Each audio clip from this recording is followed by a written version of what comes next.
if you noticed on my screen. Adapt. Okay. So I didn't come over here. I teleported over there actually when the best symbol was like over here where we're standing. Like I teleported over here. How did I get dragged over here? But nothing really happened. No dialogue or anything except special story mode save. That's about it. So I have also been exploring. This is annoying me a bit. This is breakfast full. I do on purpose. Um,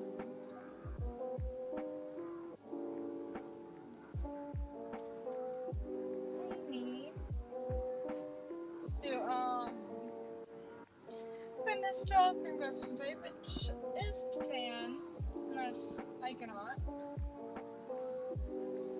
So that's going to be fun.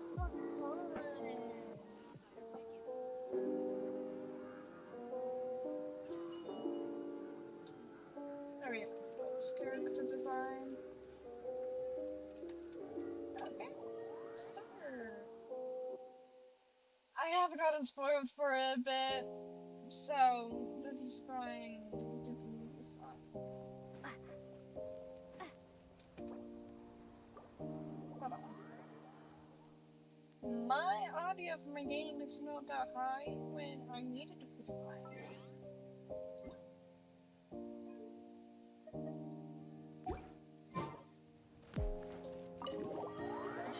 Okay, there you go.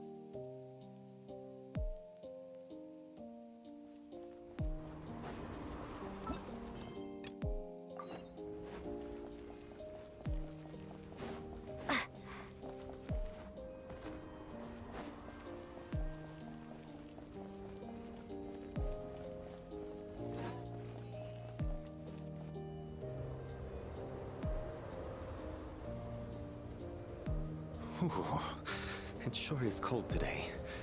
I wonder how much heavier the snow's gonna get. Here to see Odette? I just need to see your tickets for the preview. Perfect. Thank you. I'll hold on to your tickets. Come on in. It's freezing outside.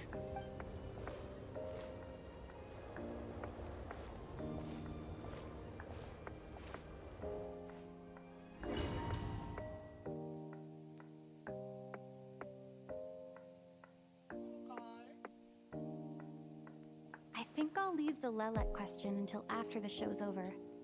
Then I'll go find Odette.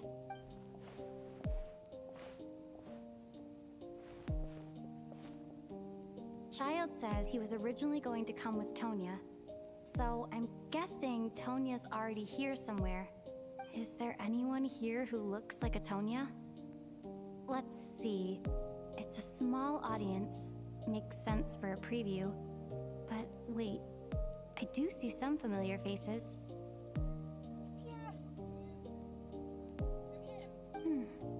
Mr. Chuganov's back again by the looks of it. Oh, and is that Mitya? And that Fatui officer, Valeri. Guess he must be playing cat and mouse with Mitya again.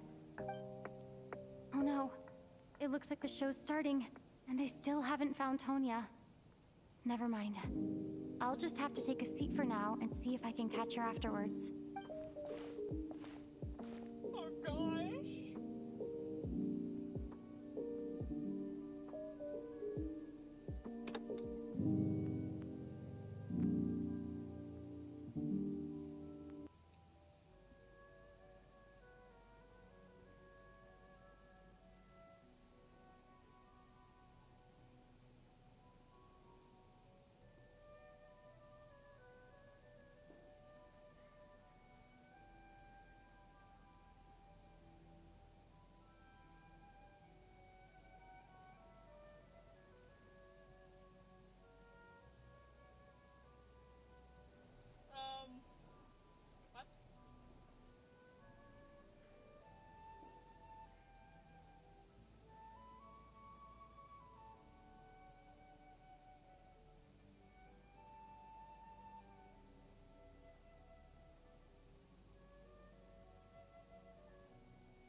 members of the audience. I'm a staff member here at the theater. Today's performance was a very special one for us, as it marks the first attempt in a long time to revive the classic Snezhnayan ballet, Spirit Seeker. To commemorate this occasion, we would love to take a group photo of the cast, crew, and audience members present today. Could I kindly ask the audience to please come up onto the stage?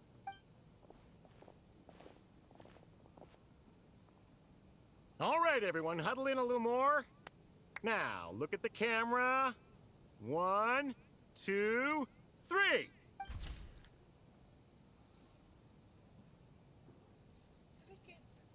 not sure if we get this after class, so I'm just going to do that. Are you quite satisfied, Mr. Energy Scientist? I rather hope you don't have any other escape plans to add to my workload today. That's what he sounds like. Are you quite satisfied, Mr. Energy Scientist? I rather hope you don't have any other escape plans to add to my workload today. What are you talking about, Sarge?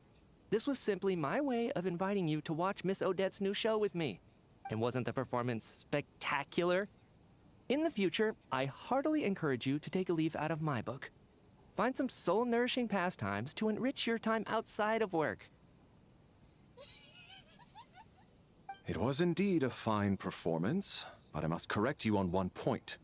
This is not time outside of work. These are working hours. Working hours and non-working hours are just a social construct. Human technology can never advance if we're too rigid in our thinking, Sarge. May we leave now? Already? I mean, I was kinda hoping to soak up the atmosphere for a little longer, but... No? Okay, guess I'm pushing my luck. Didn't seem like too much to ask, but fair enough. Off we go then, Sarge. Back to the land of working hours. Lead the way. That has to be her. She's the only person in the audience around Tonia's age. Excuse me? Are you Tonia? Huh? Your brother's busy today, so I took his ticket. Don't worry about him. He's fine. Oh, okay. Sorry for the trouble.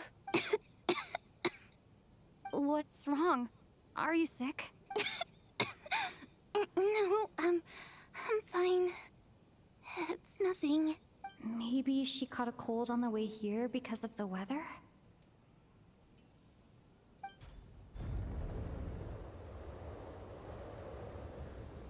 I haven't seen snow like this in a long, long time. It's most unusual.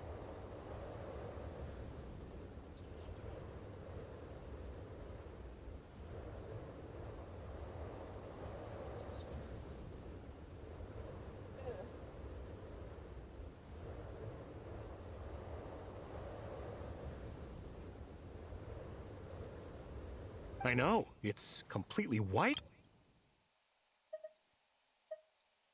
It's such heavy snow in my life. Let's wait it out for now. You'd be lucky not to freeze to death in this weather, let alone find your way. Well, look at that. Maybe we shouldn't be in such a rush to get back after all. What do you think? Let's wait and see. Why do you need to take it so seriously? Fate has given us this wonderful chance to take a break. We owe it to ourselves to make the most of it. Come to think of it, there's a small inn not far from here that always keeps plenty of extra blankets on hand for guests. I know the route well. Shall I head over and borrow a few blankets? That way, anyone in a hurry can wrap up warm for the journey back. Just remember to return them next time you're over this way. Sir, there's really no need to go to all that trouble. Hey, it's no trouble at all. Wait here, I'll be right back. What a kind gentleman. Very good.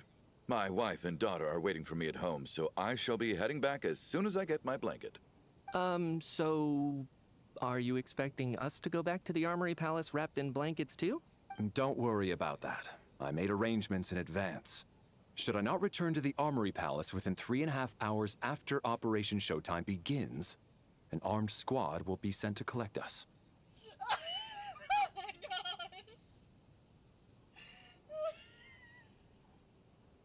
They will escort us back.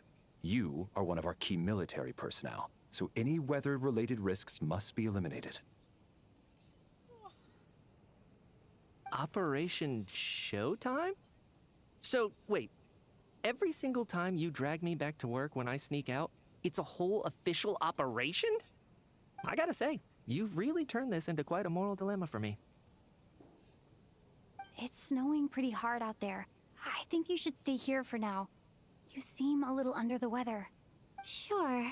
My brother might come pick me up in a bit anyway. Time to get to work. I should head backstage and find Odette. I need to look her in the eye and ask her about Lelek. Excuse me, are you looking for someone? I'm looking for Odette. Ah, a fan, I'm guessing? Today's just a dress rehearsal, so Miss Odette won't be meeting with fans. She's taking a well-earned rest right now. Sorry, but that area is currently off limits to everyone except the cast and crew. Huh. Bad timing, I guess. Well, I might as well stick around. I doubt Odette will be leaving before the snow lets up in any case. An hour goes by, but the snowstorm still signs of stop. What happened to the gentleman who went to fetch the blankets? How has he still not returned? I was thinking the same thing. It's still snowing very hard. Do you think something might have happened to him? Whatever the reason for his delay, I must say I hate nothing more than people who make empty promises and fail to deliver. Well, I have to treat my employees like that on occasion, but that's different. You seem anxious, Mr. Valeri. It's been nearly 4 hours since I left the armory. The army should have arrived to extract us by now. They know how much I despise tardiness and disrupted plans. There's simply no reason that they shouldn't have shown up by now, barring exceptional circumstances. Surely a snowstorm like this one counts as such. Few things in this world can stop the Snezhnayan army, Mr. Mitya. And a snowstorm is certainly not one of them. Why don't you go out and take a look? They might be right outside, waiting for your orders before they dare come in. An absurd hypothesis. I have no intention of leaving your side for even a moment until I have escorted you back to the Armory Palace. This doesn't look like an ordinary snowstorm to me. That guy who left earlier. It looked like he just vanished into thin air. Either that, or my eyes were playing tricks on me. A man-eating snowstorm? Come on. Night hasn't even fallen yet. Spare us the ghost stories. Traveler, didn't know you were coming today. How come you didn't say anything? Oh, right. I assumed you were looking for me and Vodyanitsa. Odette's still backstage. Whoa, that's quite a snowstorm out there. I've been working backstage this whole time, so I didn't even notice. No wonder the audience hasn't left yet. Huh. Is weather like this rare even in Snezhnaya? Yeah, snow like this. I'm sure I've seen it out in the wild before, but never in the city. Actually, I take that back. I don't think I've seen snow this bad even in the wild. This is something else. It's not normal. If even Alosha thinks snow like this isn't normal, could it have anything to do with that monster people have been talking about? We can't stay cooped up here forever. Someone needs to go out and take a look. Should I go with you? No need. I have plenty of experience with snowstorms. Besides, I work here while you're an audience member. I should be the one to do it. Everyone by the door. Careful not to let the snow soak into your shoes. In a snowstorm, you gotta look after your toes above all else. Heading out, my man? Be careful. I've been told the snowstorm eats people alive. Thanks for the advice. I am planning to be careful. I just want to take a quick look at the situation out there.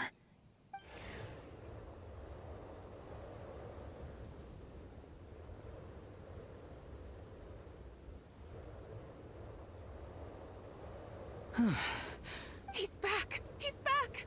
How was it? What's going on out there? Did you see any soldiers patrolling the area? Something about this storm isn't right. There's no one out there. I didn't see a single soul. And and something in the air gives me the creeps. This isn't your average snowstorm. I suspect it might be related to recent events in our nation. I strongly advise everyone to stay here until the snow dies down. Are you serious? So all of us are trapped here now? That sounds a little far-fetched to me. You want to go outside and see? I, for one, am not risking my neck in that weather. This just turned from a minor delay into a major hassle. We can only hope that our friend who went to fetch the blankets just ditched us and went home. Is it really that bad? But my daughter, I won't be able to read her a bedtime story tonight. Huh? What are you all still doing here? Whoa! It's snowing hard. The gas didn't clear from backstage so quickly, Bob. So now we're stuck here? Oh, this is terrible. Luckily, it was just a dress rehearsal today, so there aren't too many people here. On the bright side, the theater's always well stocked with supplies. If the snow still doesn't let up as we get into the evening, you can spend the night here, everyone. At least, I assume that's all right? Odette? Fine by me. This seems like a sensible backup plan under the circumstances. My thanks to the theater for being so accommodating. What are you staring outside and praying for, my man? You anxious to get home too? Oh, Your Majesty the Tsaritsa, I beg you, please do not let tonight's snowstorm stop. This is a golden opportunity to spend the night under the same roof as the two top stars in all of Snezhnaya. It's a once-in-a-lifetime experience. I think I've changed my mind. Oh, that glare. Oh my god, they're not happy. They're not happy whatsoever. Because we can see like the darkened face in her. She's not happy. Despite they don't have a. She doesn't have a darkened face about like this. And her, that glare. Oh my. Sir, if you so much as look at us funny, you'll be seeing stars in a whole other way. Behave yourself, or you'll be begging for that blizzard. It's getting colder. We need to keep the indoor temperature up. Close the door and lock it tight. Let's head somewhere warmer.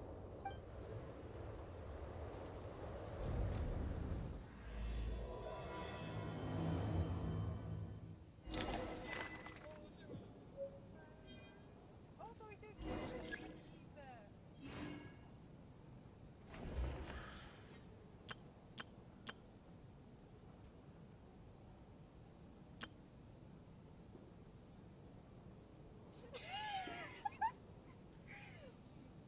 Why didn't they add our titles? Me, the first descendant. That would have found me on the spot.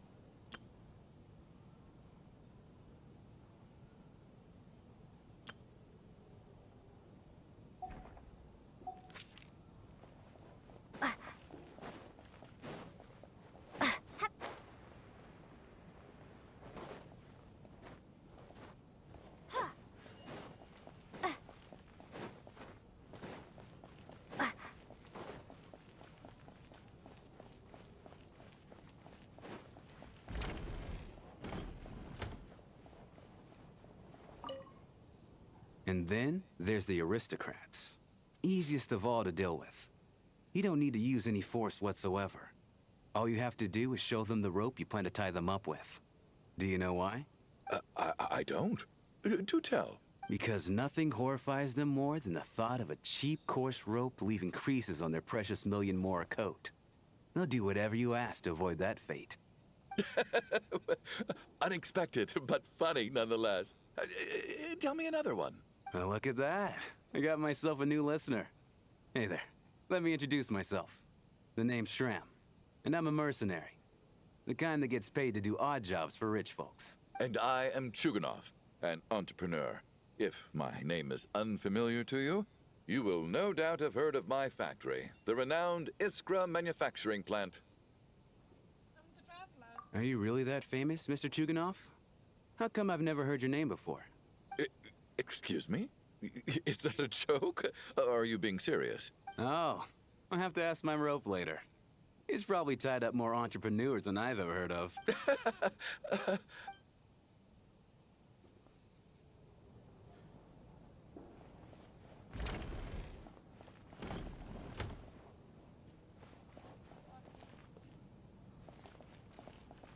My husband has major trust issues. To him, I doubt even this snowstorm is a good enough excuse for me to stay out all night. That's the price of marrying into wealth. You'll get used to it. I'm not about to stop you if you want to leave. But don't drag me along. Hello? Can I help you? How are you feeling, Tonya? I'm fine. Sorry to worry you. I'm used to it by this point. I take medicine for it. My brother usually helps to get it ready for me. Child must take great care of his sister. He's never mentioned Tonya's illness, though. You know, I actually find this whole thing kind of exciting. Stuck in a strange place thanks to a snowstorm. Having to spend the night with a bunch of interesting characters. It's pretty cool, don't you think? I'm sure most kids do that wish. Kids, huh? My brother always says I'm not mature enough. Maybe he's right. Give me a moment. My fan was loud. My fan was loud. Sorry about that.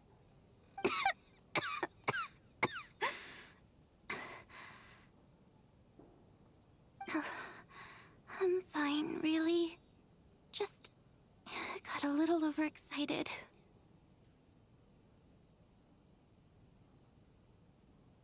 Look after yourself. Otherwise, your brother will come after me. I mean, that's a very fair point. Very protective of my siblings.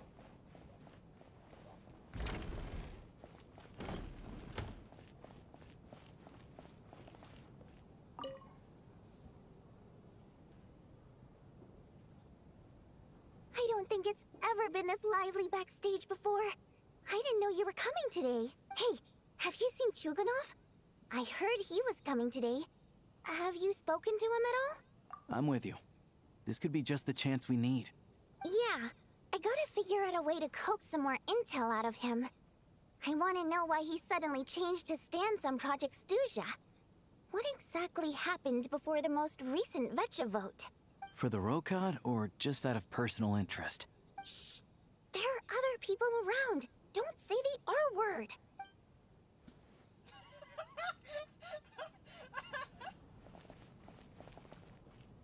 This is highly irregular. A delay of over an hour during an operation like this theoretically warrants a Harbinger-level response. I wonder what the issue is. The storm, or something else. Sarge, the day you learn to let go and just enjoy moments like this is the day you'll finally understand the meaning of life. Why, hello, ma'am. I believe you were the one sitting at a nearby table back at Podvorye restaurant. Any friend of the theater's star performers is a friend of mine. It's a pleasure to meet you. I'm Mitya, from the Energy Commission. Greetings. Major Valeri, head of the Special Assignments Battalion. Armory Palace Royal Grenadier Guards, 1st Regiment. I am here to ensure Mr. Mitya's personal safety. Please let me know if I can be of any assistance. Delighted to meet you both. Miss Traveler, I cannot help but notice that Miss Odette is stealing glances at me.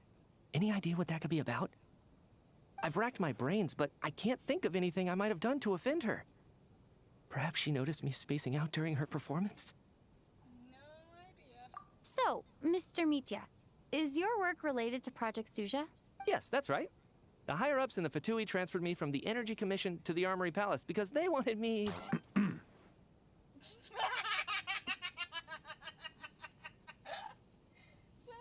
by his scarf again. Really? I can't even talk about that? Pretty sure it counts as part of my private life. Oh,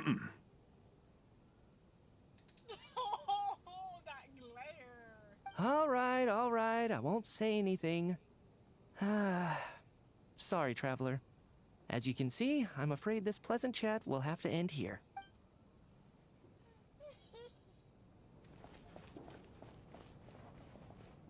I have to say, even though today was a rehearsal and there were some hiccups along the way, I couldn't agree more. Oh, Especially. I have to say, even though today was a rehearsal and there were some hiccups along the way, Miss Odette's performance was one of the best I've ever seen, even compared to an actual show. I couldn't agree more. Especially considering the weight of the subject matter. It takes a truly seasoned professional to do justice to a theme like love and regret. Do you think we were coming on too strong? Odette's ignoring us again. What about you? What did you think of today's performance? Consider me a new fan, Odette. Oh my, that's very flattering of you. Thank you. I'll make sure to save a ticket for you when the show's performance ready. This doesn't seem like the time or place to bring up the subject of Lelek. I need a chance to speak with her in private. So unfair. Talk about double standards. And now it looks like I've been spotted. The drop in his face. You know Mitya too? No, I don't. I just have a feeling that he might be dangerous.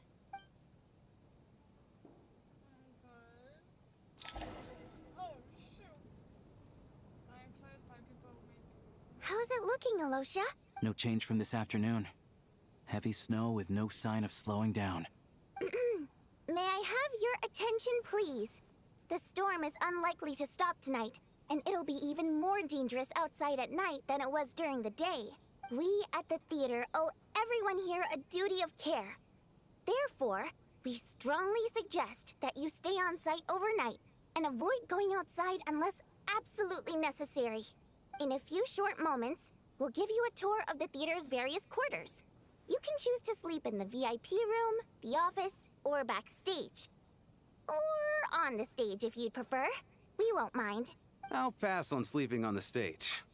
What if the snow is stopped by tomorrow morning? The early birds in the audience might think we're part of some experimental new show.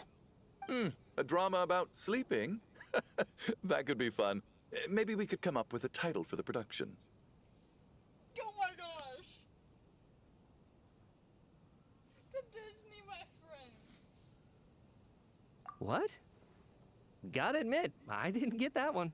Anyone who doesn't wish to sleep on the stage, please follow me. I'll show you to the rooms. I guess I'll call it a night. Though, I feel like I won't sleep very well without Paimon here. I'm sure she'll be worried that I haven't made it back yet. But as long as she looks out the window, she'll probably realize what's holding me up. I wonder if she's feeling any better yet? At least she hasn't been getting any worse. Still, I should try and get back first thing tomorrow morning. Oh shoot!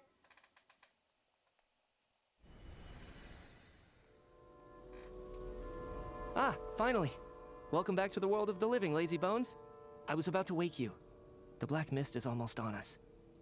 What black mist? Still waking up, huh? You know, the black mist. It's been chasing us from below ever since we were born. You're just dozy. There's no way you've forgotten.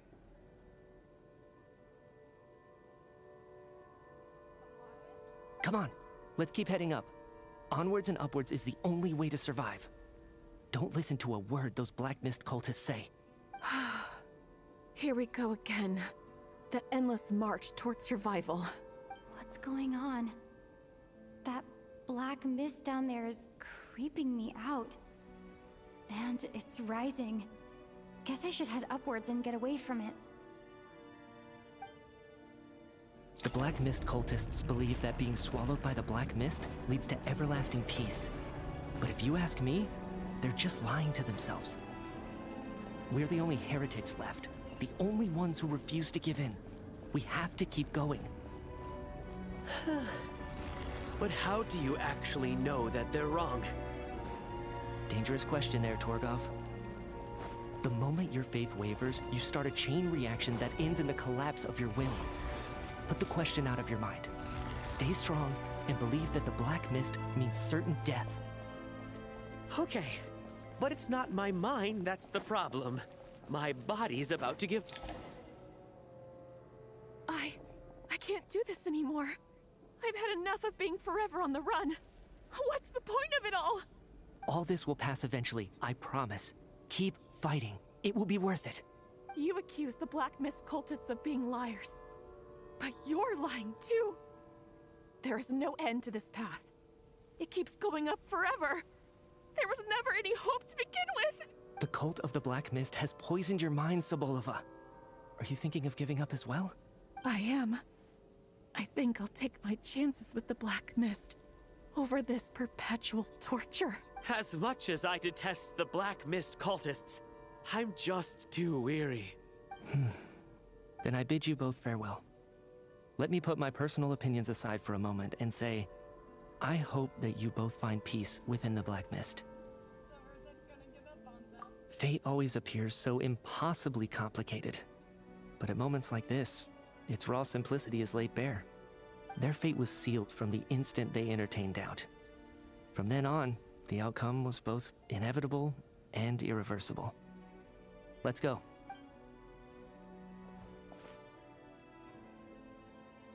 Torgov and Sobolova are gone. I never thought the day would come when even they would be swallowed by the Black Mist. It's just you and me now.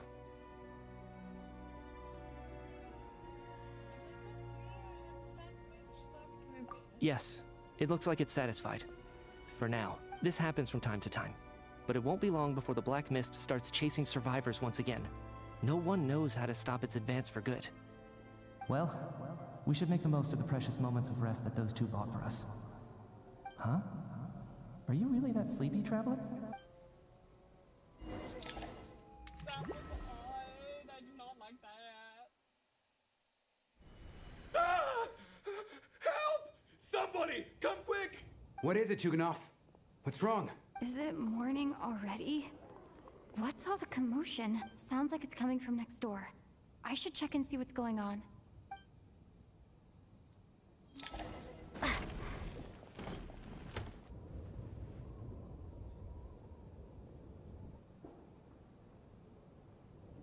Don't look, Miss Tonya. Stay here. Okay. What happened to them?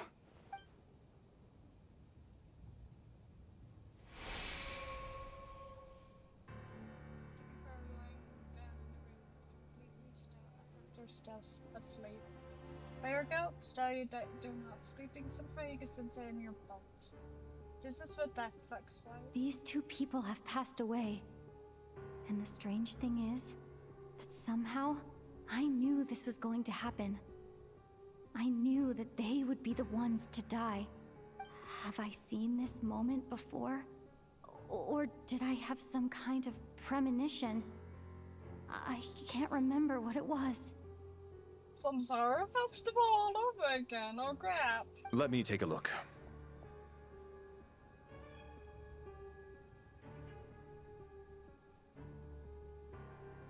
No vital signs in either of them. They're dead. The cause of death, however, remains unclear. No wounds on the bodies, no signs of a struggle, and no skin discoloration caused by the buildup of toxins. But just last night, they were chatting and joking away. This is so sudden. Could they have had pre-existing medical conditions? Even then, the odds of them both dying of sudden complications on the same night are extremely low. It's hard to believe that they died of natural causes, nor does this appear to be a suicide. Are you suggesting they were murdered? Who was the first to discover the bodies? It was me.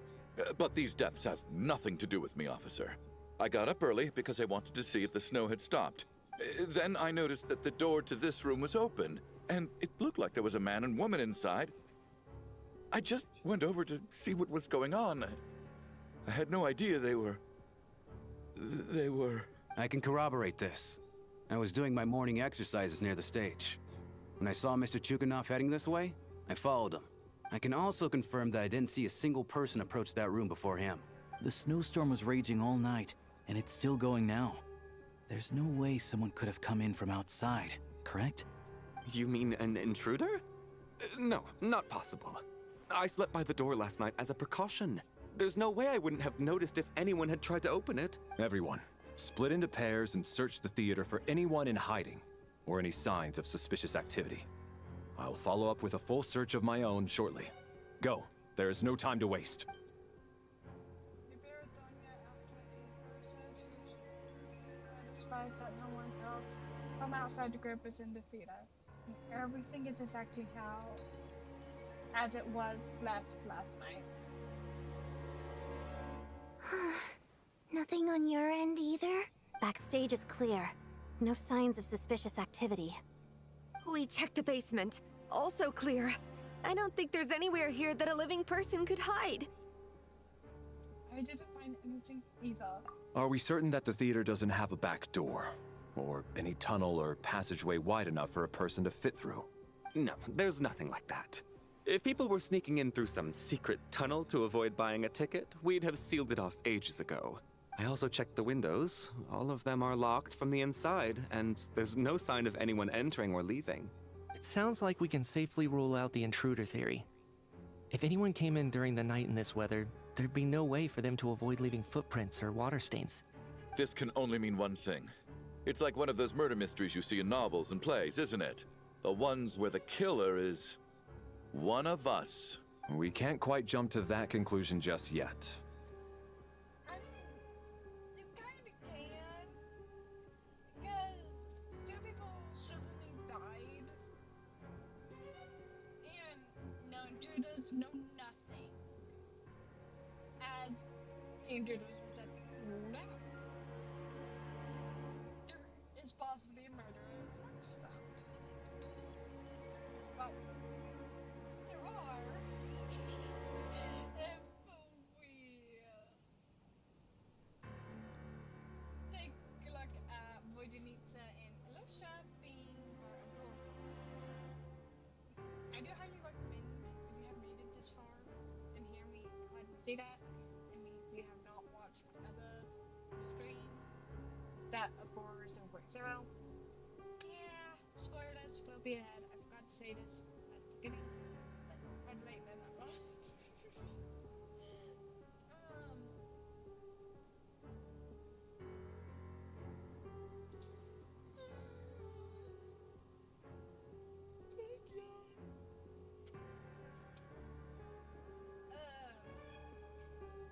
But yeah, they kind of get. I mean, you can kind of jump to a conclusion or maybe it's amongst you or a murder amongst you. If no intruders and there are two dead people. So Could he be right? It's hard to imagine something like that happening in real life. Traveler, you will never learn. Use past experiences. For goodness sake. Set in a theater during a snowstorm, a murder takes place and the killer is among us. It's such a classic trope that it seems unbelievable. Good point.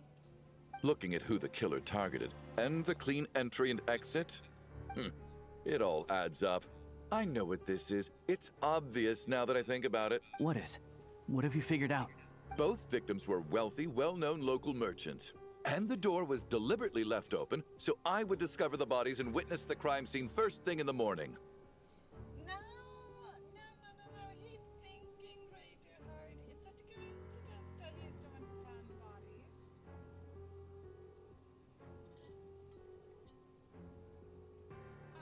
Crap, I'm out of water.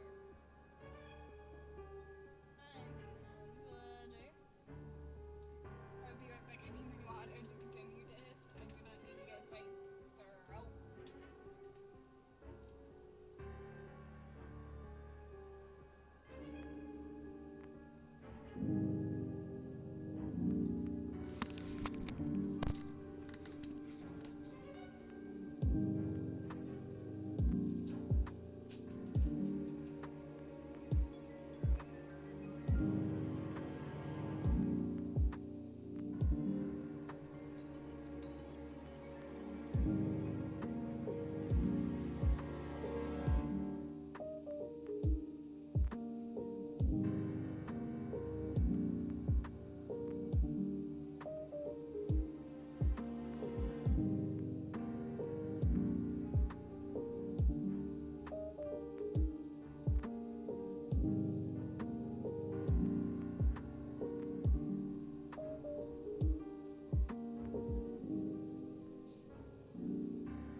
Such ruthless methods.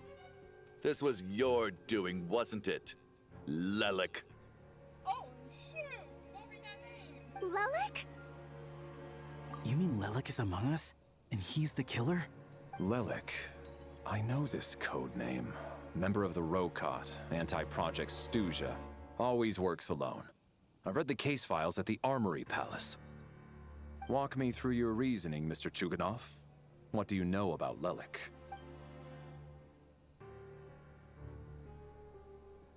What now, huh? What now, Lelik?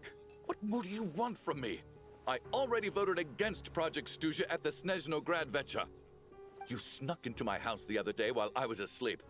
Left a threatening letter. And I did all that you asked. But Project Stuja cannot be so easily shaken. Not with the rooster in charge. Oh, he's going mad.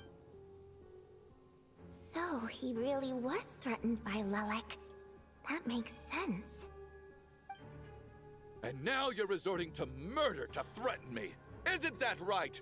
I knew it. The Rokot despises the rich. The lives of the wealthy are but refuse in your eyes. Oh my gosh.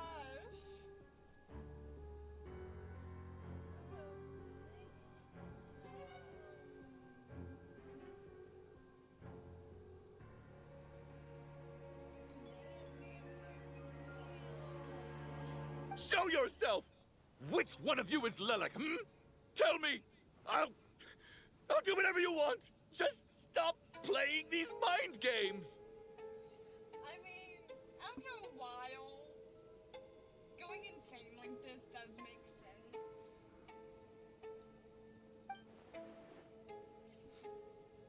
Was this really Lelek's doing? Would Odette really do something like this? If Odette really is Lelek, this seems out of character. But then again, how well do I really know her?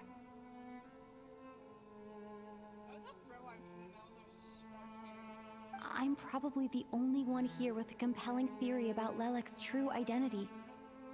But if I reveal it now, I'll be putting Odette in the line of fire. What should I do?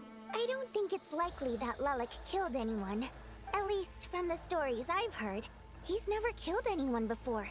And his name has never come up in connection with any murder cases. Besides, even if Lelik did want to threaten you, why resort to such an extreme and roundabout method?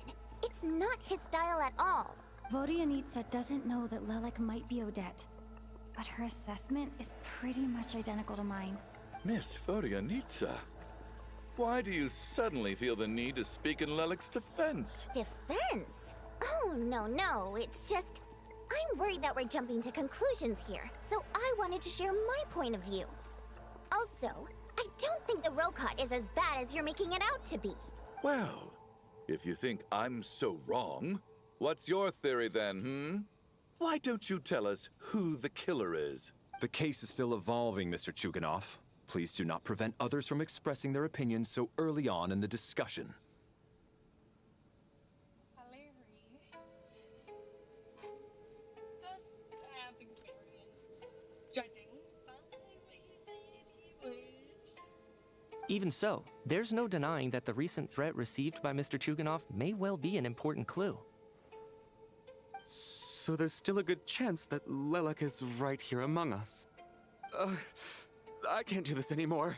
I don't care if it's still snowing outside. I have to get out of here. Whoa, take a beat. We all know it's far too dangerous out there. Even the soldiers couldn't get to us. Go out that door, and you might not live to tell the tale. And whoever this Lelik is, they're surely not going to murder anyone in broad daylight. Be sensible, my man. You're safer inside.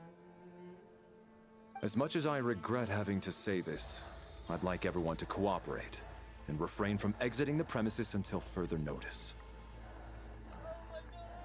Because as things stand, every one of us is now a suspect.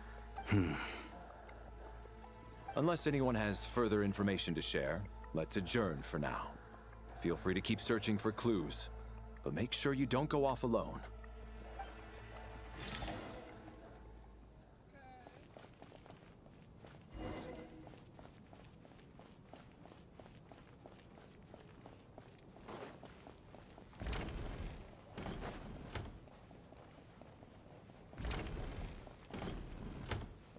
alright. That was my bad.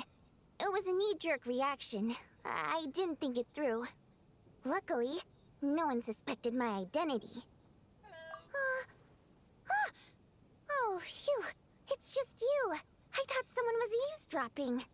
Since Vodyanitsa and I were on the same page earlier, I think I should share my thoughts with the Rokot members first. Idag var du inte inne about Jaya Center and the lack in your reviews on the current situation. Whoa, whoa, whoa. Are you serious? I don't know if this counts as gossip, but it's definitely on track to be the juiciest this whole year. Odette? Really? Odette? Oh god, how dumb does this make me look? Lelek has been right under my nose this whole time, and I didn't notice a thing. Actually, it's exactly what you'd expect. Sometimes, hiding in plain sight is the best strategy. And now that you mention it, the more I think about it, the more sense it seems to make. What are we up to now? 1, 2, 3, 4... Odette's identities. She's my coworker, specifically a ballerina, and also a Fatous, a member of the Rokot. Now, Lelek. It must be so exhausting. I just want to give her a hug. I guess since I've always known her as a member of the Fatui, it never even crossed my mind that she could be involved with the Rokot, let alone be Lelek. I don't understand. If she's with the Fatui, what reason could she have for being so opposed to Project Stusha? Probably best if you ask her that in person. Well, since you waited until now to bring this up instead of announcing it to everyone earlier, does that mean we're all on the same page here? She doesn't seem like the type to go innocent people. Yeah. Lelek may not follow orders from the Rokot leadership, but as far as I'm concerned, she's never crossed the line. If anything, her actions benefit the poor. We need to confront her face to face. Do you think she'd really admit to being Lelek? I don't know. We'll have to see how it goes. For now, we'll work on the assumption that she didn't kill anyone, and see how much she's willing to tell us.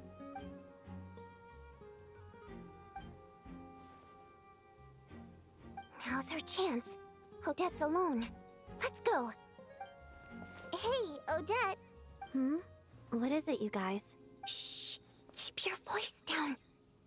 We need to talk. So, you're Lelek, aren't you? Alright, fine. You don't have to say anything or explain yourself. Just hear me out first. None of us believes you kill innocent people. Whoever murdered those 2 people last night, it wasn't you. The Traveler was the first to figure out your identity, but she kept quiet during the discussion just now. Still, it's clear where the group consensus is heading. Everyone believes Lelek is the culprit. If your identity is exposed, you'll be in a really bad spot. We're your colleagues, and we know what kind of person you are. I don't want anything bad to happen to you. So, can you clue us in? Tell us everything. The more we know, the more easily we'll be able to cover for you. Alright. Yes, I'm Lelek. And no, I'm not the murderer. And thanks, but I don't need you to cover for me. Actually, I'm planning to reveal my identity. Huh? You're gonna reveal that you're Lelek? Here? That's right. I'll admit I was surprised at first when Shuganov guessed that I was here. It was just a lucky guess, but it caught me off guard. But after taking some time to assess the situation and confirm where everyone stands, I don't believe I have anything to work. Are you sure you don't need a second opinion? Given the circumstances. Wait, there's a Fatui member. Oh, shoot. There's a Valerie. Nitya. Oh, shoot. Mr. Valeri! What?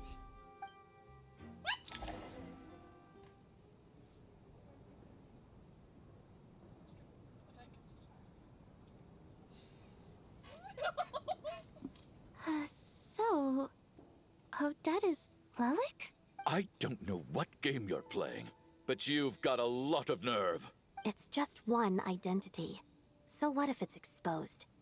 I can disappear and adopt a new identity anytime I please. I made my peace with this when I chose to become Lelik. But more importantly, I promise I am not the murderer, which means that someone else is. So, if anyone still insists that I did this, you'd best produce the evidence now. Otherwise, I suggest that you bite your tongue. Because if you really believe I killed 2 people without making a sound or leaving a trace, pointing fingers at me would surely only make you my next target. Is this really the truth, Miss Odette? That's confidence, all right. I believe you. A real no-nonsense attitude. I can see why Marionette said that she's on track to inherit the title of the Fair Lady. Are you seriously buying this? Hey, officer! She just admitted to being Lelik. Aren't you going to do something about this? I do have one question, Miss Odette.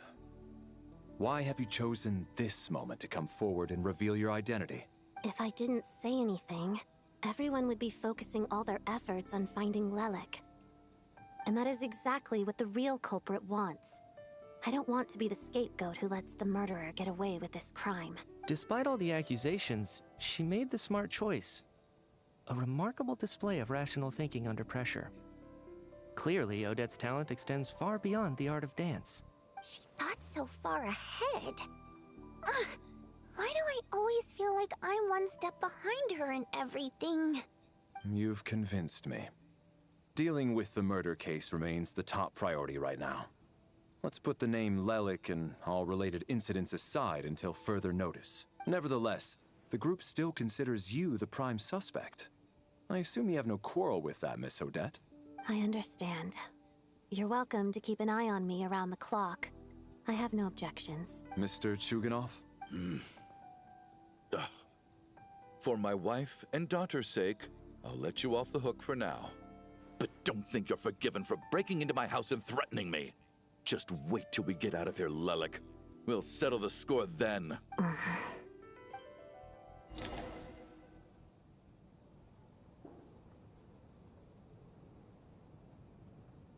Good work, Lelik Guard Team.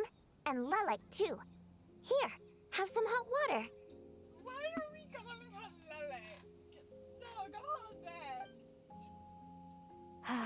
Turns out Valeri knew about my exploits, so now I've been told I have to guard Lelik with him. Shouldn't you be facing my way if you're guarding me? At the moment, it looks more like you're my bodyguards.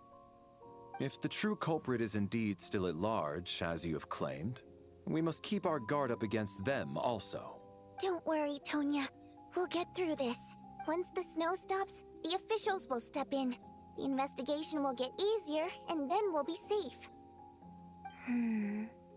But once the snow stops, won't everyone just leave? You're gonna miss us, huh? Well, some of us work at the theaters, so we'll still be here. I'll even give you a special backstage pass. Really, Miss Vodyanitsa? That's awesome! You've made a fan for life. Aw, you're so cute, Tonya. All right, let's swear to it. I promise to give you the pass, and you promise to never change your mind about being my fan. Promise. Don't indulge her, Tonya. You don't have to swear an oath over things like that. You really do get carried away sometimes, don't you, Miss Vodyanitsa? Hey, mind your own business. I really like how Vodyanitsa acts. Honestly, it's refreshing.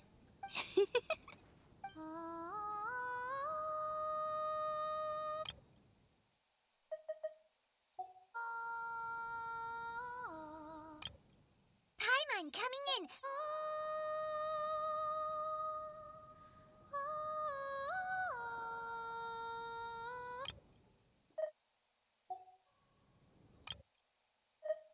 Paimon coming in. Don't be nervous, Miss Wateramp. Everyone's here. There's nothing to be afraid of. Excuse Excuse me? Do I look nervous? Don't be ridiculous. Hmm? No. You sound nervous, lass. Oh.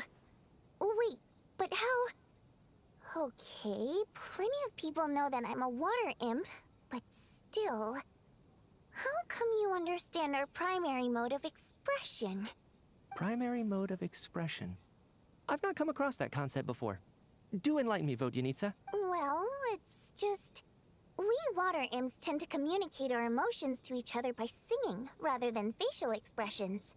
The emotions we convey through song take precedence over our facial expressions. So, we think of it as our primary mode of expression. I'm impressed, Shram. I didn't take you for a man of culture, but you're clearly rather learned.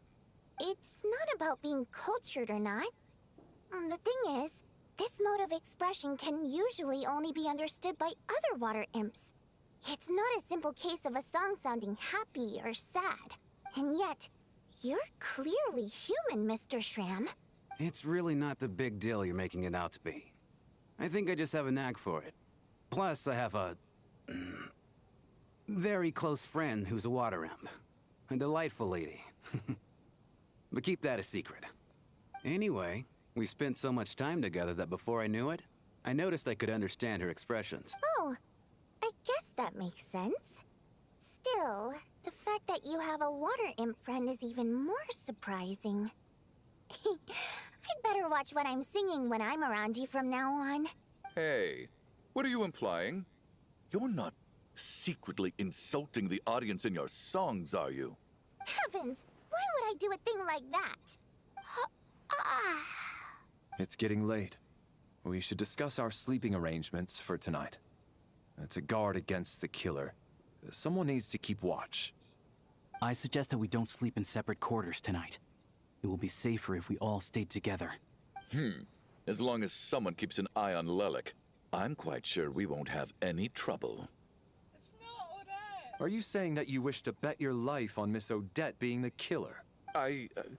Nonsense. Of course not.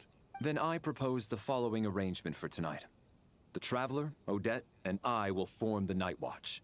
We'll sleep in shifts, but two of us must be awake at any given time. Fine by me. An excellent idea. This allows us to handle the night watch while also keeping an eye on Lelik.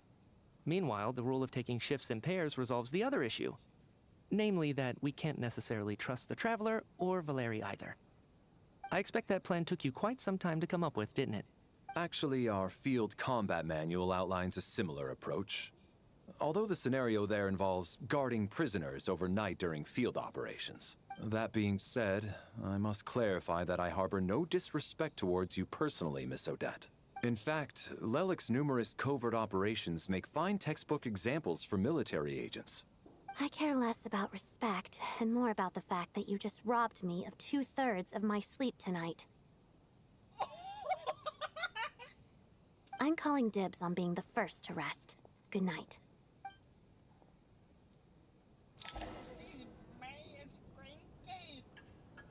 As my boy and Valeri take the front watch together. Everyone is sleeping on the stage, making for a scene right out of absurdist theater. Eventually, the time comes and first have changed. It's almost time. We should wake Odette. How are you faring? I'm not sleepy. You should get some sleep. I'll go after you. Oh, not going to argue with that. I'll take a quick nap. If you start to feel sleepy, wake me up anytime. It's finally time for Odette and I to share the night watch. I should wake her up.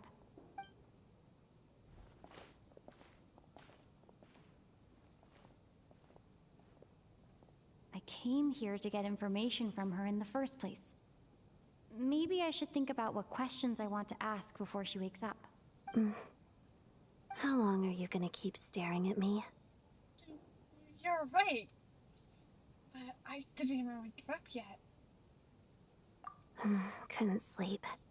My mind's been running haywire. Plus, there's something I've been meaning to talk to you about. You do? I had a hunch that you wanted a conversation, too. Let's take this chance to clear the air, shall we?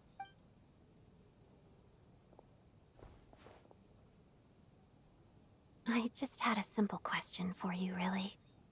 It's, Rosaline. In her final moments, did she have any last words or anything? That I remember. All happened so fast. I see. Well, that was all. I have no other questions. Do you miss her? No. She was utterly ruthless in pursuing her goals. That kind of person should be hard to miss. And yet, even though I never approved of her methods, and she was an abrasive person, the fact remains that I am indebted to her. Heard a letter about that from Sindone. Oh, she told you. I guess that makes sense. I think she and Rosaline were on pretty good terms. Still, she didn't nod for details. Yes. Rosaline wasn't the kind to gossip about this sort of thing. Not that it's any huge secret to me, though. When I was a child, I had to join the Fatui for the sake of my mother and me. I trained under Rosaline. It was extremely grueling, and it didn't exactly come naturally to me. All I could do was try to ignore the biting cold and practice, practice, practice. I was a newcomer who'd managed to make a good first impression on a harbinger. There was pressure to live up to her expectations, to be worthy of the fair lady's reputation. Every day was a struggle against the cold, pain, and fatigue. And most nights, I struggled to fall asleep. After enduring all that, I've become almost immune to the sensation of pain. I suppose that was the cost of survival. Surely, any child who had to experience that would grow to hate her lot in life. Don't you think? You really paid an enormous price. So, I put an equal amount of effort into my ballet. Because in my young mind, that was the only way to defy my fate. It was my way of telling her, the Fatui's demands and your expectations of me are not what I wish for. One day, I will leave. I think she probably blamed my poor performance in training on my passion for ballet. She knew my heart wasn't in it. One time, when I was secretly practicing a dance at night, she suddenly showed up. I knew she was there to catch me red-handed. I told her, "You don't deserve to watch the dance I learned from my mother." She looked stunned. I guess she was surprised that I lashed out first, before she had the chance. But strangely enough, on that occasion, she wasn't fierce with me like she was during training. Instead, she fell silent for a moment, and then left. After that, she never interfered with my dancing or asked me how it was going. She never came to watch me dance again either. Not even once. She was a very proud person. She was. But even now, whenever I take out this core Ignis, I can't help but think of that night. Of the look on her face. So this was a gift from her? Sort of. Although gift might be too kind a term. This is her flame sealed within ice. A symbol of her favor, yes, but also her way of keeping an eye on people. She knew the location of every piece of core Ignis. If any recipient started acting suspiciously, she'd be on to them immediately. Trust her to make even a mark of approval feel suffocating. So, when news of Rosaline's death reached Snezhnaya, many people immediately crushed their core Ignis. It gave them a profound sense of relief, like they'd broken free from her shackles. But I kept mine. With my sensitivity to pain being as dull as it is, the warmth from this core Ignis is one of the few things I can still feel clearly. I still wonder, did she really come to stop me that night? I wasn't sure, but I was scared, so I said some really awful things. I guess she didn't leave anything behind. Not that I expected her to. It's fine. It's just A bit of a shame that we couldn't settle our differences before the end. Wait, but sometime you told me you two had settled things. Mm-hmm. She did. Are you sure she was talking about this event? She said that Arlecchino gave Rosaline some advice, and that Rosaline went to see you. Huh. No, she didn't. I didn't even find out that she'd gone to Mondstadt until a while after she'd left. Wait, in that case... I think she got you to leave. Okay, I will. Thanks for letting me know. There's something I'm trying to figure out. I'm beginning to suspect that Paimon's mystery illness is being caused by the energy research behind Project Stuja. Paimon's very important to me, so I have to get to the bottom of this. I figured that since you're Lelek, you might know something about all this. The ultimate goal of this energy experiment is to create a weapon for the final battle. The weapon's construction was completed in Nodcry. Now, all that remains is to arm it with a sufficiently powerful energy. So that's what they were doing at the Experiment Design Bureau? Yes. The weapon's development and all the related experiments are overseen by Lord Piero, the Jester. And the lab is located deep within the Armory Palace. I'm not sure why this experiment would be making Paimon feel unwell, though. The best way to get to the bottom of it would be to go there in person. Once we get out of here, I'll help you apply for an entry permit. Are you sure? Let's not forget that you're also helpful to us. And I'm hardly the organization's proudest member, as you know. You answered my question about Rosaline. I want to do you a favor in return. Huh? What's wrong? Are you not feeling well? You two seem to be hitting it off.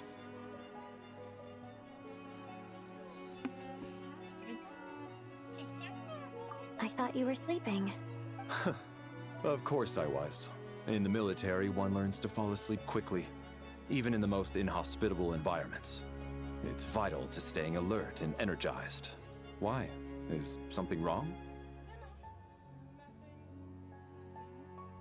Even if he was awake, he can't have overheard us, right? Well, thank you both for keeping watch. Traveler, I'll take over for now. It's your turn to get some sleep. Sure.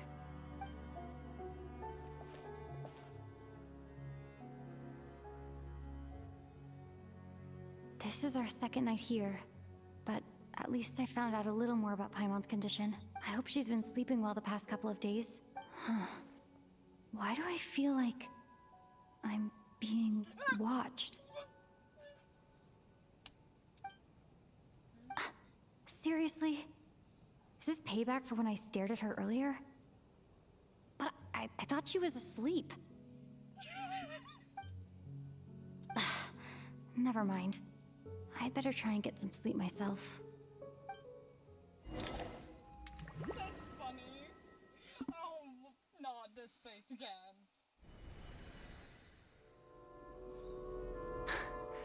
Hey, what are you spacing out for? Are you reaching your limit too?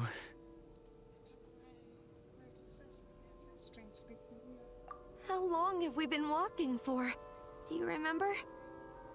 Oh shoot, these are the next day to die. Time's lost all meaning.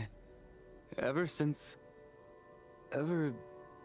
we noticed that thing above our heads.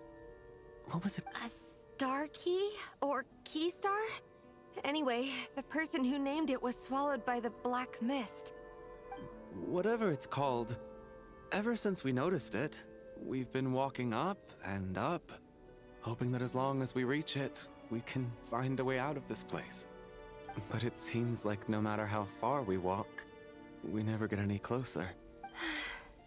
Well, we've come this far. You never know. Maybe we're almost there? Come on, enough moping. Let's go. The black mist is catching up.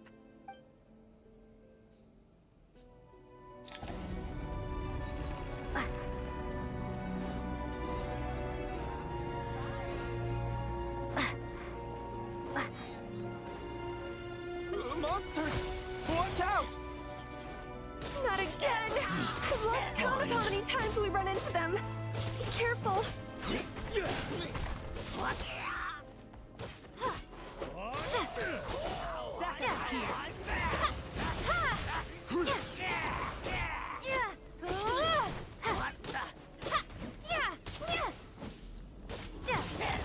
Hey, tough guy.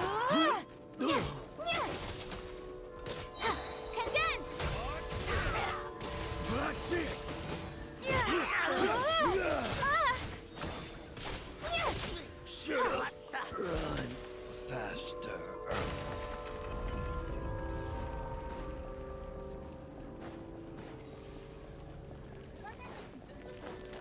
Here they come again! Get ready!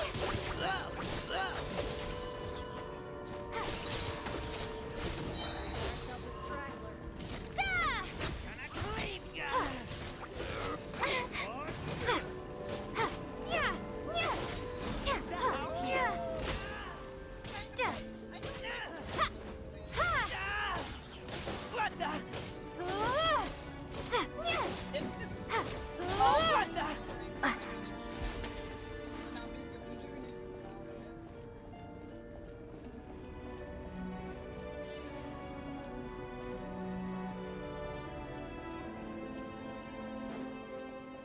Monsters ahead of us. The black mist behind us. It feels like there's no escape.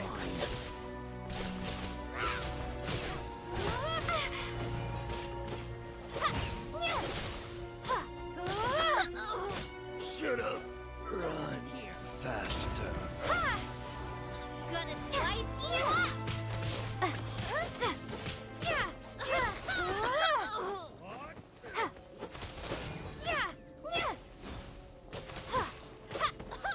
Learned! Are you hurt, Coolish? No. I'm fine.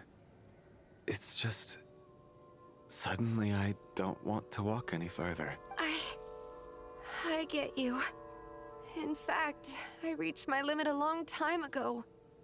Sometimes it feels like there's hope where there shouldn't be. Yeah. The hope that the star gives us is the only thing keeping us going. But I'm not sure it's real at all. It may just be a collective illusion. Otherwise, why would it always be out of reach?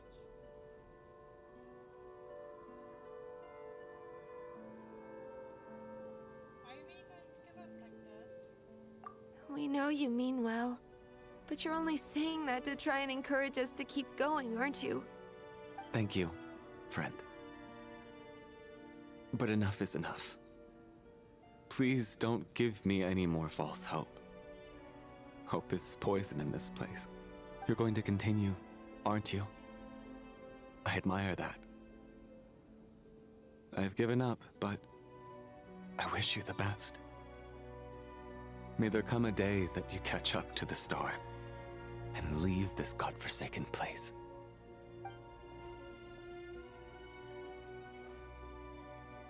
It's not an illusion. We really are getting closer to the star. Congratulations. You're the first person to make it here. I actually made it. But how did... Because I get to the star more familiarly a lot. I'm the star's envoy. The black mist has stopped rising. Its hunger is satisfied for now, having devoured your two companions. This is a good opportunity. I'll let you get some rest before we continue. What do you mean, leave? The star represents the starting point. It's the waypoint for the beginning. Congratulations on reaching the starting point. Once you are ready, we will head out and walk upwards. I will be right by your side the whole way. Our voice is different. After everything I had to do to get here, this is just the start. Huh? What's wrong? Hey, don't give up before the journey's even begun. Not like that, at all. But those two are dead. I'm going to call them that. Rampana! Rampana! Vodyanitsa's voice? What happened? Coolish, wake up! Please wake up! I tried my best. This joke the other day was now playing out on stage. No one expected it being a tragedy. Everyone has got advantages. Slippers and just sent on the stage without even inspecting the scene. You already know what happened, as if someone had told you in advance.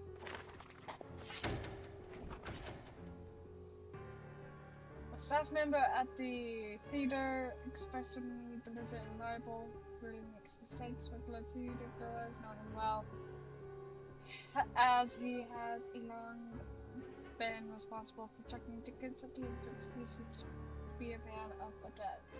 See through the night. A staff member at the theater, drawn there by dreams of a celebrity lifestyle, is now handed to do such as announcing performances and hosting events. He can raise one good. Fixated on things. Deceased turned in. The situation is identical to that of the 2 casualties yesterday. We cannot ascertain the cause of death. At least there are some elements that we can rule out this time. They slept on the stage with everyone else. So I suppose the surrounding environment can't be a relevant variable. Rampana. Coolish. Weren't some of us keeping watch last night? 3 of us, in fact. How could you not notice something was wrong? I'm as confused as you are. Certainly nothing unusual happened on my watch. Likewise, and from what I've observed so far, both Miss Odette and the Traveler can be trusted. I have no reason to suspect Valeri or Odette either. To be honest, I didn't get a wink of sleep last night. I couldn't help but think I was the target. So I just laid there with my eyes closed. I heard the Traveler and Lelik chatting, but otherwise I don't recall hearing any commotion during the night. Me too. I didn't want to wake everyone up, so I was concentrating hard, trying not to cough. I hardly slept at all. If anything had happened, I'm sure I would have noticed. Then, what could possibly be causing this? Once was bad enough. I can't believe it happened again. I worked closely with Rampana and Coolish for so long. I never imagined that one day they'd... And on this stage of all places... Vodyanitsa. 4 victims in just 2 days, and we still don't have a single lead. I need to get to the bottom of this as soon as possible. And above all, keep Tonya safe. I'd never be able to look Child in the eye again otherwise. Still snowing? Yes, I just checked. Still no sign of anyone outside either. So we only have ourselves to rely on. If you ask me, this killer can clearly strike whenever they please. The Night Watch was a useless endeavor from the start. Lelik must be an expert in poisoning. Clearly she used some poison that can't be detected on the corpse. Here we go again. Listen, I was already thinking to myself last night, was Lelik's reason for revealing her identity the real story? Well, now I have my answer. It most certainly was not. She's been playing us for fools. You get off on this, don't you? Revealing your identity, only to carry on with your killing spree?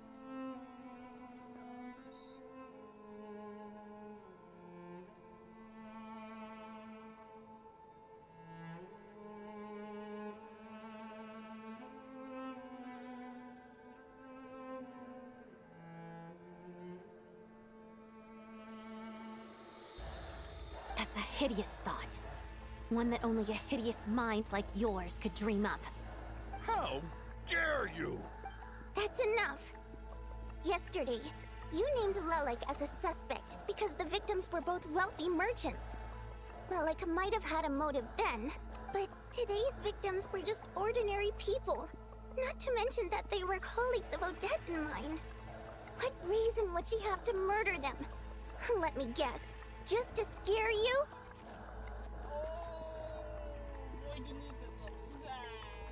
Who knows? knows? Maybe you don't know her as well as you think. Oh, you did not go there. I implore you all to ask yourselves, how many people are there really in this world that have what it takes to kill another person? Not many, I'd wager. Lelik is well known to be a ruthless operator, and now she has revealed her identity. How could it be any more obvious? Everything you've said so far is still just conjecture, which doesn't constitute a concrete lead. You need to back up your claims with some evidence. How can you defend her, officer? What did she say to you while you were on night walk? Maybe I shouldn't be so surprised. You military types are always colluding with criminals to target the rich. Oh. He deserves to be in jail, honestly. All so you can get your grubby paws on our hard-earned fortunes. Then tell us to fall in line. The Fatui, the Druzhna, and the Rokot. Thugs, the lot of you.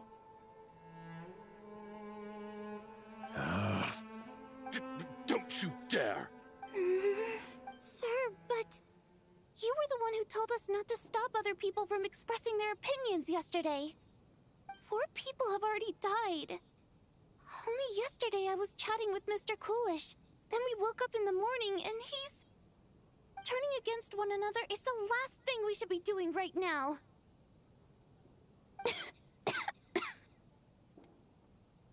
Little girl. Even if Mr. Chuganov is a puffed-up, pig-headed windbag who doesn't have a clue what he's talking about.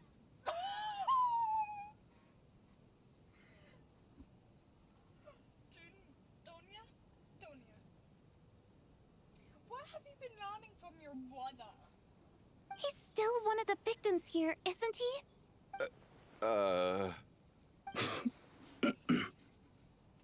Quite. I had no intention of resorting to violence.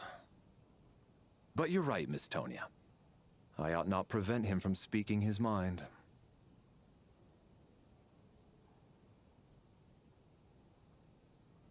In any case, I believe Mr. Chuganov has calmed down a little now. We may resume our discussion. I don't think there's any need for that. What is there to discuss? Nothing about this situation is normal. Did you have an idea, Mitya? You're the brainiac here, right? Come on, clue us in. That's still a linchpin.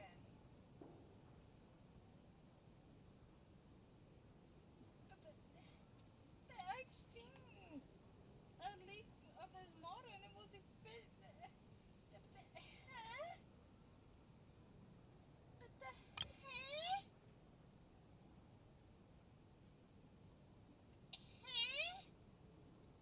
I've been mulling something over. All the leads we have so far concern things from outside the theater. Miss Odette's alter ego, the threats Mr. Chuganov received. But then there's the 2 double murder crime scenes themselves, which have given us absolutely nothing to go on whatsoever. That's highly unusual. Even with the most careful killers, there's always some evidence left behind. So what are you suggesting? I think this could be a supernatural event. It isn't characteristic of human-on-human homicide at all. Correct me if I'm wrong, but aren't you supposed to be a scientist? That doesn't sound like a conclusion someone like you is supposed to make. I got into scientific research because of my insatiable curiosity. But if the present situation defies all known scientific explanations, I don't mind shifting my curiosity toward the paranormal instead. Now that you mention it, I remember when I first came to the theater. I heard rumors about this place being haunted. Haunted? Yeah, I think I heard the same thing. But I mean, they're only rumors, right? We've worked here for years. Surely we would have noticed any spooky goings-on by now. Well, this has taken an unexpected turn. A haunted theater? If Paimon were here, she'd probably be hiding behind me in fear right now. Why don't we take this opportunity to look for clues again with a more open mind? Maybe a different perspective will help us see something different. Very well. Whether it's criminals or ghosts we're looking for, the same rules apply. Everyone needs to tread carefully. I'll move the bodies into the same room for now.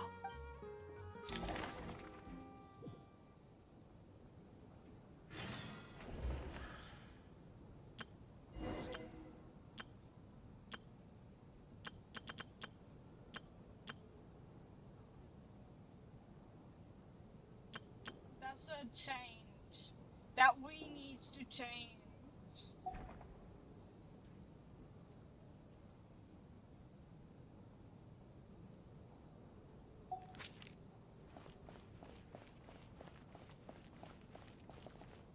Oh, I am missing artifacts on her.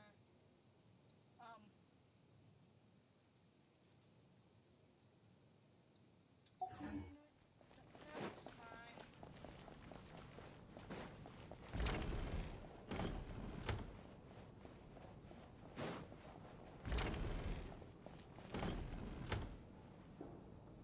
Valeri, come take a look at this. You too, Traveler. Some sort of notebook. What is it for? It's the on-duty logbook for the theater. Kulish was the main person to use it. He mostly used it to record any unusual incidents during a show, audience numbers, exit times, and so on. I saw Ghoulish at the entrance before coming in. Did you use this book at the time? Yes, he'd always have this logbook with him when he checked tickets at the entrance. This should confirm a lot of key details about the recent show. So, you find anything unusual? Yes. The number of people. I've checked and double-checked, but the numbers just don't match what's recorded in the logbook. Apparently, we have an extra person among us. I know why. That dude left. Are we certain that logbook is accurate? Could someone have sneaked in without buying a ticket or something? No, but Larry, oh my gosh. It could have been, the reason there's not one with us right now could be due to left? Unlikely. Kulish took his duties very seriously. I've rarely seen any errors in his work. Not to mention that this was a dress rehearsal, meaning smaller audience numbers and tighter ticket restrictions than usual. Everything would have been well within his control. We no longer have our tickets with us, do we? They got collected on entry. I assume there's no way we can check them again. Unfortunately not. The theater recycles tickets. Once people are in the door, they don't tend to leave until the show ends, so we collect the tickets at the point of entry. Too bad Ghoulish is dead. If he was still around, we could still ask him. Still, I'm inclined to believe that this discrepancy in the head count is significant somehow. Did an extra person just materialize out of thin air? Hold on. Yes?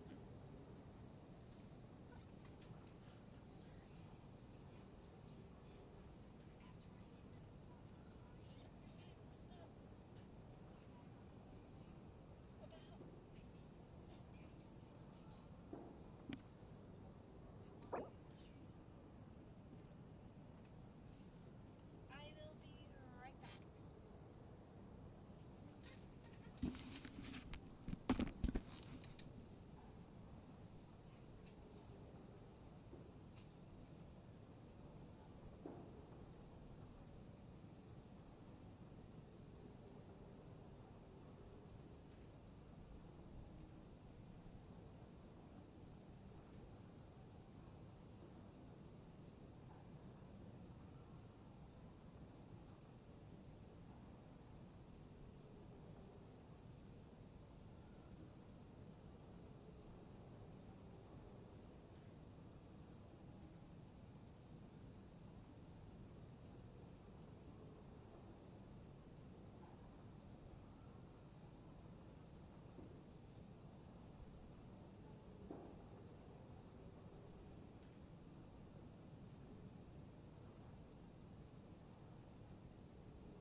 so sorry about that. I will have to go be right back. I'm not sure how soon.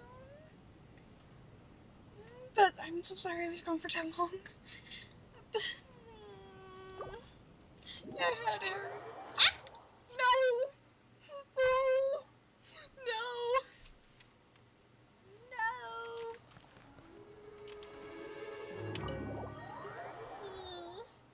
How embarrassing. Oh, no.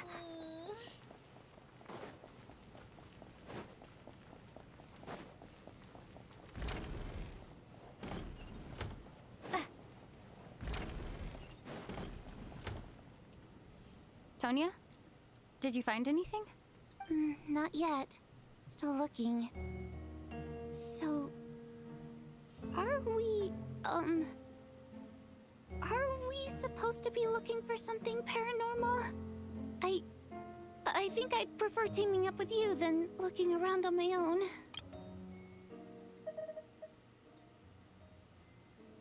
Paimon, coming in! This looks like somebody's notebook. Shall we read it together? Well, it doesn't look scary or anything. So I guess it should be fine. Alright, let's read it together. Lada, you once told me I would understand someday, but even now, I still don't. I don't believe anyone should be forced to abandon their homeland because of a change in power. Do never consider defending those past water imps nobles. Every inch of this land reflects memories of my childhood. If I close my eyes, I can still hear everyone's songs echoing everywhere. I will not forgive those who drove us away. And I miss you very much, Mother. So they were driven out. I often find myself missing that dress with the tassels, the heavy bed curtains, and the first ray of sunlight that would stream into the manor each morning. But it's alright now. If I narrow my eyes just a little, the light slipping through a backstage feels just like the one in our manor. I know that life is gone forever, and I can miss it all I want. But I also feel that what I have here now is no less than what I lost. The fantastical set designed by the pop master, many fans who came all this way to see me, and the quiet dancing girl who doesn't talk much. They're all mine. I won't lose any of it again. Never. Absolutely never. I joined a remarkable organization. I can't tell you its name. Whenever the great figure intends to do this time, there should always be someone looking out for the misfriends of the ordinary people. That's what our organization exists for. Even now, I still don't understand her. Why is it that those in power always seem this way? They clearly have the ability to bring greater happiness. Some say she has her own difficulties, but what could possibly trouble someone so seemingly omnipotent? Never mind. I just had to focus on what I could do.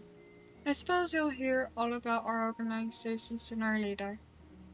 Its name is... never mind. I'll leave it a mystery for now. Huh. This has to be Vodyanitsa's writing, surely. Maybe it's a little rude for us to peek at this. I feel like I just read someone's secret diary by accident. Since it's an accident, it should be fine. Now I feel a little guilty too. It sounds like she's writing this for her parents, right? I don't understand. Why put this stuff in a notebook instead of mailing it in a letter? Because her water imp parents belonged to the aristocracy, who were driven out of Snezhnaya by the Tsaritsa long ago. And now they live somewhere new, where the postman can't get to. Oh, hey, Voidenitsa, I can explain. We're sorry. It's fine. My fault for not storing it properly. I can't leave things lying around and expect them to get ignored when everyone's scouring the place for clues. All right, give me my notebook back. I'll take over the investigation in this room.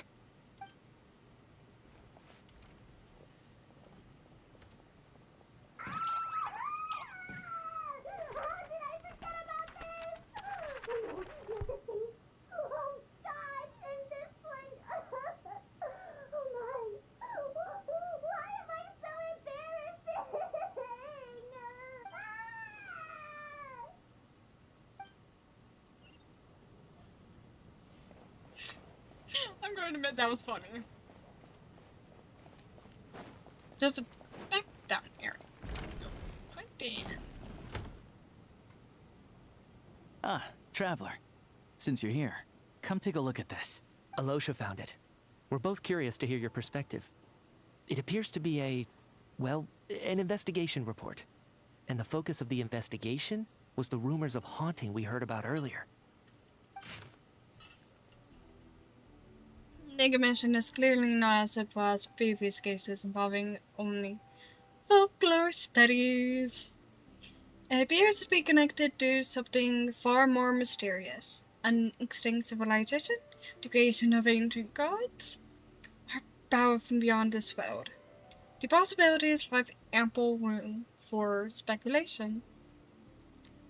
From now on, we should take this as a lesson. A simple surface does not imply that what lies beneath shares the same level of existence or nature.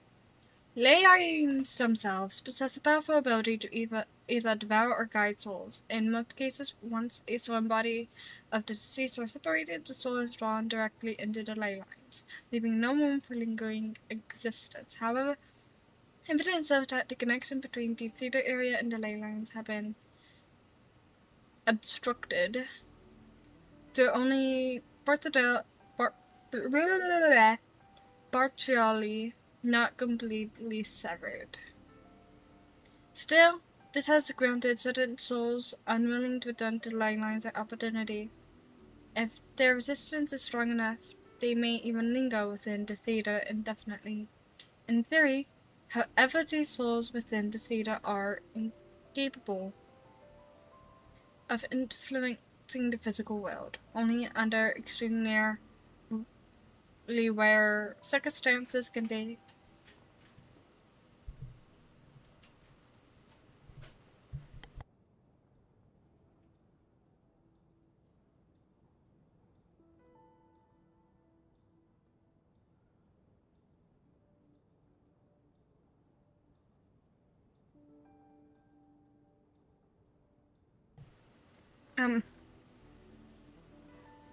they produce phenomenon observables to the human eye. Overall, they can be considered harmless. This assessment may be conveyed in advance to the theater's management to resort them. But for me, the investigation does not end here. Uncovering the reason why the ley lines have been obstructed is the true focus of this inquiry. After consulting multiple sources, the reliable hypothesis at present appears to be the existence of an angel civilization and its preliminary attempts at ley line renovation. There is too little information available here. I must return home as soon as possible.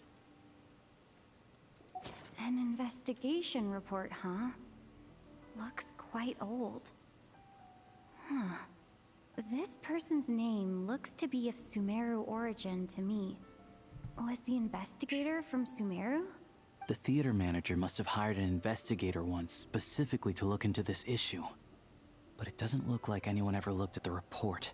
Presumably, the manager wanted to know if the supposed haunting was dangerous, while also being fearful of word getting out in case it affected the theater's business.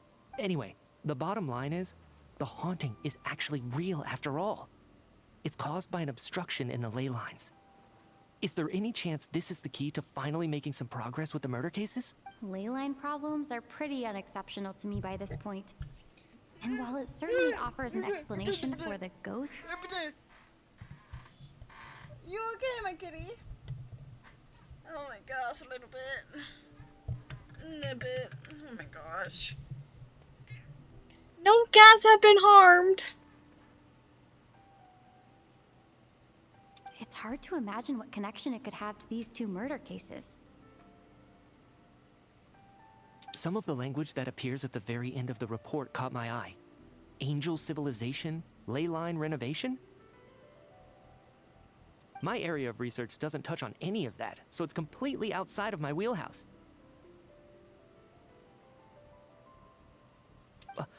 Huh? A piece of paper just fell out from the report. It landed right by your feet. Let's see. Death is near. It's got goosebumps. It's pretty ominous no matter how you look at it. How unnerving. It was tucked inside the report, so it must be a note left by the author. Death is near. Is that supposed to be what's going on here?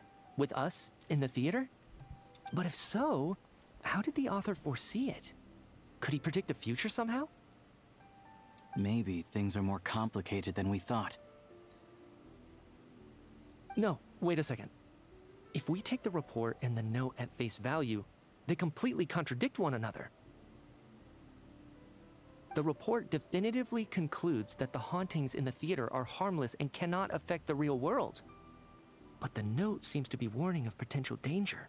The question is, what exactly does the note mean by death? I do have to go, be right back again. So I guess I'll leave y'all with music. I will be right back.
am stuffed. I'm so sorry.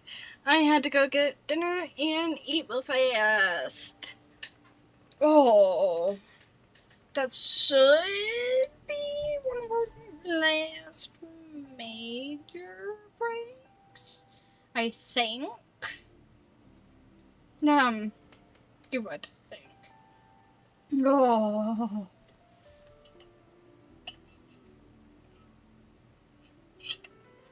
Oh.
Oh.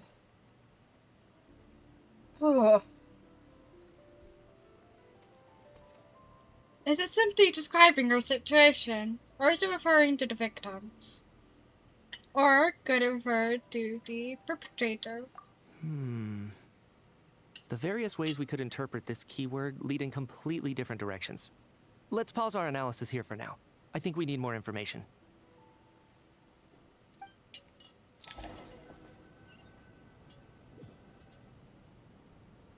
If we take all this together, it's not impossible, is it?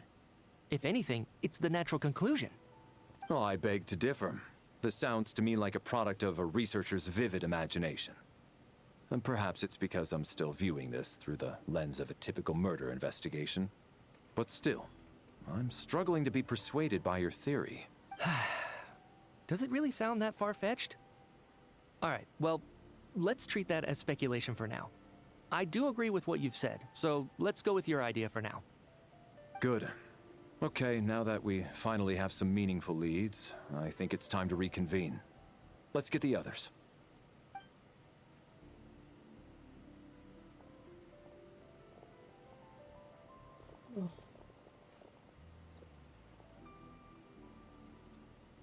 So, that's about everything we've discovered so far. I'll share my theory first. Based on what we've learned from the logbook, I believe the extra person among us is most likely the killer. If the killer had simply bought a ticket, it would have greatly increased the risk of their identity being exposed. I expect he or she either hid in the theater ahead of time, or found a way to slip past the ticket inspection. They then blended in with the group and waited for an opportunity to strike.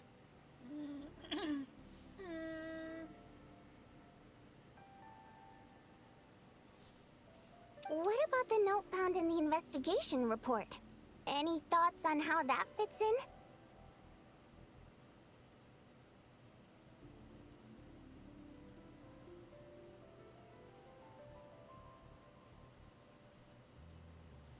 The killer may have simply planted it there as some sort of sick joke. I've seen my fair share of psychopathic killers. They love playing cryptic mind games.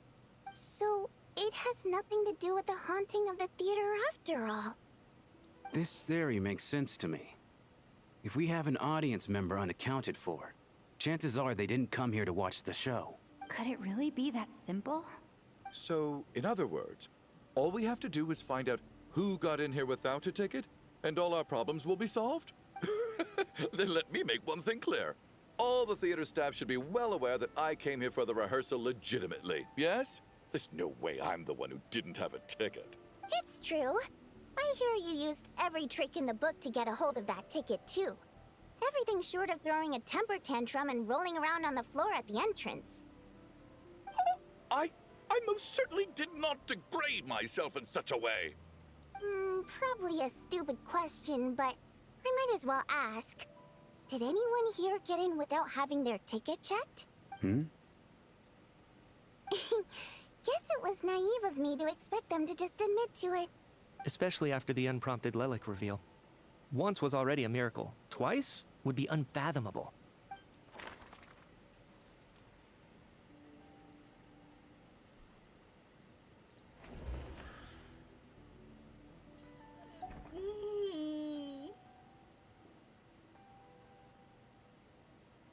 I mean, staff's more or less able to go in and out, I believe, without one. As things stand, the audience headcount doesn't add up. I guess we can rule out the theater staff members. Dead, dead, dead, dead. Him. I don't believe any of us here knew Shram before all this. If no one can verify Shram's identity... Mr. Shram, did you really go through the ticket inspection to get in here? Huh? Me? Why am I being singled out, my friend? Do I seem that suspicious? It's not that you stand out as suspicious. More that everyone else has been ruled out as trustworthy. Okay. Well, we spent the best part of 2 days together now, so I'm sure you can all tell what kind of person I am. I'm a true gentleman. I never dream of doing something like sneaking to the theater without a ticket. Yeah, I have no doubt that you're a good person. But the problem is, none of us here actually know you, so no one can say for sure that you are who you claim to be. Although, actually, what was it you said last night? Yeah, you're friends with that water imp, which is why you understand our primary mode of expression. Last time I checked, there were barely any of us remaining in Snezhnaya, since most of the water imps left. Could you tell me a little bit more about your friend? There's a good chance I actually know her. And I suppose it's also kind of a way for everyone else to get to know you a little better. If he can't, that's suspicious.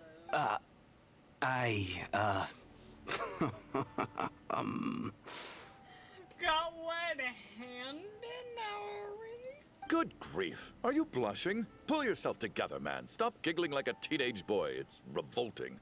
Hey, revolting is a little strong. All right, fine. I'll admit it. That water imp friend of mine, the truth is, we're dating. I was just the bodyguard hired by our family. But the stars must have aligned, because sparks began to fly between me and their daughter. Never in my wildest dreams did I think I'd get so lucky. We don't need details. Just get to the point. Okay. I'm just a little hesitant to reveal her name, that's all. You know how it is. These are delicate times, even with me to protect her. If word gets out that she's dating a human, both the Fae and human factions will give her a hard time. Really? Wait, no. That can't be. Huh? Shram, what the devil are you talking about?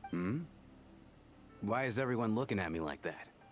Surely you can understand where I'm coming from. Delicate times? Factions?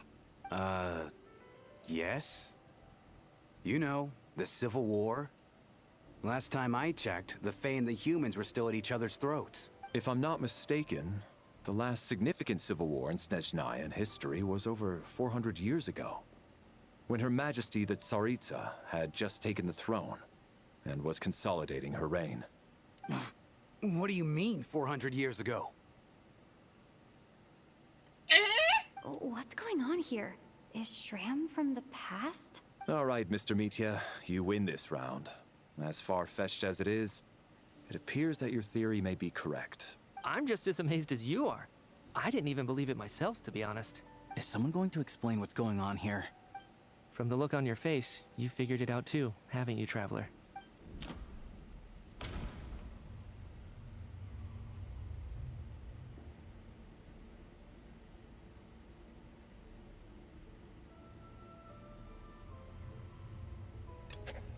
That seems to be the case. Shram's the extra person, but there's no way of learning his identity from this clue. No. The truth lies within the clues we've already discovered. Vodyanitsa's private letter touches upon the history of the Water Imp aristocracy's exile, but reveals nothing about Shram's identity. The theater's ley lines have been modified to block souls within its grounds from returning to them. Some souls can even wander this place forever. Mr. Shram's statement proves he's from hundreds of years ago, and according to the investigation report on the theater hauntings, Mr. Shram is very likely a lost soul wandering the theater.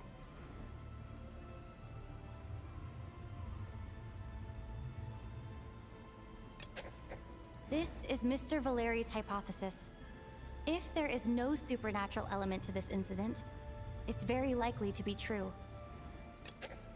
That's not it. For some unknown reason, the soul that has been wandering the theater due to the leyline issues has joined our group and blended in. Yeah, that must be the immediate reason why the ticket count doesn't match the number of people present.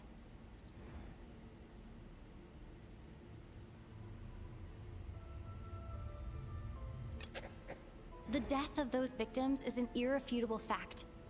It is the outcome of whatever's going on here. What we need to do now is find the truth within this information. The contents of the investigation report have been verified. There are indeed leyline issues and wandering souls in the theater. Death likely symbolizes the deceased. Mr. Shram, for instance. Death is near. Huh.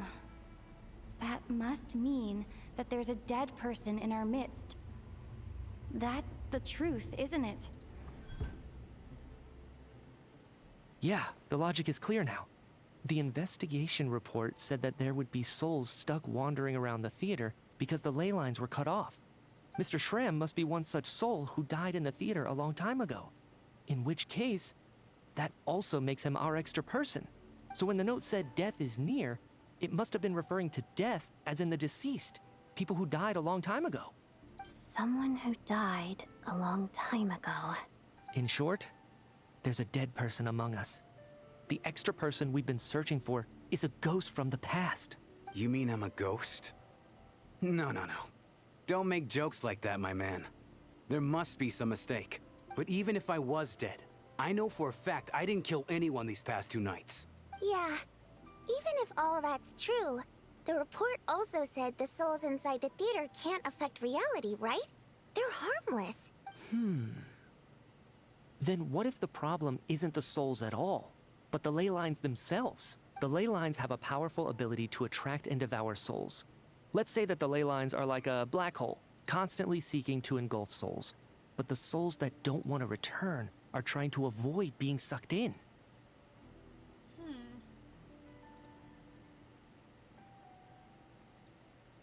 Huh. Why does this analogy sound so familiar? What happens when the black hole can't achieve its goal? I'm only speculating here, but what if it ended up swallowing innocent souls by mistake? Or intentionally taking other souls to compensate? That could explain why we weren't able to determine a cause of death. If you're right, and their souls were devoured by the ley lines, it does make some sense. It does seem to explain a lot of the things we couldn't make sense of. Does that mean it's true? Except there's no concrete evidence. Mitya is relying on a lot of logical leaps. Still, it seems like the best explanation we have under the circumstances. All right, so how could Shram not know that he's dead?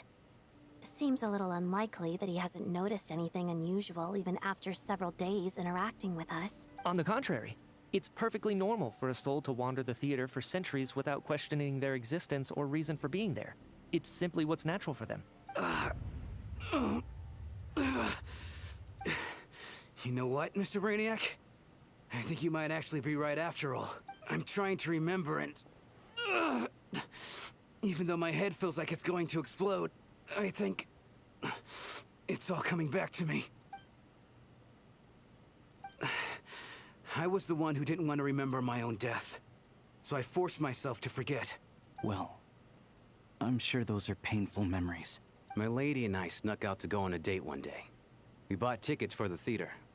It wasn't really my thing, but I was just happy to be together. All of a sudden, a group of people burst into the theater, shouting for all the water imps to get out, performers and audience members included. It was clear the conflict between humans and Fae had reached a boiling point.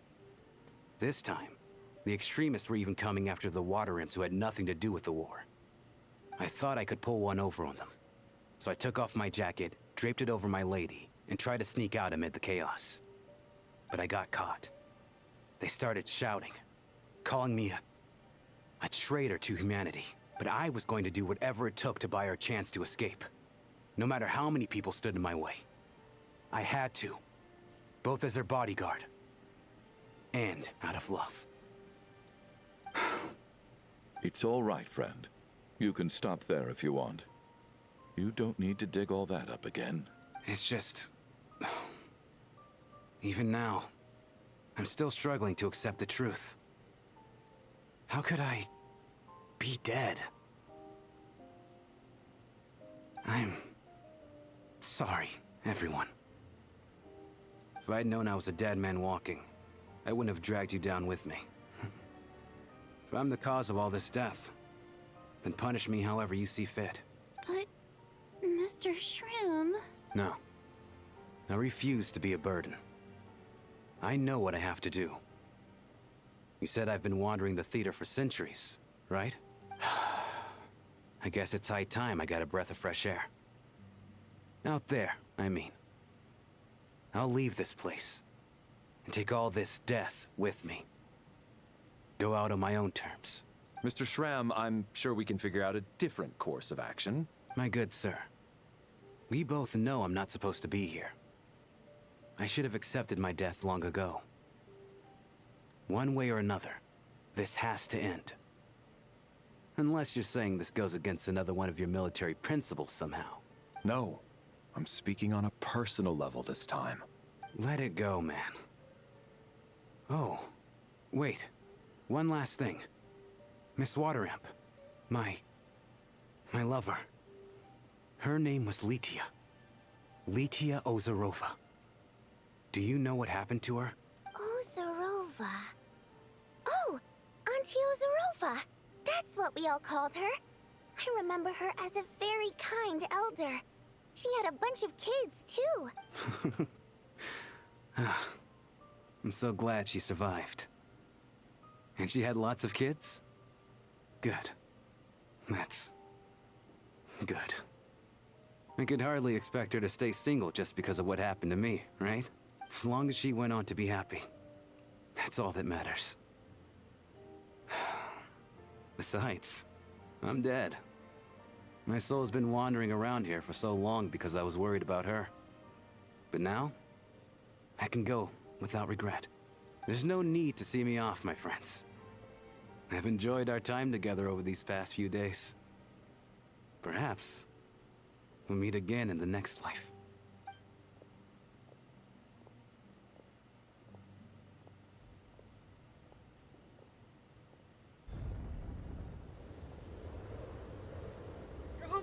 Take care, my man. I know Mr. Shrim was already dead, but... I still feel so sad. Death is cruel, no matter how we might try to make sense of it. So, was the conflict between Fae and humans really that bad back then? I was only little, so I don't remember much. It's terrible to think that so many innocent people had their lives turned upside down. But how old was Vodinitsa? Even the historical records about that time period don't say much about it. All people know is that the Tsaritsa founded the Fatui, drove out most of the Fae aristocracy without explanation, then used her terrifying power to suppress the humans. It seems to me like the Tsaritsa chose to make herself the enemy. She downplayed the conflict, directing whatever animosity both sides had for each other at herself instead. That's also why, despite how brutal the conflict was at the time, there hasn't been much lingering tension between humans and Fae since. Things have been fairly harmonious for the past few centuries. So you did it protect them. Oh, so he did it to protect them. So, the Tsaritsa banished the Fae to protect the Fae living in the city? She offered herself up to be hated in exchange for peace. Maybe it's not quite as bad as it sounds. I don't think Her Majesty is too concerned if mortals hate her or not. And besides, there are very few who truly do. All this time, I had no idea. All right. If Mitia's theory is correct, then I think we can consider this matter settled. Let's all take a break. Ugh, if only this blasted storm wasn't still raging on. Yeah. Because I still have a good, what, few hours of this left? I might have to stream another to finish this.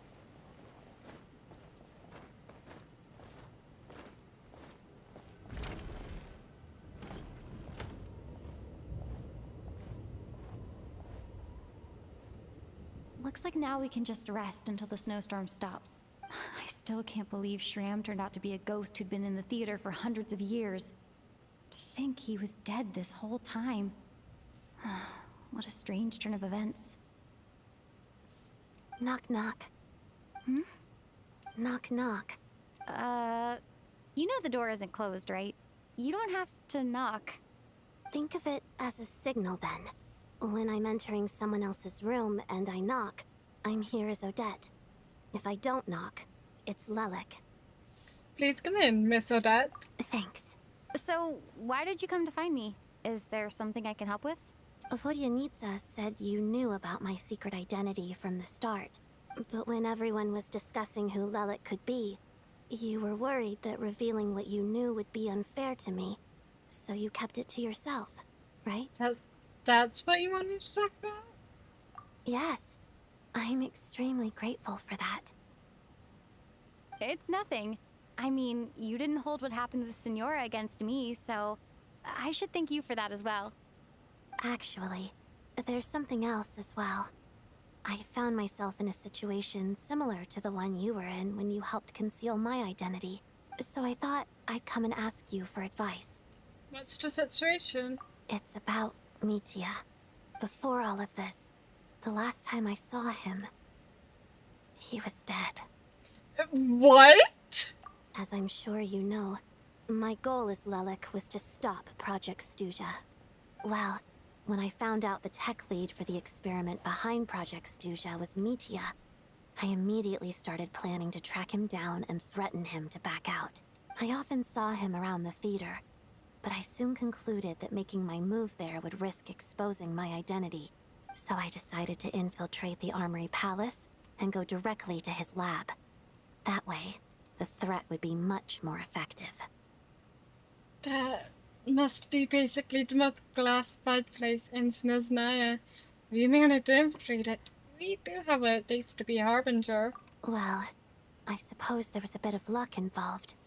But I am a Fatus, so I already had some familiarity with the building's layout. But when I finally made it to his lab, Mitia seemed to be dead.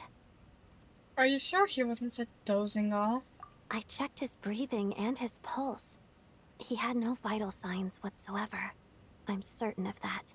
I thought maybe another anti-Project Stuja activist had beaten me to it, and chosen a much more brutal method. So I made myself scarce. That's why you were so on guard around Mitia that first night here. Yes. When I saw him sitting in the audience during the performance, I could barely contain the shock. To me, it was a miracle. Somehow, he'd come back from the dead. But then, the murder started happening and things got so complicated that it wasn't really at the front of my mind. That is, until Mitia himself said there must be a dead person among us. Then, I couldn't ignore it any longer. And yet, you thought that bringing it up right away would single Mitia out. Just like when everyone was suspecting Lelik. Exactly. I thought there could be something I was missing. Besides, we soon figured out that Mr. Shram was a ghost. And we knew there was only one extra person, so we thought he had to be the one. Ah, but now it seems like there's another candidate. I understand why you kept it to yourself. There was so much information being thrown around during that discussion. Bringing up Mitya would have just introduced more confusion. So, what do you think we should do? Let me confirm one thing first. When was it that you found Mitya dead? Around a week ago. Sometime in the afternoon. A week ago? That's earlier than I thought. I saw him just a few days ago at a restaurant. That definitely would have been after you found him dead. He seemed completely normal to me. Chatting with Vodyanitsa, trying to avoid Valeri. So he was definitely alive on that day. Huh. Well, all I can say is I know what I saw. Here's a thought. The reason we even suspected a dead person could be among us was because of the problem with the theater's ley lines. But Mitya's death happened inside the Armory Palace. The ley line issue affecting the theater shouldn't reach that far. You're right. I guess he doesn't fit the profile of the person we were searching for. I think the chances of it being him are very low. Surely he can't have died for real in the Armory Palace. Unless... Unless what? Unless he really did come back from the dead. Oh! You're right. Do you think we need to disclose this to the others? Huh, what's this? A private meet and greet? Where do I line up? That's not what's going on here. Well, I was just making the rounds. Thought I'd try to lighten the mood a bit. Vodyanitsa's handing out food if you're hungry. I just feel like they should reveal it. Because Valeri can confirm that, but yeah. Aside the snowstorm continues trades before your night falls once again. What is going on with this storm? Could it be connected to that monster that just arrived in Snezhnaya? I almost hope it is. Her Majesty the Tsaritsa left to vanquish that beast herself. We just need to wait for her triumphant return. Do you think people still feel the cold after they die? I'm wondering about Shram. Oh, maybe we should have given him a coat before he went out there. Death itself is cold, isn't it? I'm sure the storm will embrace him. Well, I hope he has a safe journey. I'm going to miss him, I think. It's not like we can blame him for Rampana and Kulish's deaths. Thinking back on it, we barely made it out alive ourselves. Once we get out of here, how are we going to explain what happened to their families?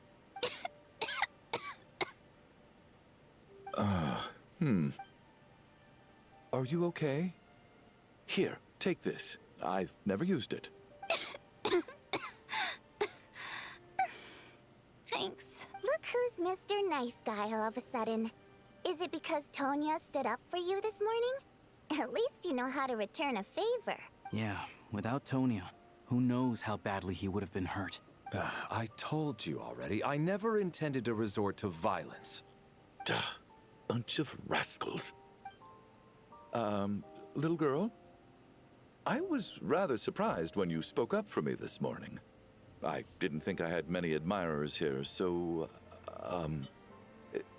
thank you.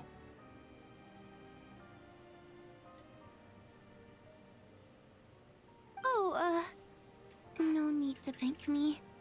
I said some bad stuff about you too.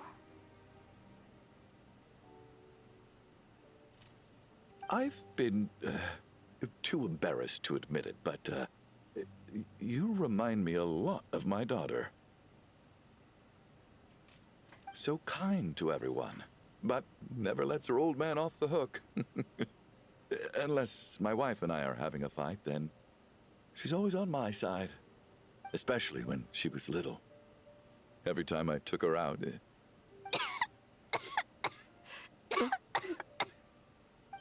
All right, easy now. How long have you had that cough, Tonya? I don't know. It's probably been a while. I'm fine. Are you taking anything for it? Yeah. I'll be fine once I see my brother. He's gonna pick some frost fairy flower leaves and brew a tonic for me. I'll feel much better once I drink that. I see. That's good to hear then. We should probably discuss arrangements for tonight. Now that the deceased has left our midst, there shouldn't be any more incidents. However, out of an abundance of caution, I'll keep watch. Shouldn't we take shifts? I can take one if needed. No need. I managed to get a nap in earlier, so I have plenty of energy right now. After all the tension of the past few days, everyone else should just focus on getting a good night's sleep.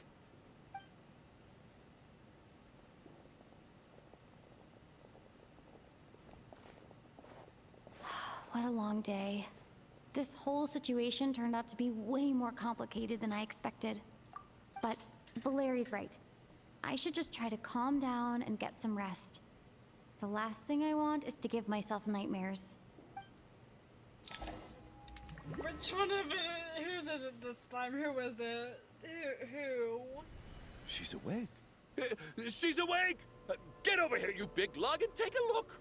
If you must call me something, call me Mr. Door. The Black Mist is coming. You need to go. Black Mist, haven't I heard that before? Are you all right? Can you walk? We just got attacked by monsters on our way up. That Mr. Door fellow protected us.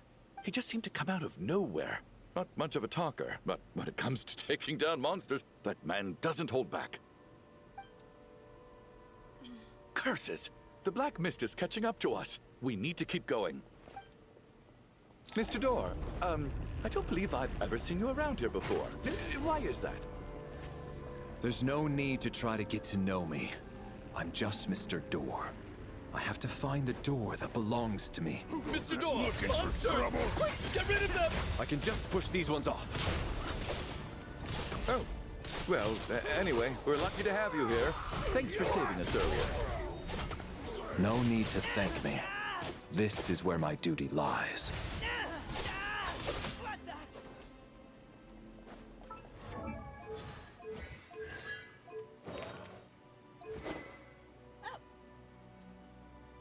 So it only goes to encounter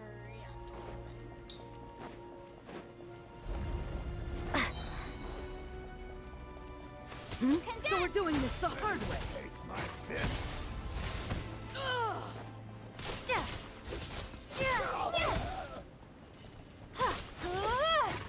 You win this one.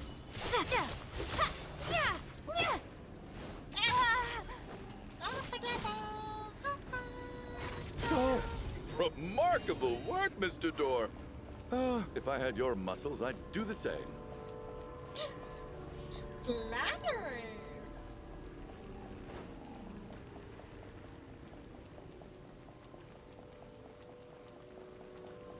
Are none of these doors the one you're looking for?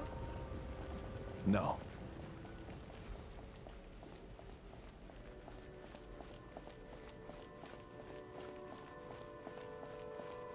Different from Cryostorm!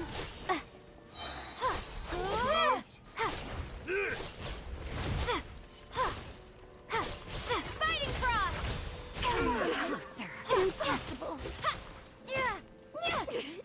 Impossible! Sir! How could this... I'm so exhausted. And the black mist is still rising. Wait, look! There's more monsters down there. No, no! They're gaining on us. Quick, keep going, or they'll be at our heels any second. Mr. Door, what are you doing? We need to get out of here. They're coming! Found it. This is my door. What? You mean you're going to stay here? I am a door. This is where my duty lies. So he made a door for closing, not for opening. No! You saved us. We can't leave you behind. You must keep going.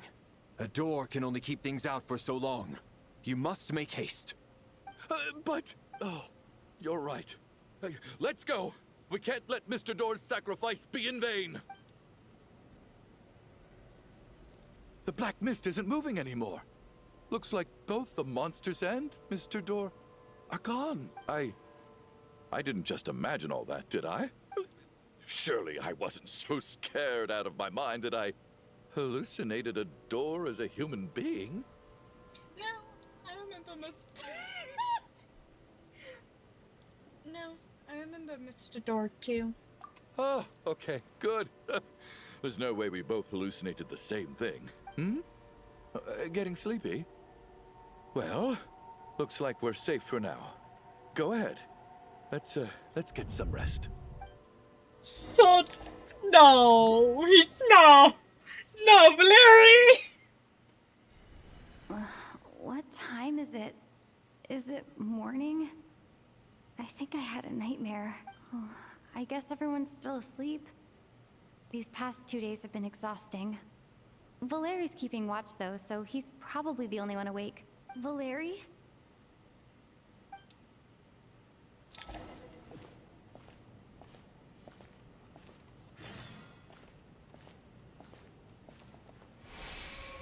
He looks as calm and composed as ever. Even now, it seems as if there's no burden of getting soda. Yet around him, time seems to stand still, as if the gods in their mercy finally granted him a moment of respite. Wake up! Everyone needs to wake up!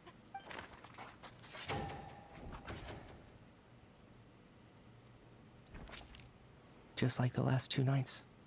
No clear cause of death. I've been a real thorn in your side, haven't I, Mr. Valeri? Now you can rest in peace. But for me, life will be all the duller for not having to run away from you, my friend. What? So... No. How's Tonya? Is she okay? I just checked on her, and it doesn't seem like anything serious. She's just exhausted from the past couple of days, and she's still recovering from her illness. We should let her sleep a bit longer. That means Valeri was the only one who died last night. If Valeri was awake and keeping watch, it would have been impossible to kill him without waking everyone else up. That much is certain. This is so frustrating. Why has nothing changed since yesterday? I thought we already dealt with the dead person causing all this. Actually, one thing has changed. There's only 1 victim this time, not 2. Does that mean...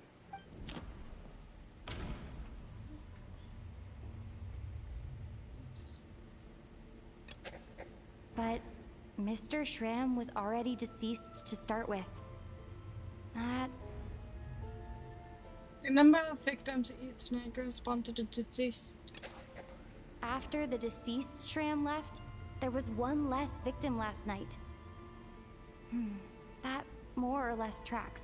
It's a reasonable conclusion, considering the only variable that changed. Oh, the number of people who die each night is equivalent to the number of dead among us. That's your theory, right? Exactly. We identified Mr. Shram, and the night after he left, the death toll dropped from 2 to 1. By that logic, there must be 1 more dead person left among us. Another one? But there was only 1 person unaccounted for in the ticket checks, right? The head count should match up now. Having an extra person was definitely a cause for alarm, but being 1 person short isn't nearly as unusual. Someone could have left in the middle of the show, or made it out before the storm hit. 1 more dead person among us. If Mitya's theory is right, then what Odette told me seems a lot more relevant. It's just, at the time, we had no reason to think there was more than 1 dead person. If only we'd taken it more seriously as a possibility, maybe this could have been avoided. I'm sorry. This is my fault. I had information that could have been helpful, but I held back. I should have brought it up right away. I'm partly to blame as well. I was too quick to dismiss Odette's concerns. What is this about? What have you two been getting up to behind my back?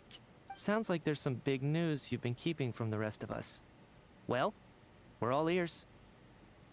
I'm going to laugh if Odette says it bluntly.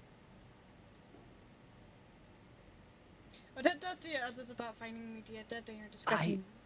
I'm the dead person? Oh, his eyes! Wow, that's certainly news to me. Odette and I talked about it yesterday, but we thought it just wasn't possible, so we left it at that. Yeah, I don't blame you. If I'd been there, I probably would have reached the same conclusion. It just sounds too unbelievable. Let me just try and verify this. I just scoured my memories trying to think back to the afternoon Miss Odette mentioned, but I honestly have no recollection of dying. That's where I'm different than Mr. Schramm. Having seen Mr. Mitya a few days ago myself, I also find it hard to believe he could be the other dead person among us. Well, if it isn't Mitya, then who? Do we vote on it? If you don't mind me asking, Traveler, I believe you mentioned that you know Tonya's brother. Had you ever met her before all this? No, never. Wait, are you saying... No! Child would kill us! Now, just 1 minute. I know where this is going. You can't just randomly point a finger at anyone you want. You're in the hot seat, and all of a sudden you want to divert our suspicions onto somebody else? Okay, he's being reasonable this time. He is. I do want to say Mitya is a possibility. Trying to pick a fight, Mr. Chuganov? Whenever you open your mouth, all you do is attack people, and I've had enough of it. If you don't want to engage in a civil discussion, you can shut up. You little brat! Did Mitya ask about Tonya because he suspects her? I suppose I only identified her by age and nothing else. Could that mean... I'm just saying. You're going around casting suspicion on people for no reason. How could Tonya be dead? I can vouch for her, if nothing else. I've seen her before. She's the sister of that Harbinger, isn't she? The one called Child. Oh, really? You're telling the truth? Since being here, I don't think I ever mentioned she was Child's sister specifically. Does Chuganov actually know her? If Chuganov can vouch for her, then it can't be Tonya either. In which case, it seems unlikely that there's another dead person among us at all. Miss Odette, could you go over that afternoon with me one more time, when you found me dead? No problem.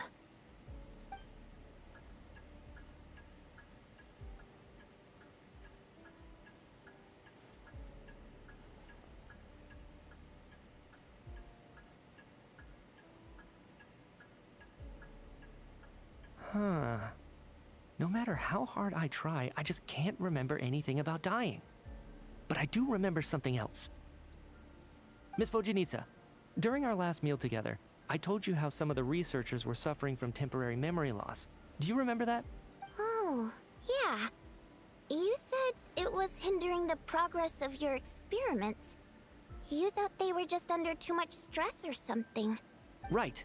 And even though I don't remember dying that day, I'm pretty sure I experienced something like amnesia.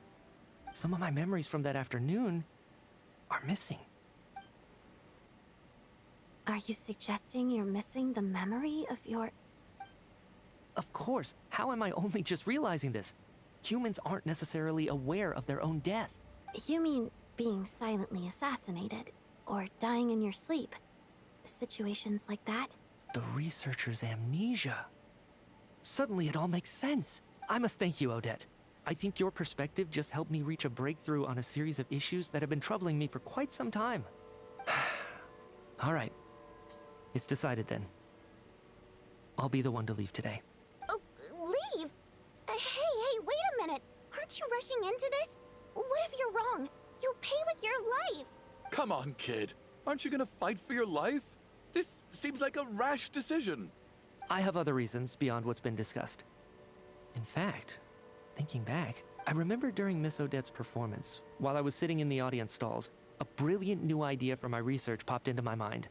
But then, my train of thought suddenly cut off. I can't remember it now at all, and I didn't take any notes. I guess that must be another instance of temporary amnesia. No. Hold on. I see where you're going with this. You're suggesting that each instance of temporary amnesia is a death, right? There's a glaringly obvious flaw in that idea, no? How can one person die so many times?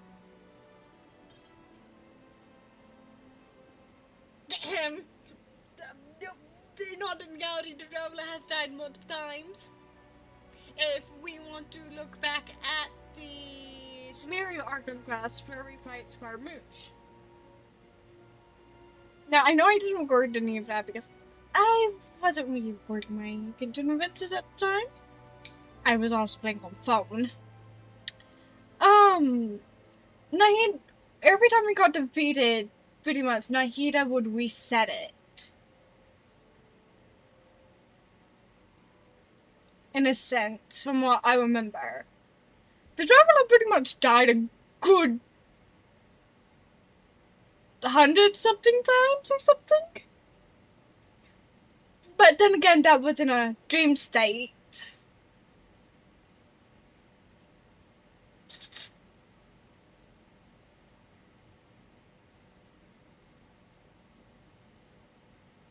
But yeah, how can someone die so many times? Unless a god like being the fearing. I believe Miss Odette's account. During the period where my memory is blank, I must have been either dead or in a similar state. All it would take is for the same thing to happen in the theater, and I would come under the effect of the ley lines in this vicinity. This increases the likelihood of me being the deceased, does it not? But... There's no evidence to suggest that anyone other than me is a candidate for the deceased. So allow me, as a scientist, to treat this as an experiment. Please relax, everyone. I don't think things are as bad as they may seem. If I really am the deceased, then to leave the theater will be a relief for me. If, on the other hand, I'm still alive right now, well, apparently you've all witnessed my resurrection recently anyway. Who's to say I won't return from the dead again this time? Mitya's right. This is the only thing we can try right now. I think he's deliberately downplaying the gravity of the situation, though. He probably doesn't want to burden everyone. What is a scientist if not someone who gambles on experiment after experiment in an attempt to obtain the truth?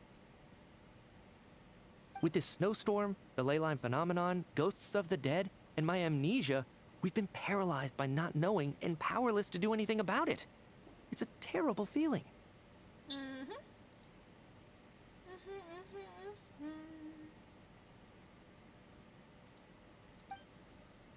But if I do get resurrected, you can be sure that I'll come back with the truth of all this.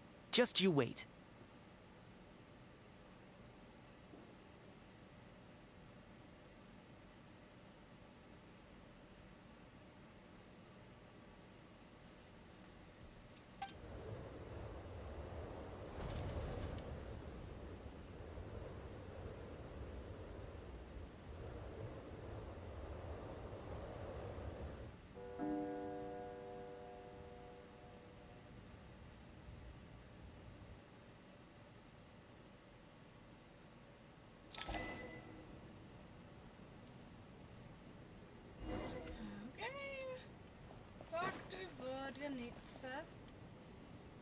Poor Mr. Mitya. I didn't even get to see him one last time. Maybe it's a good thing that you weren't there to see it. It was a hard thing to watch. I hate goodbyes. Why does it feel like everyone around me is slowly disappearing? Not just in here, I mean. In the outside world, too.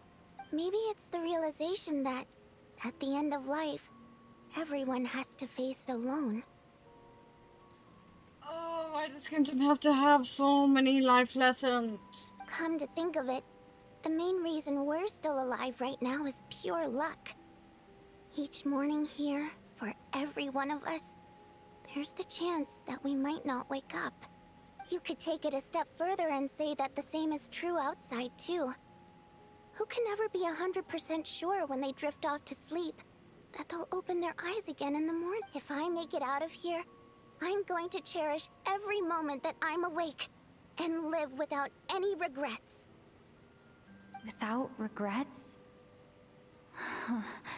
I feel like a strange sense of anxiety has been quietly growing inside me over the last 2 days. Paimon. Or Are you child. okay? You look really glum. If something's bugging you, let's talk about it. There's only a few of us left here now. After everything we've been through, what's the point in keeping things bottled up? I have a travel companion named Paimon. Alosha and Odette have met her before. She's been feeling unwell recently. You're worried about her, aren't you? That makes sense. We've been trapped in here for days. To be honest, I used to feel like I was just a spectator in this world, watching everything that happens from the sidelines. Maybe it's because I'm a descender? A descender? But with Paimon by my side, over time, I slowly felt my connection to this world growing stronger. She loves eating, sleeping, and having fun, but she's also a great guide. It's her authenticity that makes this whole world feel more real for me. Over the last few days that we've been apart, I've often caught myself wondering, what would Paimon say if she were here right now?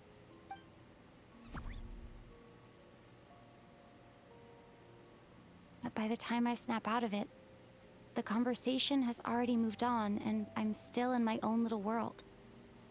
I'm trying to overcome this sense of detachment, but I really miss Paimon. I guess, in a way, she means the whole world to me. Stop! Oh, the game's making me want to cry. The game's making me want to cry. Paimon? Yeah, we in fandom call her annoying. I know a good few people hate Paimon, to be more precise. But do hear Traveler admit that?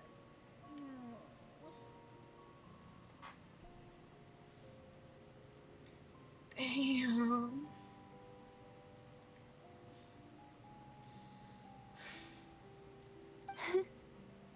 I bet she misses you when you're not there as well. Maybe you're her entire world too. We are. I don't know if this will make you feel any better, but back when the water imps left Snezhnograd in droves, I also felt like the whole world was suddenly empty. I could be surrounded by people all smiling and having fun, and still feel completely separate from it. So, I totally understand how you feel. Later on, I started to think, maybe accepting the fact that our loved ones won't always be with us is something that takes a lifetime. All we can do is cherish their companionship from moment to moment. Well said. So, once we get out of here, you better hurry back to our side as fast as you can. You can't let your story end in regret. That's the trope I hate the most. Thank you. That's exactly what I needed to hear. But Vodyanitsa, if you hate goodbyes too, why didn't you leave with your people? That's just the choice I made. I used to regret it, but I don't anymore. Like I said before, singing is a water imp's primary mode of expression. It's how we convey our emotions. Our songs have echoed through this theater for hundreds of years, each one a story pieced together through moments of joy and sorrow. But does a story exist without someone to read it? To me, the answer is no. So I made the choice to stay. That way, there would still be someone left to sing these songs and listen to their stories. Otherwise, they could have been lost forever. Could you teach me how to understand your people's songs sometime? I want to be able to truly hear them, like Mr. Shram. A fan after my own heart. Thank you, Tonya. How about I sing something for you, and you tell me what you hear? Okay, I'll do my best.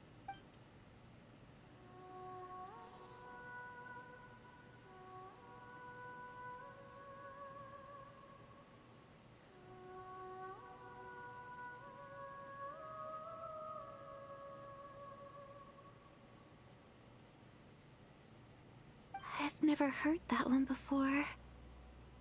I feel like I can hear a sense of longing somehow.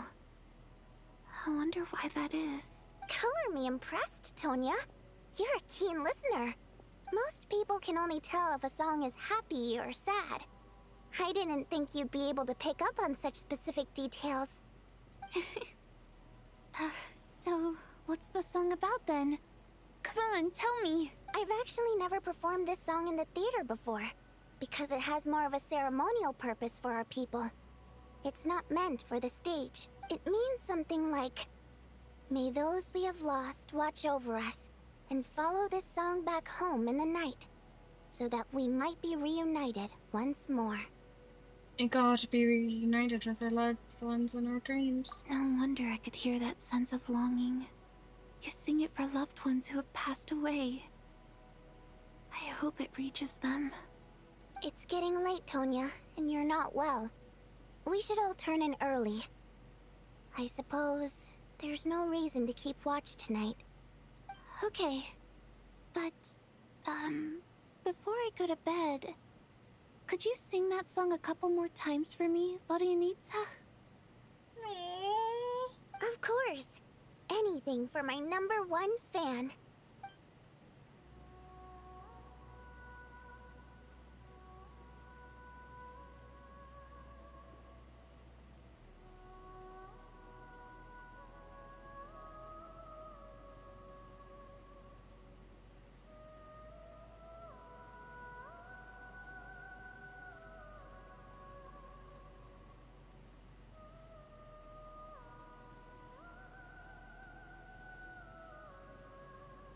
Once I get out of here, I definitely don't plan on ever coming back.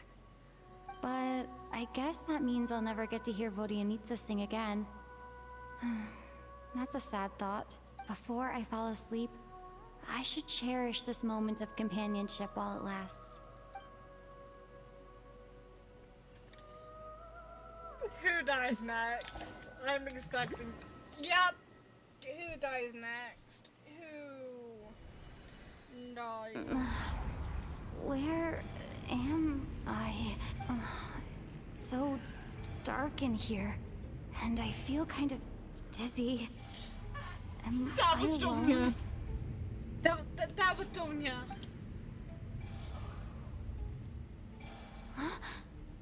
What was that noise?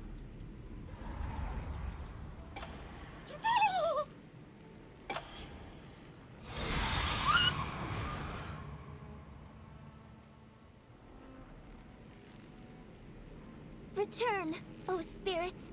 Fulfill your oath of protection.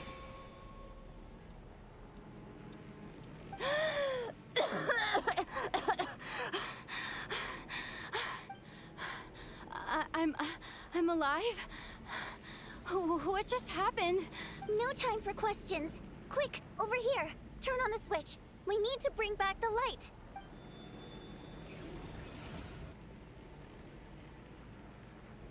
All right, we're safe. The spirit just now is called Night Prayer. The light subdues her, but she'll attack without a second thought in the dark. Is she a ghost? Sort of. I know it's hard, but you can't let this place go dark, or she'll kill you again. Seaweed, that killed me. Yep. Luckily, I was here to resurrect you. Otherwise, that'd have been a real bummer. A bit more than a bummer, I'd say. Wait, so you have the ability to resurrect people? Sure I do. I'm your guardian spirit after all. Huh? I specialize in soul recall. Oh, it's nice to meet you, by the way. Oh, thanks. It's nice to meet you too. All right, there's no time to waste. The black mist is already catching up. We need to avoid it at Night Prayer at all costs. Come on, let's go. We need to reach the next switch before the place gets too dark. If we bring the light back, Night Prayer won't be able to get to us. Sweet, sweet light! It's back! Shh! It's Night Prayer. We need to move quick, but don't let her notice you. Look out!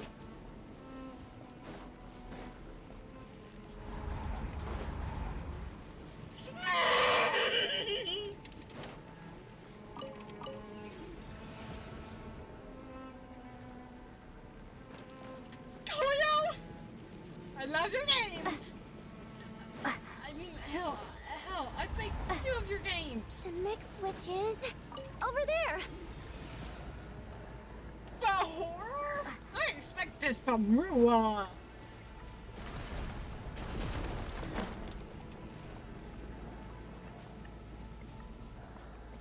I expect this from Rua, not you.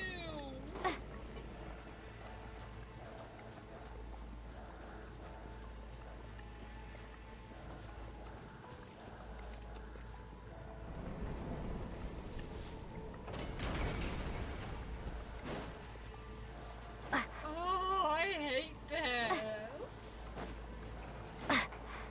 They think this is taking a good majority of the screen. I know I was probably AFK for like an hour.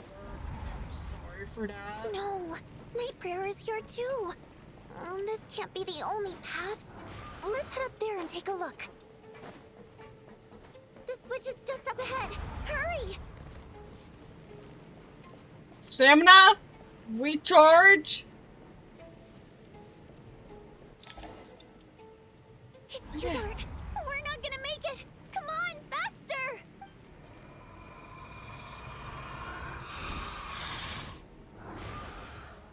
Traveler! I won't let you die like this. Not on my watch.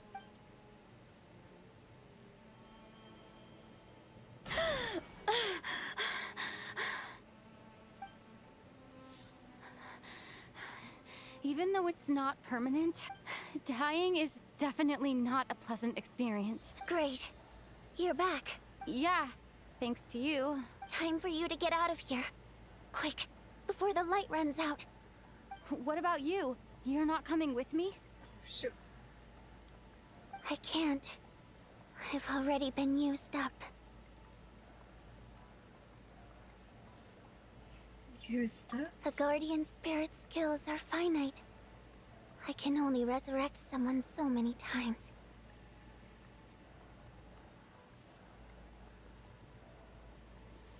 I might not look any different, but my essence has been exhausted. Now, I will slowly start to fade away. I can go no further. The black mist is where I belong. Why didn't you tell me sooner?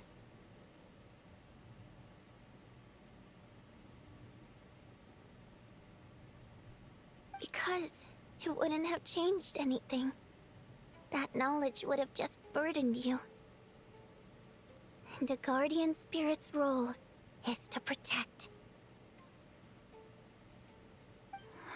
But...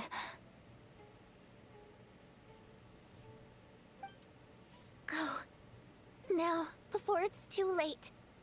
I already hear Night Prayer approaching.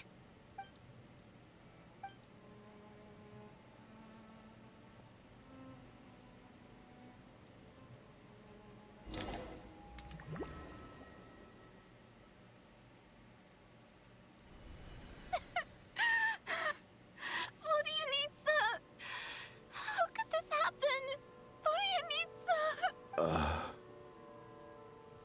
Well, I guess there's no need to inspect the body.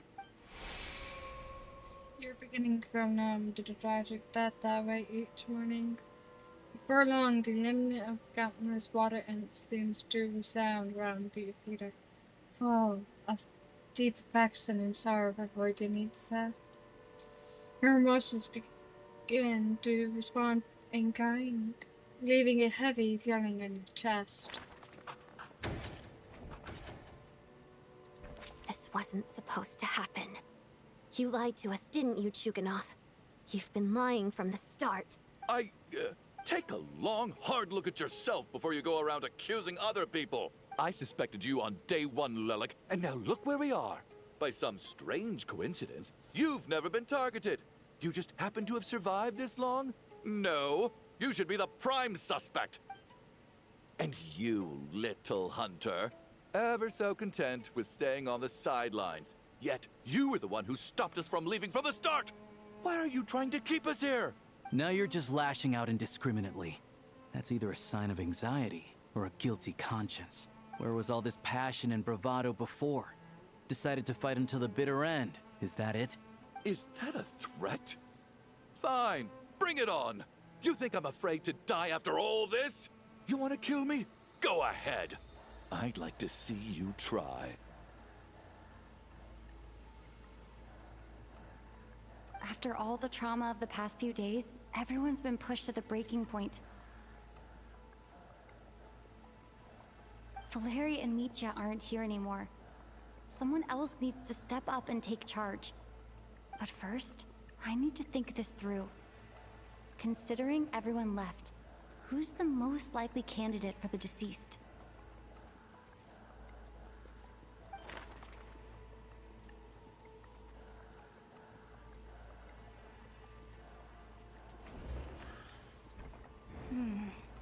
My memories are perfectly coherent. Even after racking my brain, I can't recall any scenes of my own death.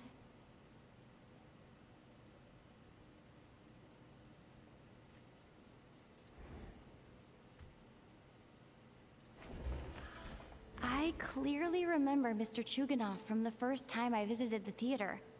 He made quite an impression. That was just a few days ago, so he's unlikely to be the deceased.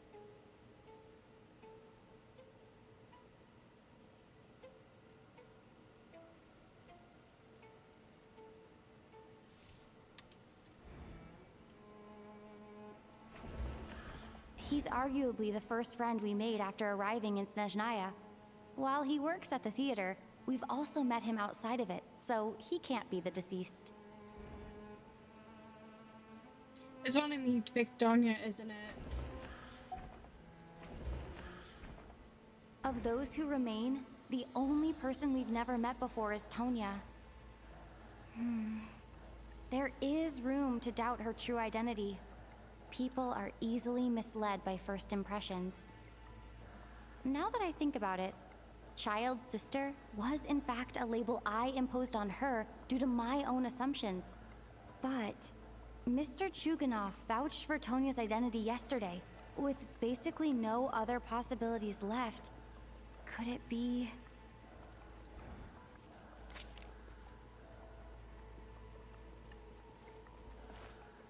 Tonya, how's Tusser been lately?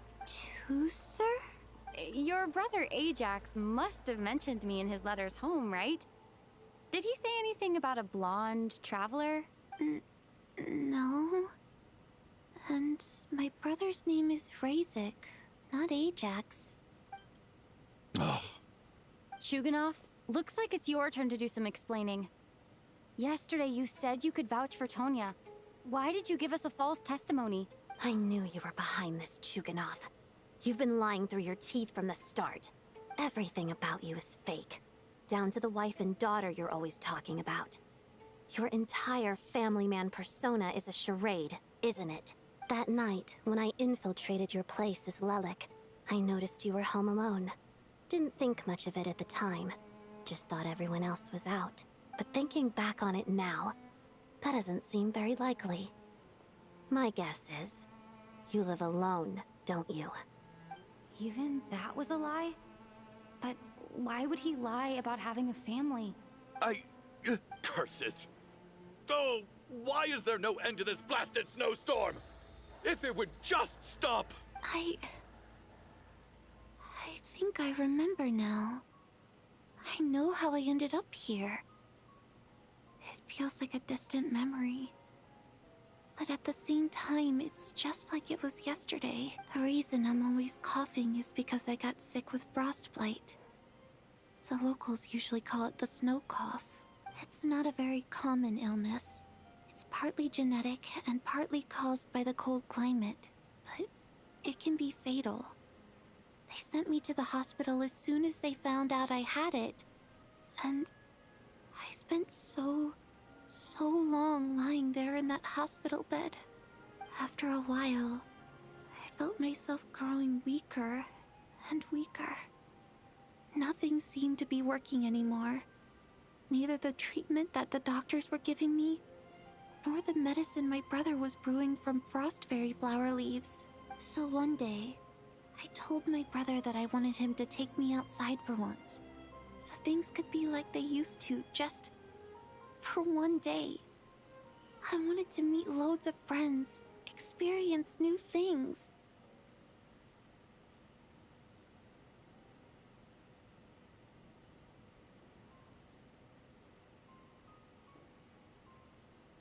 He agreed. He snuck me out of the hospital, and we escaped.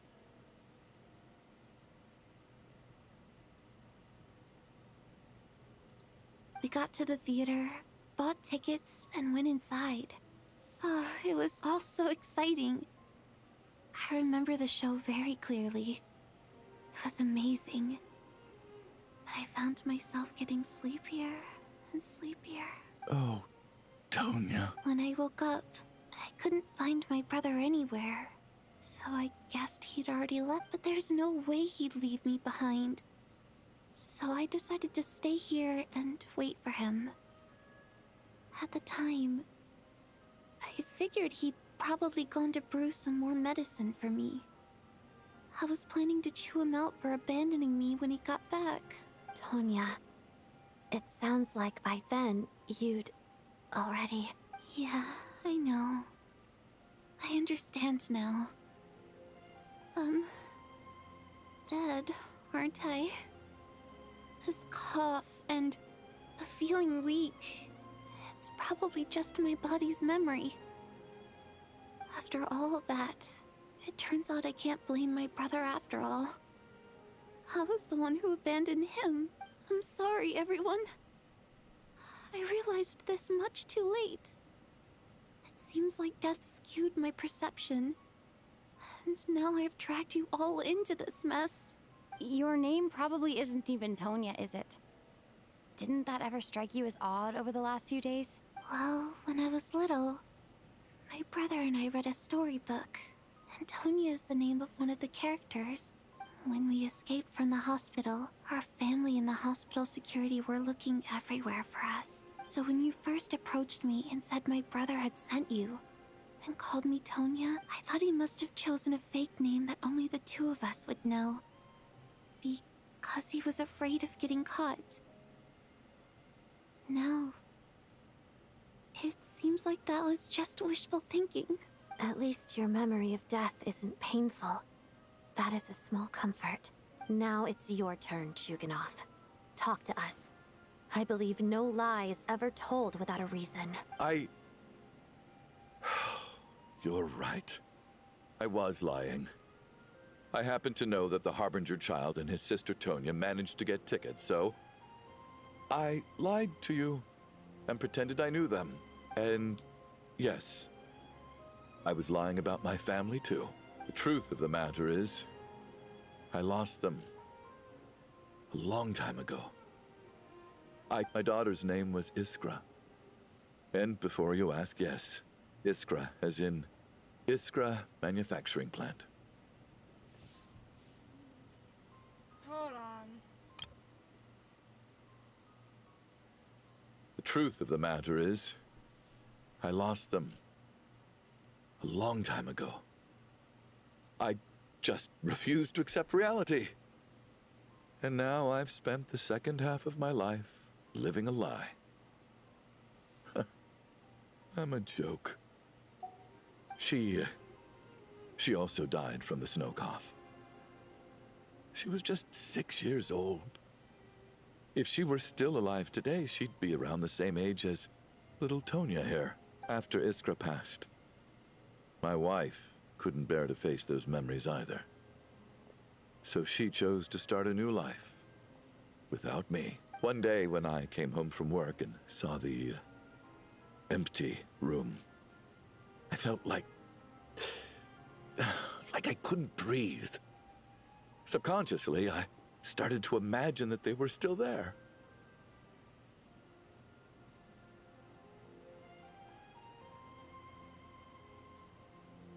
I soon discovered that this was the only thing that made me feel any better, so I just embraced the delusion. Nothing more than a pathetic means of escapism, I know. But at least it's not a crime. So explain your false testimony then.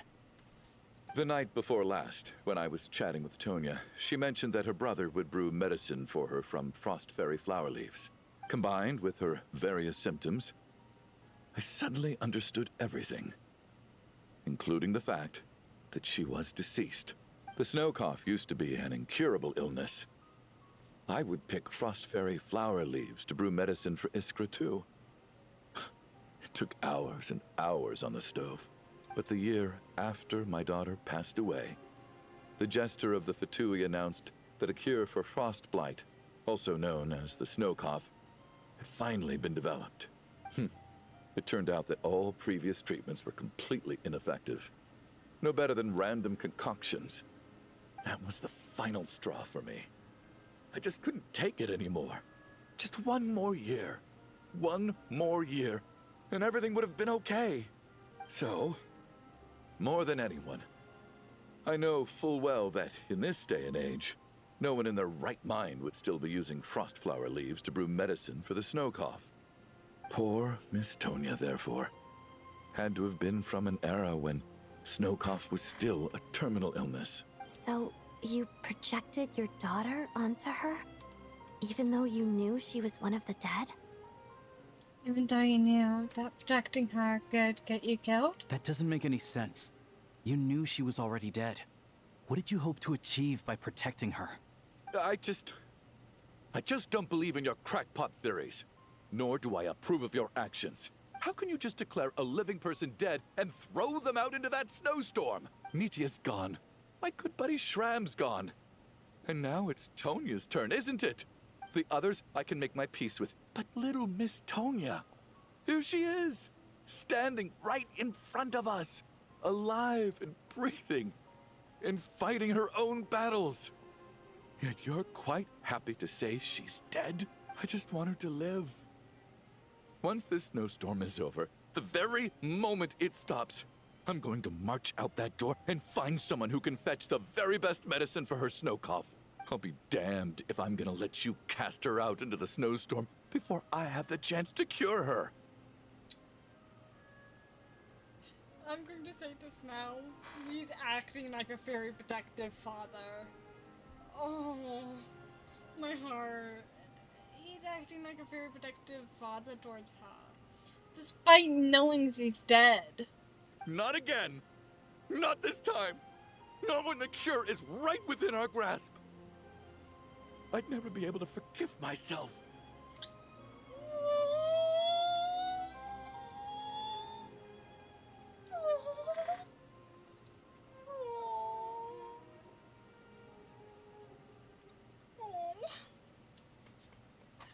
I don't really like Sukhanov. Oh my gosh. Mr. Chuganov, stop. I can't let you do this. Tonya. By the sounds of it, you've known I was dead since the night before last, right? I really liked Mr. Valeri, Mr. Mitya, and Miss Vodyanitsa. And now they're all dead because of me. I'm not happy about that. The reality is, you've been trying to fight your own demons through me. But all you've really done is trap me inside your delusion along with you.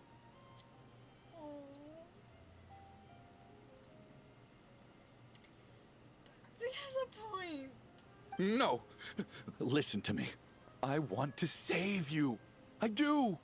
Well, at this point, I'm quite sure that I'm dead. I don't need to be saved. The time I got to spend with all of you is more than enough for me. Despite all the bad things that kept happening, I got to meet so many interesting people and spend so many days and nights by your side. Since the day I escaped that hospital until now, this has been an adventure I never even dared to dream of. I'm very fond of you all.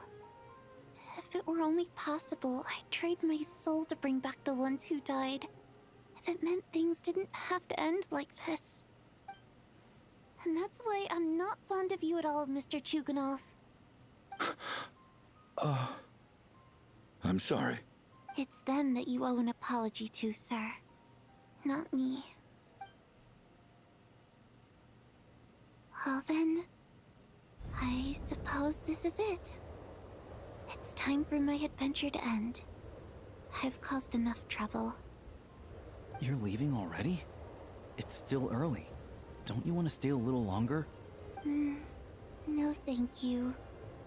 Oh, and by the way, my name is Patashka. It was nice meeting you all. Feels strange that we're only being properly introduced now that it's time to say goodbye. Tashka?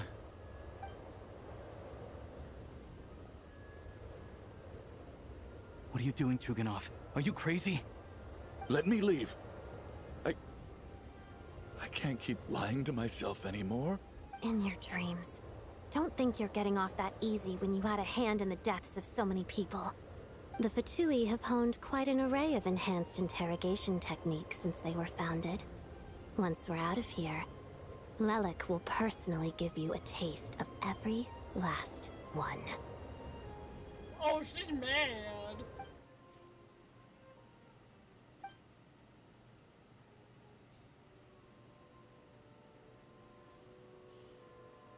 I think we should leave. I doubt this snowstorm is ever going to stop. For all we know, this storm might have destroyed all of Snezhnaya by now. Maybe even the whole world. I'm starting to feel the same way. Maybe this is the heat of death. The heat death of the universe. Wait, we finally solved the mystery of the haunted theater today. Maybe let's at least try to enjoy tonight? Fair enough. I don't particularly feel like dying in Chuganov's company anyway. And yet you won't let me die first. Hey, Chuganov, on a serious note, if we do make it out of here, you should close down that factory of yours. A lot of people are freezing thanks to you. Is this really the time to be discussing my factory? All right, fine. I'll shut it down. Doesn't matter to me anymore. Am I hearing things? Or was that a knock at the door? There it is again. But I don't understand. The snowstorm hasn't stopped, has it? Maybe the snowstorm has brought us some unwanted visitors, or perhaps it's the rescue team that Valeri mentioned. Should we open the door? Is this it? Is this nightmare finally over? If the last few days are anything to go by, I probably shouldn't be getting my hopes up. Whatever lies beyond that door at this moment, it could be something even more terrifying than everything we've been through so far.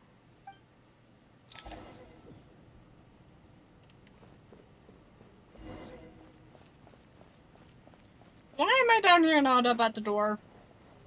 Game! Oh, wait, no, we were down there when we had to knocking, so that makes sense. Oh!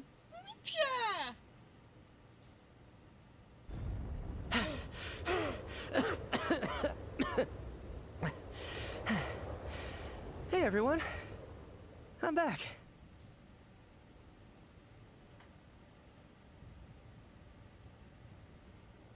How are you doing? Feeling any better? Much better, thanks.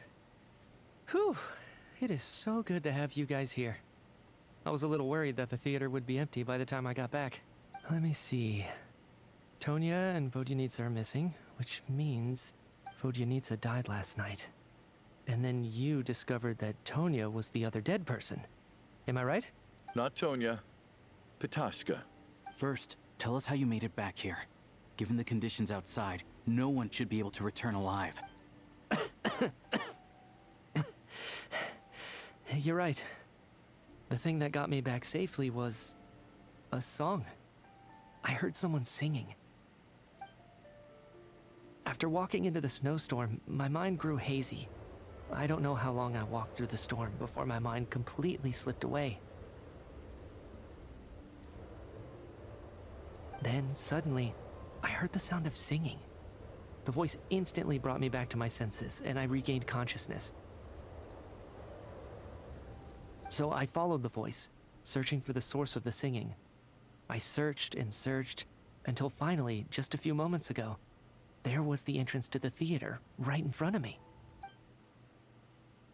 She's singing. I've actually never performed this song in the theater before, because it has more of a ceremonial purpose for our people.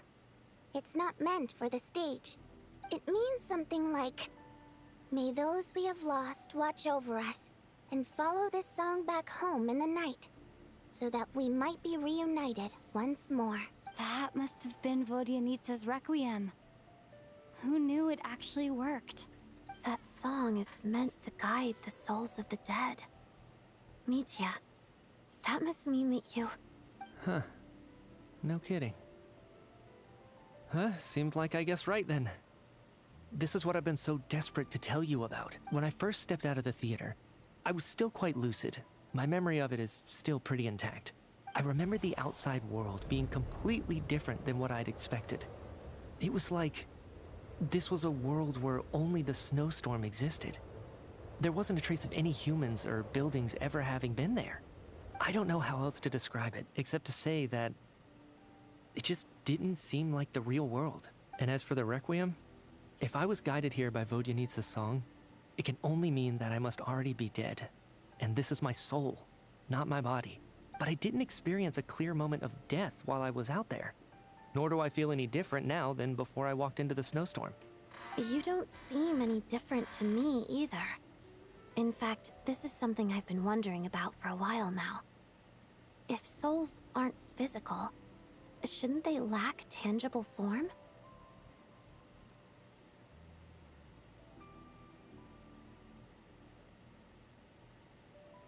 Both Shram and Patashka were clearly deceased, and yet their souls didn't look or feel like ghosts at all. They were visible, tangible, no different than you or me. This raises a truly terrible thought. Is that really what Mitya is suggesting?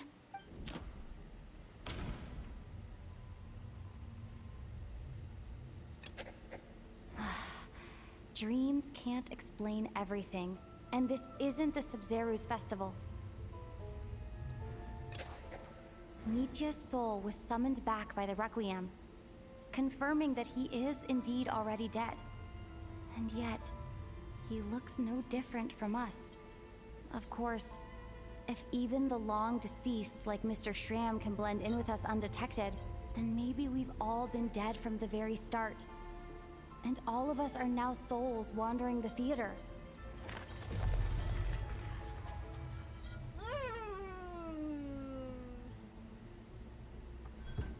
Yes. I think that this is probably the afterlife. What did you say?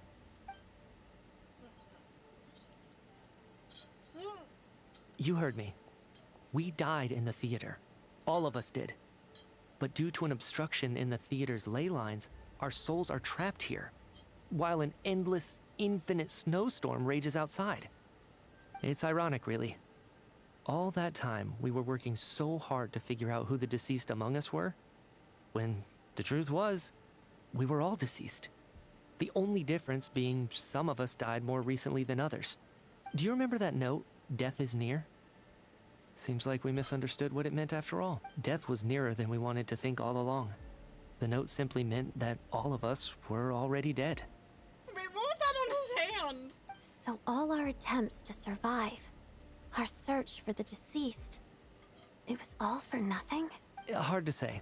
At the very least, we helped 2 lost souls find clarity and go to where they belong. His finger's red. The presence of those 2 is probably what caused our souls to be drawn in by the ley lines. In which case, the deaths we've awoken to over the past few days were just souls returning to the ley lines for good. If what you're saying is true, doesn't that make us the lost souls now? Huh, no wonder. This afternoon, when I was moving Vodyanitsa's body, I noticed that the other bodies in the room hadn't decayed one bit after all these days. That's further proof that those aren't physical bodies at all, but merely our shells here in the afterlife. Am I really dead? This doesn't feel real to me at all. No, that's impossible. This cannot be how it all ends. I still find it hard to believe that all of us are dead. How exactly did we die in the real world? None of us have any memories of dying, right? Not even knowing how we died is preposterous. Good grief. Surely there has to be some reason. Exactly. It's hard to rest in peace when you don't even know how you died. It gave me lots to think about as I strode out into the snowstorm. I racked my brains trying to remember the cause of my death, the exact moment I died, the root of all of this, right up until my consciousness faded. Wait. Hold on. Right before I lost consciousness, I think I saw something. What was it? I can't remember. And I think I lost my notebook and pen. Mitya, your hand. Is that blood on your fingers? Huh? You're right.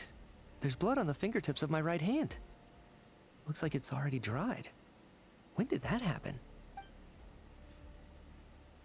What the? I guess this was what I saw. I must have desperately drawn it in my own blood right before losing consciousness. What's wrong? Do you recognize the symbol? It's Renova, the ruler of death. Oh, shoot! Alosha, do you still remember that Snezhnayan folktale you told me about?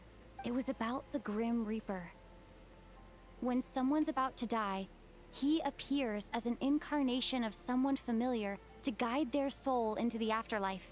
And as soon as you recognize his face, your life is over. I heard a similar tale when I was little. You think the Grim Reaper in this story refers to the ruler of death you mentioned? That's right. In which case, death is near could also mean that the Grim Reaper is here, disguised in a familiar form. Death, the deceased, and the Grim Reaper? So it's a triple entendre. When I first saw this note, I thought it contradicted the investigation report. But now it seems like that was the whole intention. So the Grim Reaper deliberately misled us. Then, we started suspecting each other and searched for the deceased while they hid in plain sight. By that logic, the one person most likely to be the Grim Reaper incarnate is...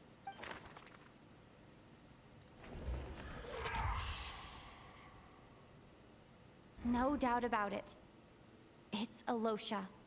Looking back at how everyone has acted over the past few days, Alosha is most likely the Grim Reaper lurking among us. Oh, that's creepy. Is it you, Alosha? You were the first to discover the investigation report, and you had plenty of time to slip the note inside to mislead us. So? Surely you can't suspect me based on that alone. What if someone else found the investigation report first, slipped the note inside, and then put it back without telling anyone? There's no denying it. The note could easily have been slipped in much earlier than it was discovered. That's not all.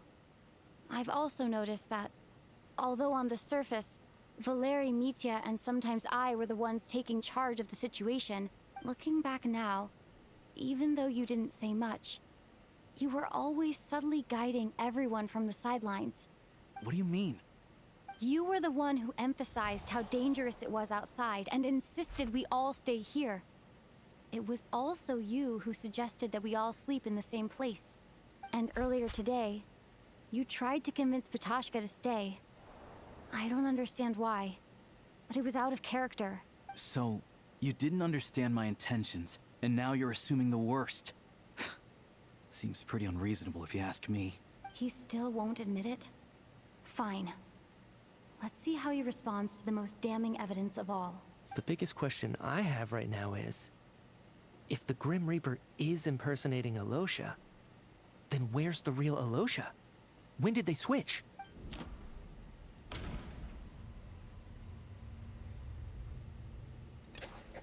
That's right. This was the moment. Right at the start, before any victims had even emerged, Alosha was switched with the ruler of death while everyone's guard was still down.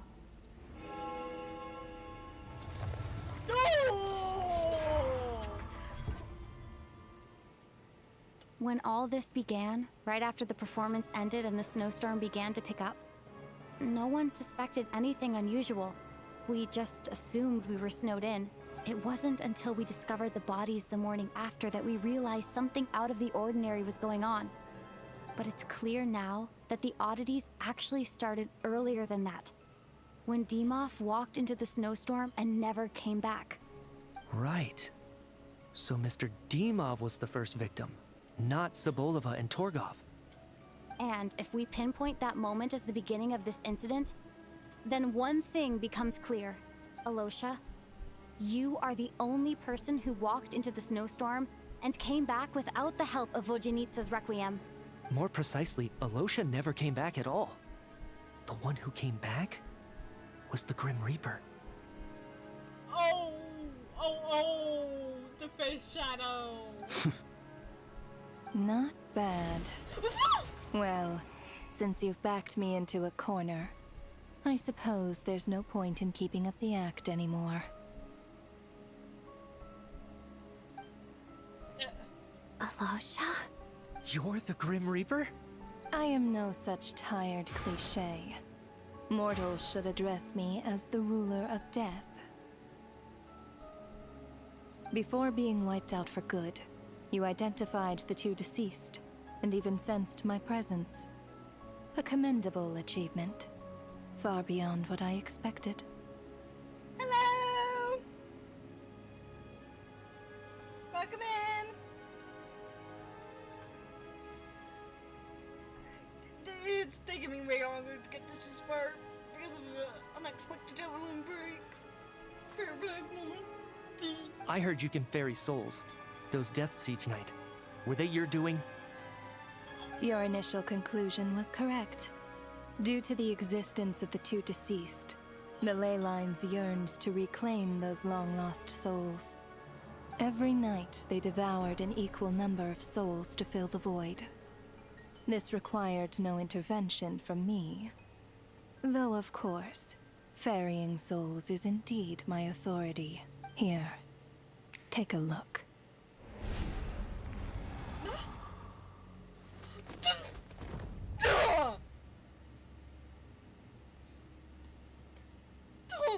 What are you doing?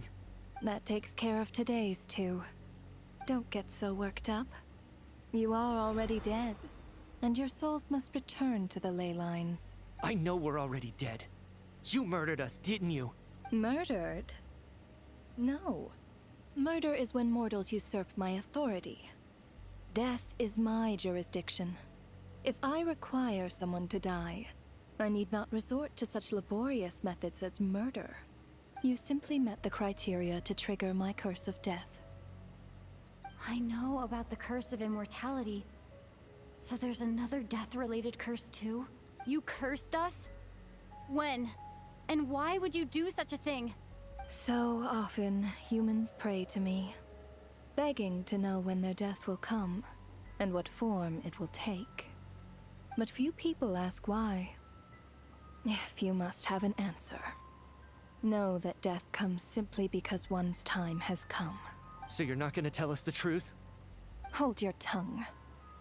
By all rights, you shouldn't even be allowed to speak with me. Those angels from the past are to blame for the reckless renovation of the ley lines here. It's made my work on this occasion infuriatingly complicated. Work?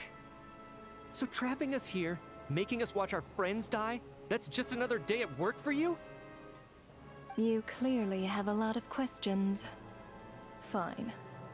As a reward for your remarkable accomplishments over the past few days, I shall answer a few of your inquiries, provided they aren't too unreasonable. After the physical body dies, the soul must return to the ley lines for that person's death to be considered complete. My work encompasses the entire process of death, including, naturally, the guiding of souls into the ley lines, with which you are now so familiar.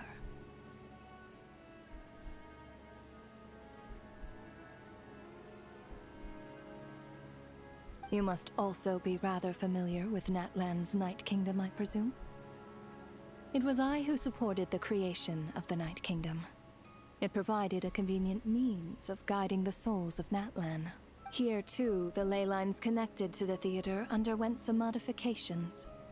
The angels hoped to make them capable of accommodating the souls of some special creations. But this actually hindered their ability to accept ordinary souls to some degree. This effect manifested itself after you died from the curse in the theater, leaving you stranded in the afterlife, unable to achieve a complete death. But if souls who die from the curse of death fail to return to the ley lines within a short window of time, they will miss their chance for good. Then, they will remain forever suspended between life and death, no longer subject to the authorities of either.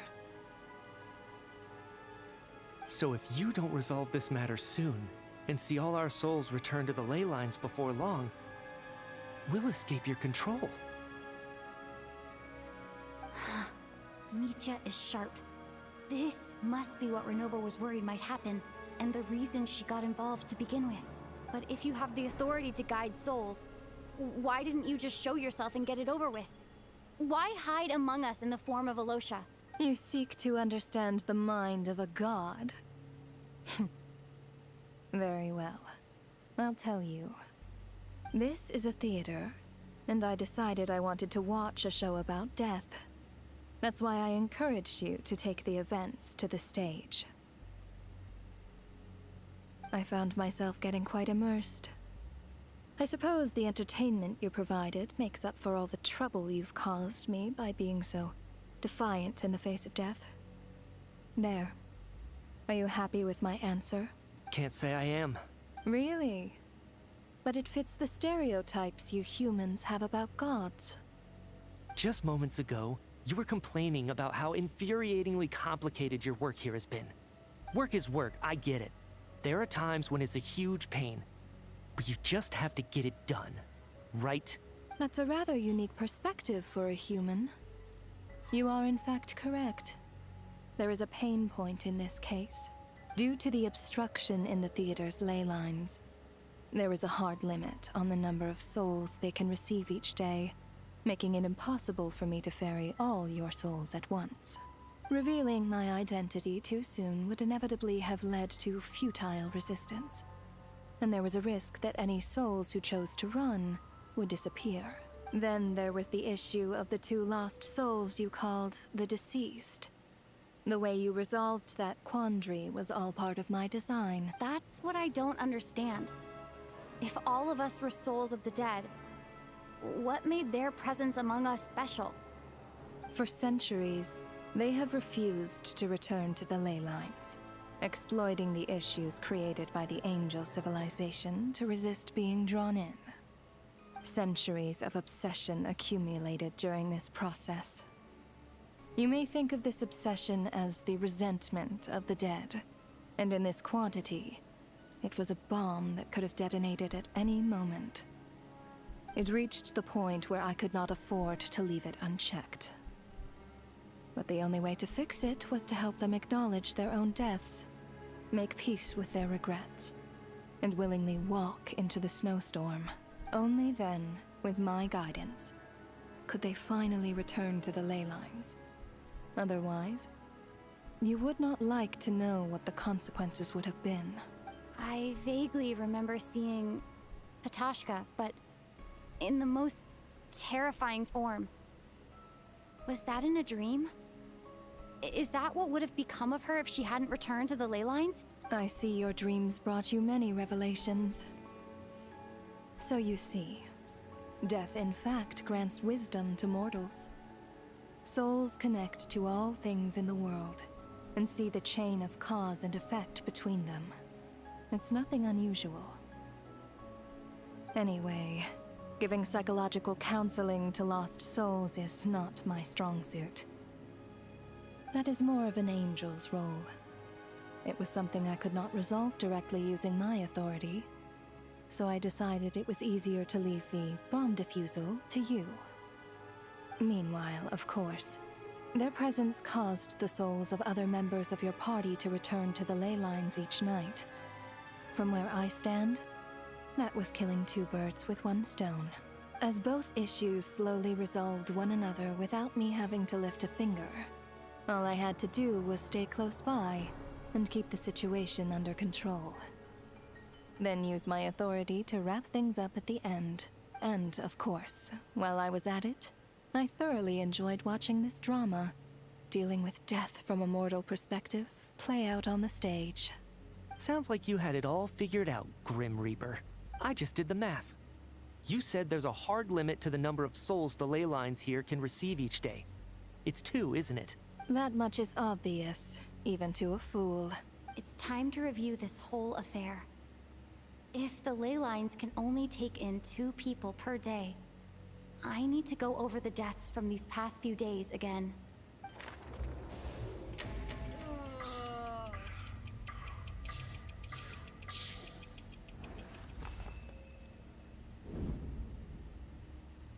Looking back now, none of us had the faintest idea at the time. From the moment the staff member named Demoff walked into the snowstorm, the incident had already begun.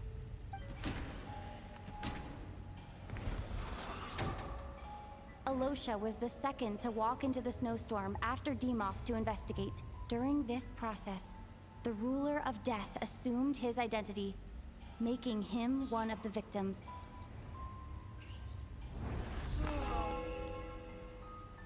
During our first night in the theater, everyone was caught up in the novelty of it all. No one could have expected there would be victims the very next morning. Despite all the confusion, and with the help of hindsight, we finally began to realize that something was amiss with the snowstorm.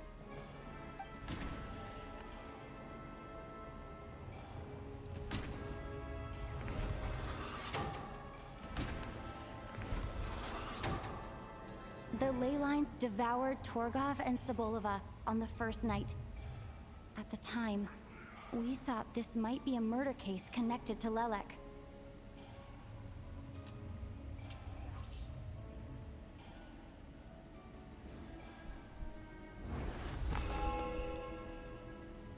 Odette and I spoke a lot that night. 3 people were on watch, but in the morning, we discovered that someone had fallen victim all the same. He was one of them. And she was one of them. The deaths of Kulish and Ranpana caused everyone to stop suspecting Lelek. Unexplainable phenomena occurred one after another, leading Mitya to suspect that we were caught up in a supernatural event.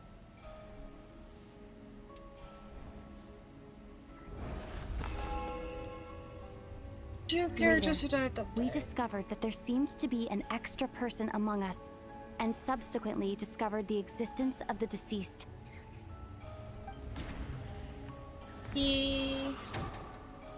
Mr. Schramm realized he was the deceased and walked into the snowstorm to return to the ley lines of his own accord. It turns out there really was a dead person among us. And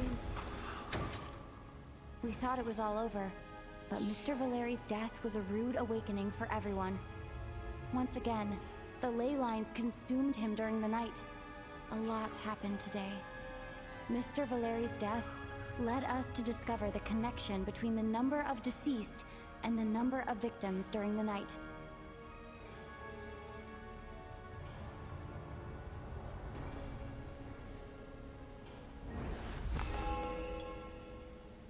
The fact that there was more than one deceased seemed to bring us back to square one. Odette revealed some information she had been keeping to herself.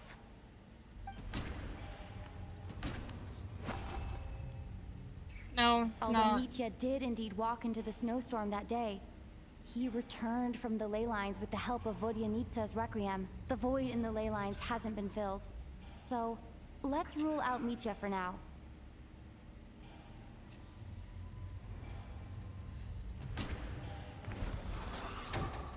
that means Vodyanitsa. Ptashka filled the void left by Mitya's return from the ley lines by walking into the snowstorm this morning. The girl I thought was Child's sister, Tonya, turned out to be another of the theater's deceased. Vodyanitsa was swallowed by the ley lines in her sleep. But the requiem she sang before falling asleep was quite a game changer. Come to think of it, Petashka was about to walk into the snowstorm at that time, and Renova, unaware that Mitya would return, was concerned that her soul would overflow from the ley lines. That's why she used Alosha's voice to try and persuade her to stay behind. Looking back, I suppose that was an early slip-up on her part. We know who died on day 6. No one could have expected anyone who walked into the snowstorm to return. But just after nightfall, Mitya returned, bringing crucial information with him. Various truths began to surface, including that all of us were already dead, and that the ruler of death was here among us. Then, after revealing her true form, Renova callously claimed 2 souls.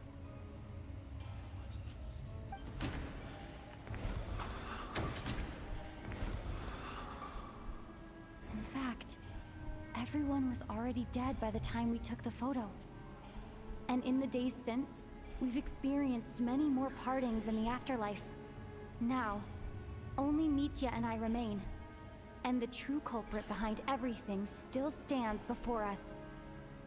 In Mitya's eyes, I see the same anger and frustration that I feel.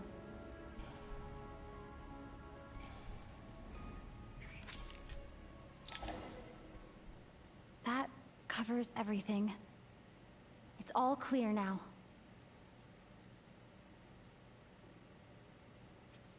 Your work isn't finished here yet, is it?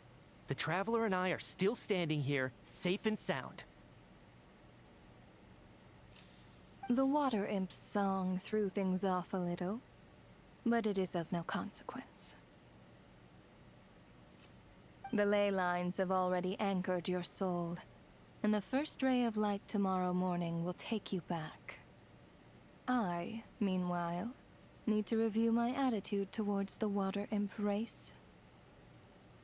So, the reunion in the night that Vodyanitsa mentioned, I suppose that was never meant to be a permanent reunion. That just leaves you, Traveler. My power only allows me to temporarily separate your soul from your body. The ley lines of Tevat would not accept you. And your soul is firmly anchored to your body by your will.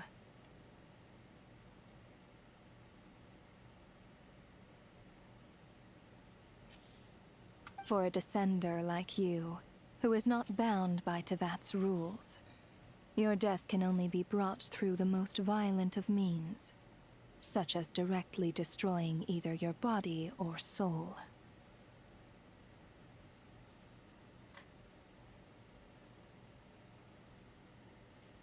But you haven't done it that yet, have you? I have no interest in involving myself with Descenders. For now. Although, this may change if Asmodee remains missing, or you insist on interfering with our affairs. One last question then. All our struggles and sacrifices here, they were meaningless from the very beginning, weren't they? Death abides no reason.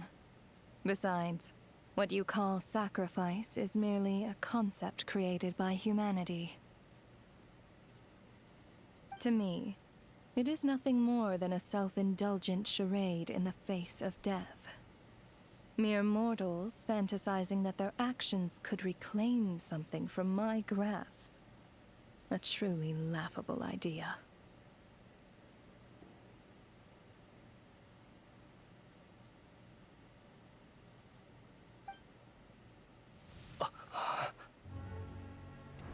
Grim Reaper, you really know how to get on my nerves. I'm not here to ingratiate myself with you. I kill merely because your deaths are necessary. Oh, you've made that quite clear. But humans don't take well to being scorned. Not even by the gods.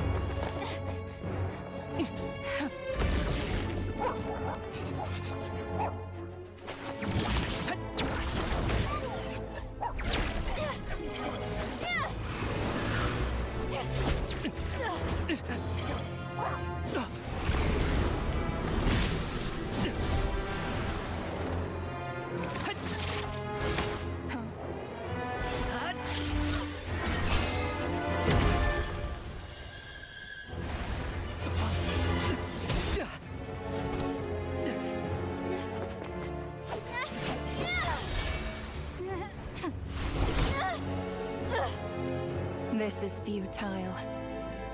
You must know that you are powerless against me in my own domain. I suggest that you save your strength. For what? Maybe we can't change anything. But if nothing else, we can at least teach you to have some respect for the dead. Audacious.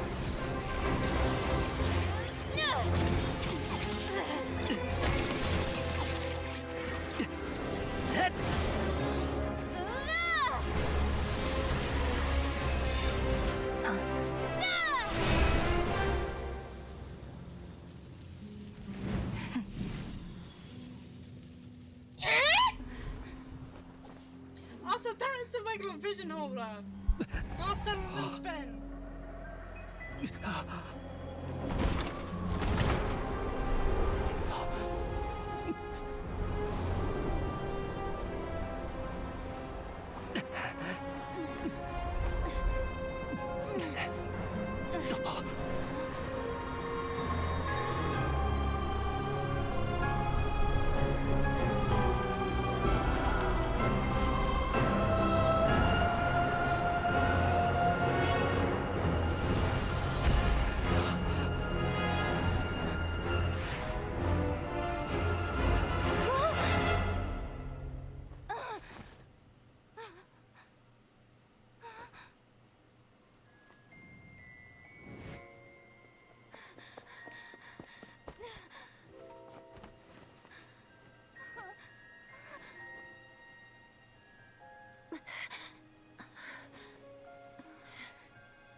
How are you holding up, Odette? What happened to me? How much do you remember? What do you mean? Is the performance over? I can't seem to recall what happened. Has Odette already forgotten?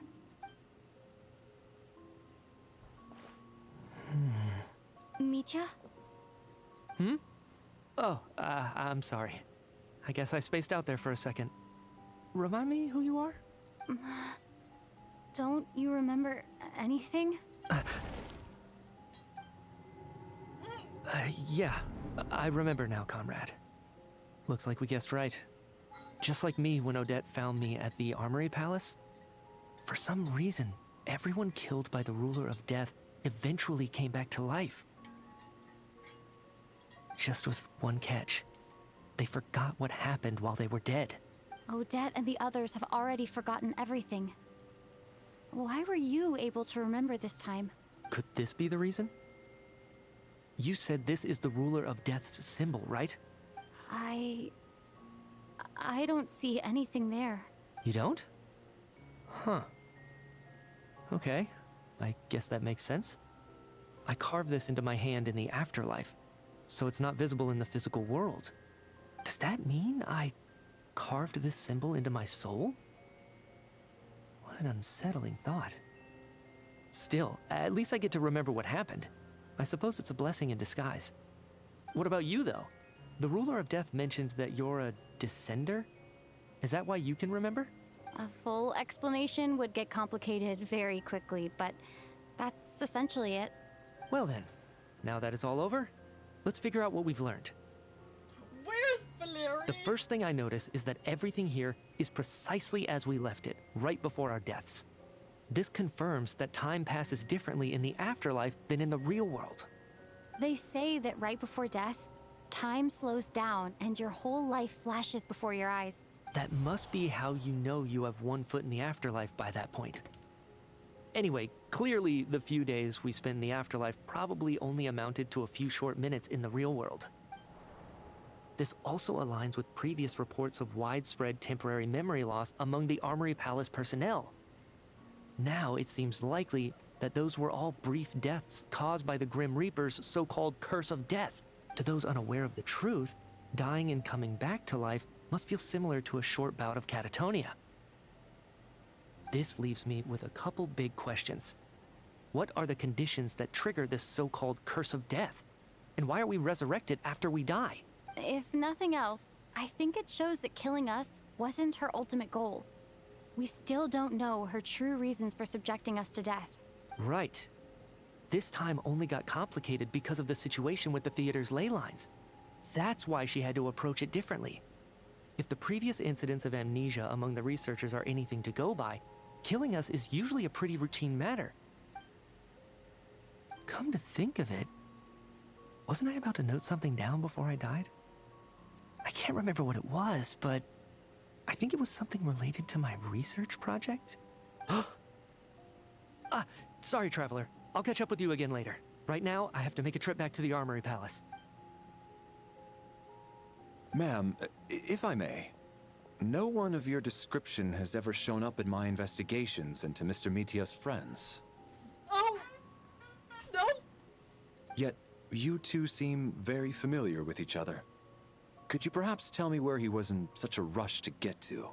And, by the way, have we ever crossed paths? Forgive the presumptuousness, but I feel a vague and indescribable sense of familiarity about you. I can explain everything. Could you help me gather everyone in the theater in one place? Everyone gathers on stage once again, but this time you do it in the real world, without everything outside being devoured by a snowstorm. Due to the unique properties of the theater's ley lines, it seems no one has completely forgotten their experiences in the afterlife. As you began to tell of what happened, people slowly begin to remember, as if accessing memories of a distant dream. Everyone is lost in thought. Everyone confirms that their own fate with each other, until finally today's show draws to a close.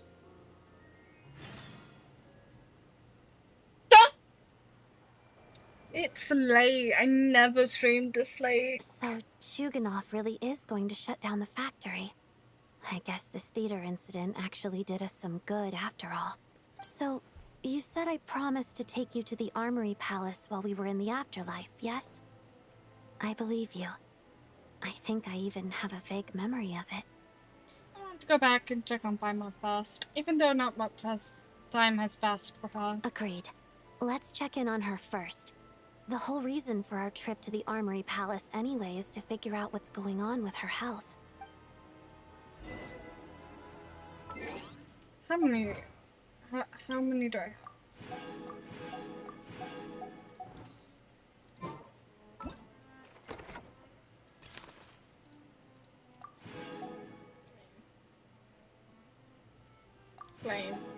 Flame.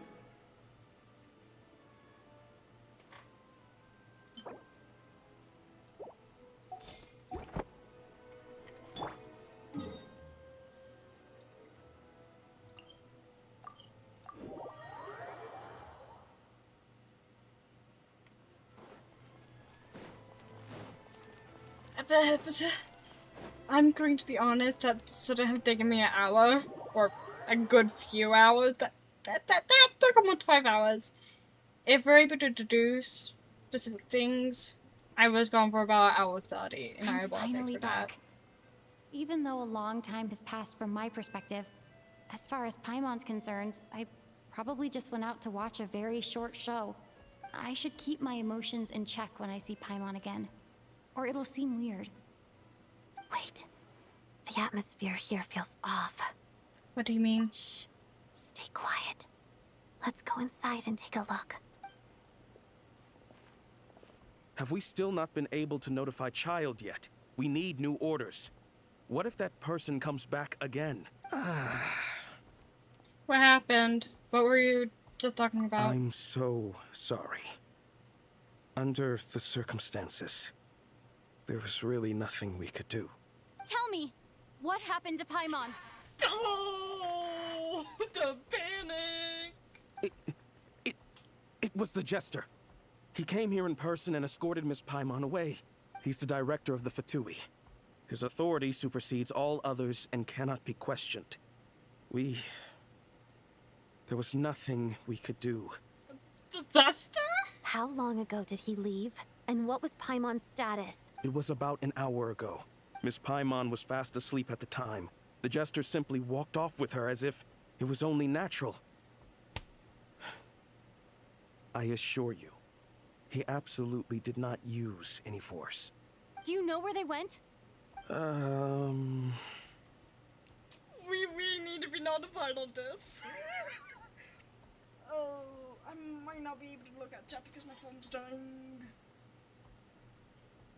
I'll leave my phone on, but to a point where I can see barely anything.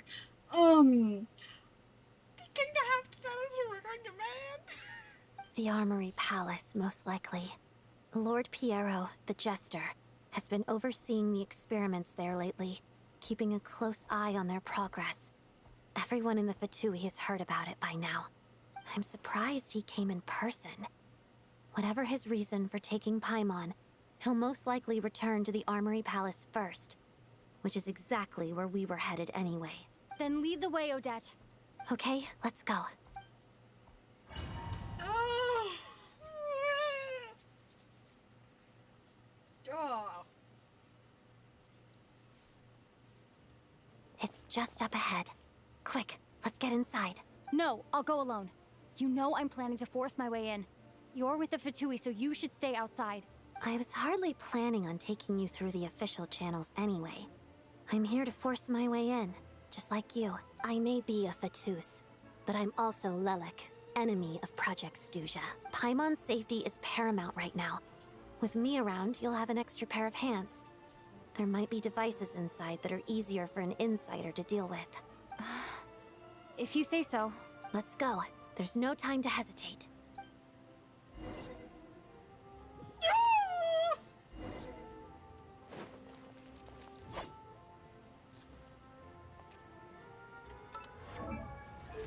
R3.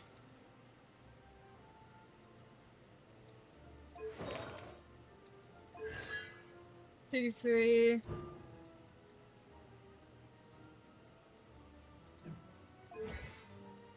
Japan.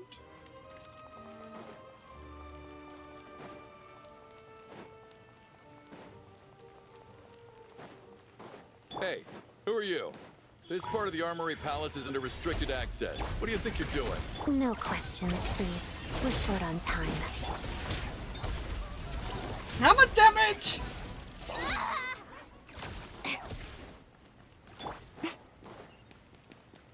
Emerge. I'll make short work of you.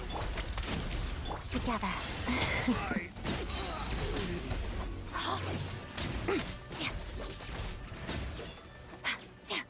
No point changing that right now. My character right now. Right now, right here, right now. Witness the snow swan's grace. Pirouette.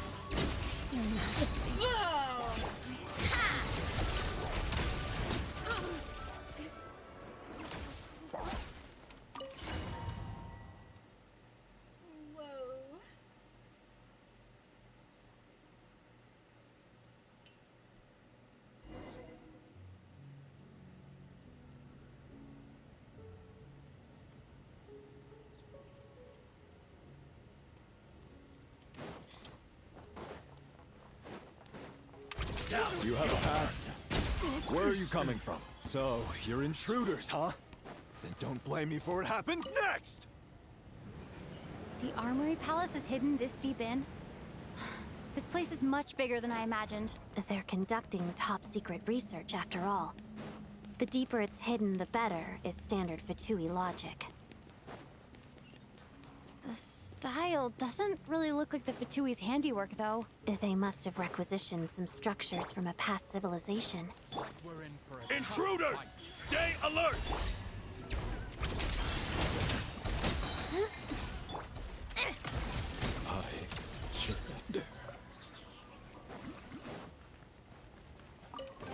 I like playing with that better than don't they? Intruders? Don't come any closer! Just what are you guys trying to do here? I'm gonna fix your skull! Crystalline Adagio. Right now, right here, emerge. Mission. Let's test my hypothesis. No one interferes with a jester's work. I'm only interfering because he has Paimon.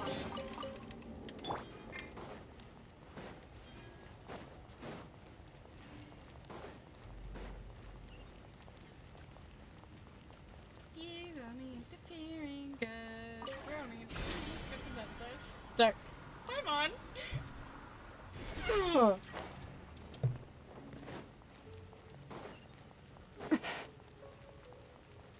I know Santana will probably be faster. Looks like no one's guarding this place.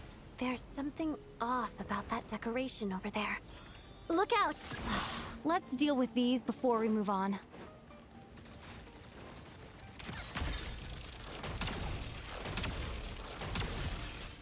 Take a break.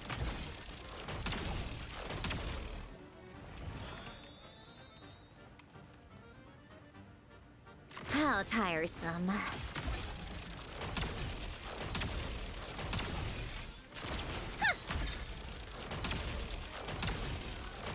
Take a break.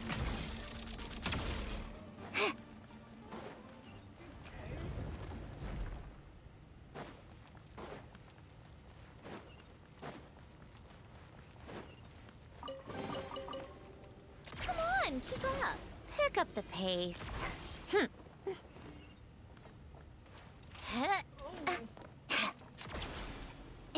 The researchers here probably don't know that we're uninvited guests. Let's try not to hurt them. What's the big star from the theater doing here? That's Miss Odette. She's a member of the Fatui. Don't tell me you didn't. Was the whole reason for Project Stuja to support the research here at the Armory Palace? Just what are the Fatui and the Tsaritsa planning?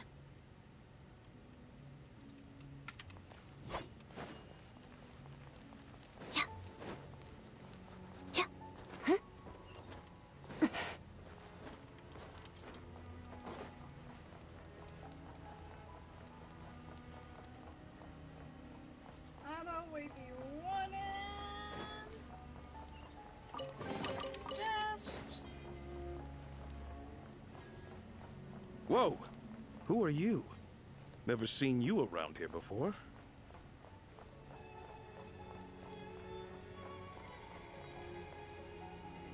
That's the stellar, reaction field. Looks like there's no way through here. Maybe using the power of this prism could help? Prism?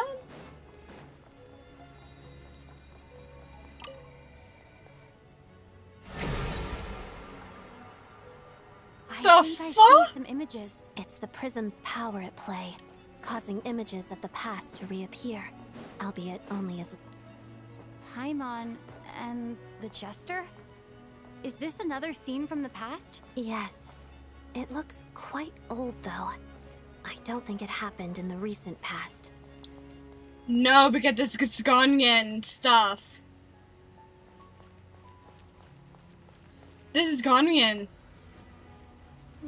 What's going on here? What happened? The source seems to be the Armory Palace. They must have started some large-scale experiment. Wait, what if this has something to do with Paimon? We need to hurry! Oh, the screen effects are bugging me out.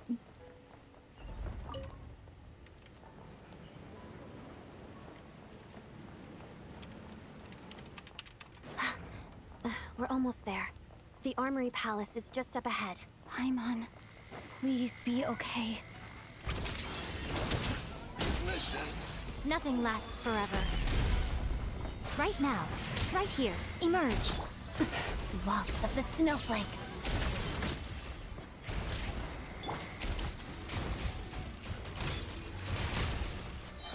Take a break.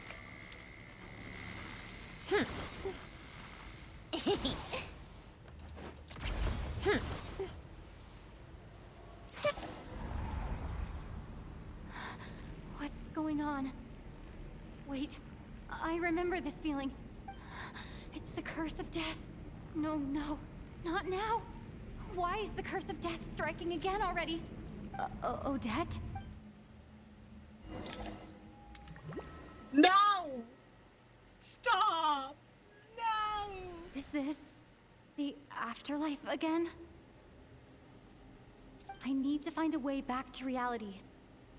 Is that Odette's core Ignis? Could that be what just woke me up?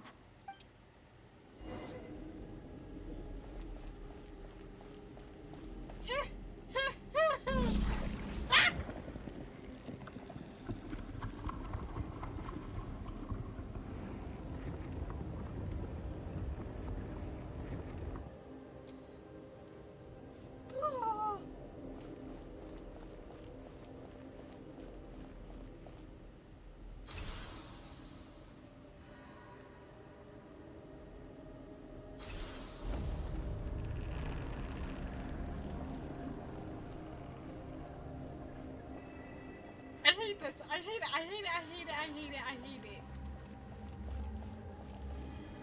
I hate it. I hate this. I mean, I hate it. I hate it.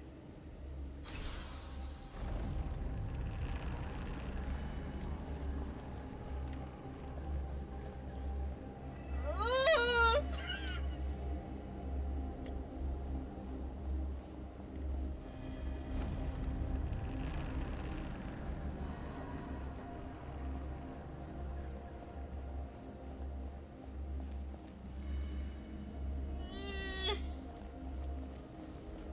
If y'all can't tell, I hate horror stuff. I hate it.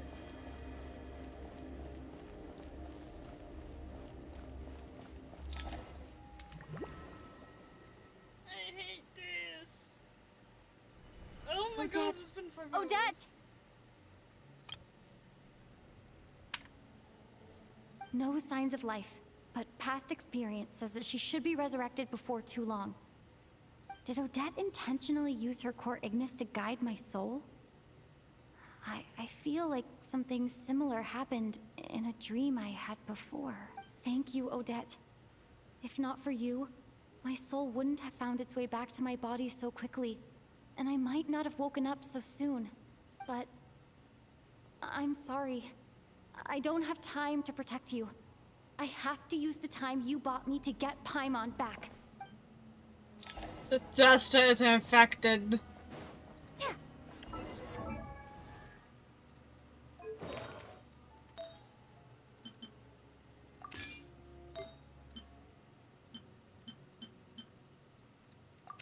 Just artifacts I'm putting off for the time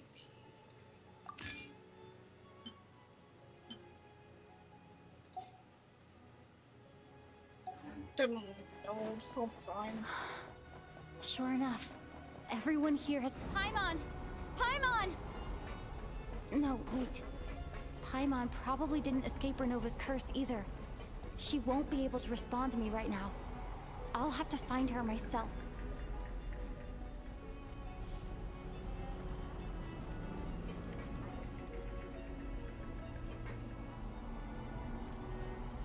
This Jester has explaining to do. Mitya! Is this the laboratory he works in? What happened here to trigger the curse of death again so soon? I'll have to ask him when he wakes up. Finding Paimon has to take priority now. I found her! Paimon really is here!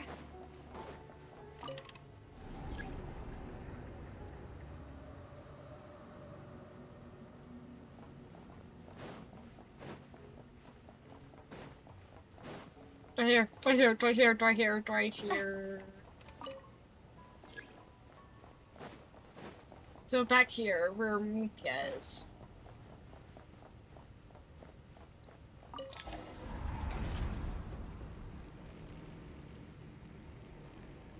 Una was father.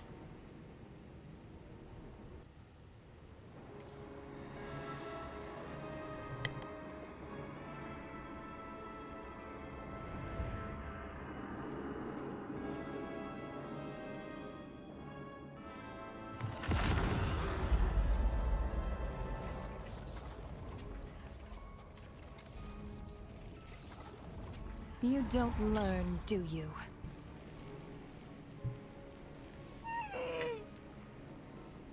Nova? You've already been involved in one mass death, and now you show up at the scene of another.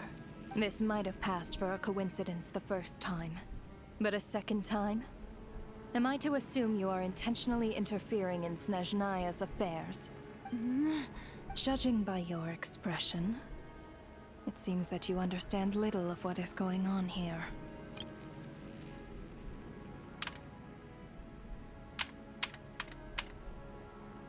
In that case, a word to the wise. Do not interfere in Snezhnaya's affairs. A civilization that fails to learn its lesson constantly depletes its own worth. It will one day lose any reason for its existence. And as a descender, you are perfectly suited to be the lifeline to which a dying civilization might desperately cling. No advice needed. I'll make my... Consider your position carefully. No advice needed. I'll make my own judgment. Suit yourself. When the day of reckoning arrives, not even a descender can hope to escape unscathed. The time for resurrection fast approaches. The mortals here are not yet worthy to behold my form. So that will be all for today.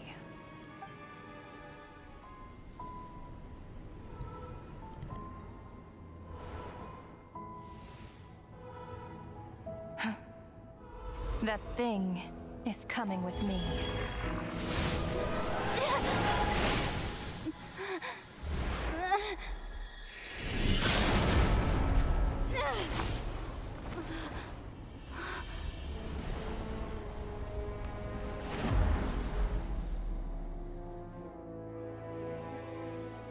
You awoke sooner than I thought. The curse of immortality is stubborn, unable to enter the ley lines, yet not content to remain a spirit. Ruler of death, what do you want? You perplex me. Both you and you. That thing may be a creation of Celestia, but it possesses none of Celestia's power, let alone authority. Your obsession with it baffles me. No matter, the resurrection will soon begin. It's worthless anyway. I'll reclaim it next time.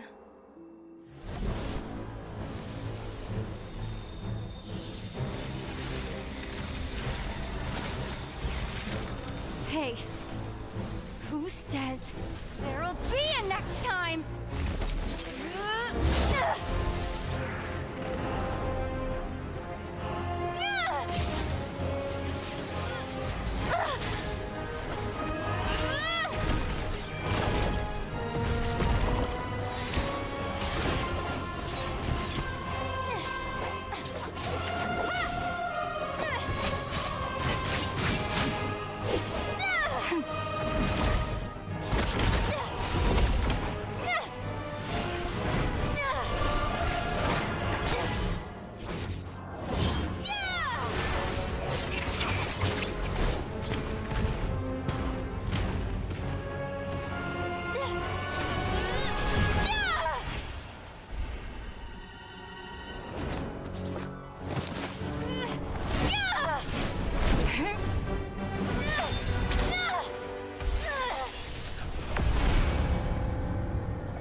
Paimon. What are you talking about? We haven't even been apart for that long, have we? It was... different this time. You seem to be in pretty good shape. Yeah, Paimon's back in tip-top condition. It's the weirdest thing. Paimon fell asleep earlier, and when she woke up, she found herself here. The Jester and that guy talking to him used some kind of energy on Paimon. And she could kind of feel it canceling out that other thing that was making her feel unwell. So, Mitya helped too? Apologies for leaving in such a hurry at the theater earlier. I was in a rush to verify some theories. Rest assured that your companion is perfectly safe. We reversed the effects that the experimental energy had on her. The Jester specifically instructed me to do so. Why? I suppose this is our first official meeting, Traveler. I could not let Paimon suffer in her condition for a moment longer, and so I simply took her without explanation.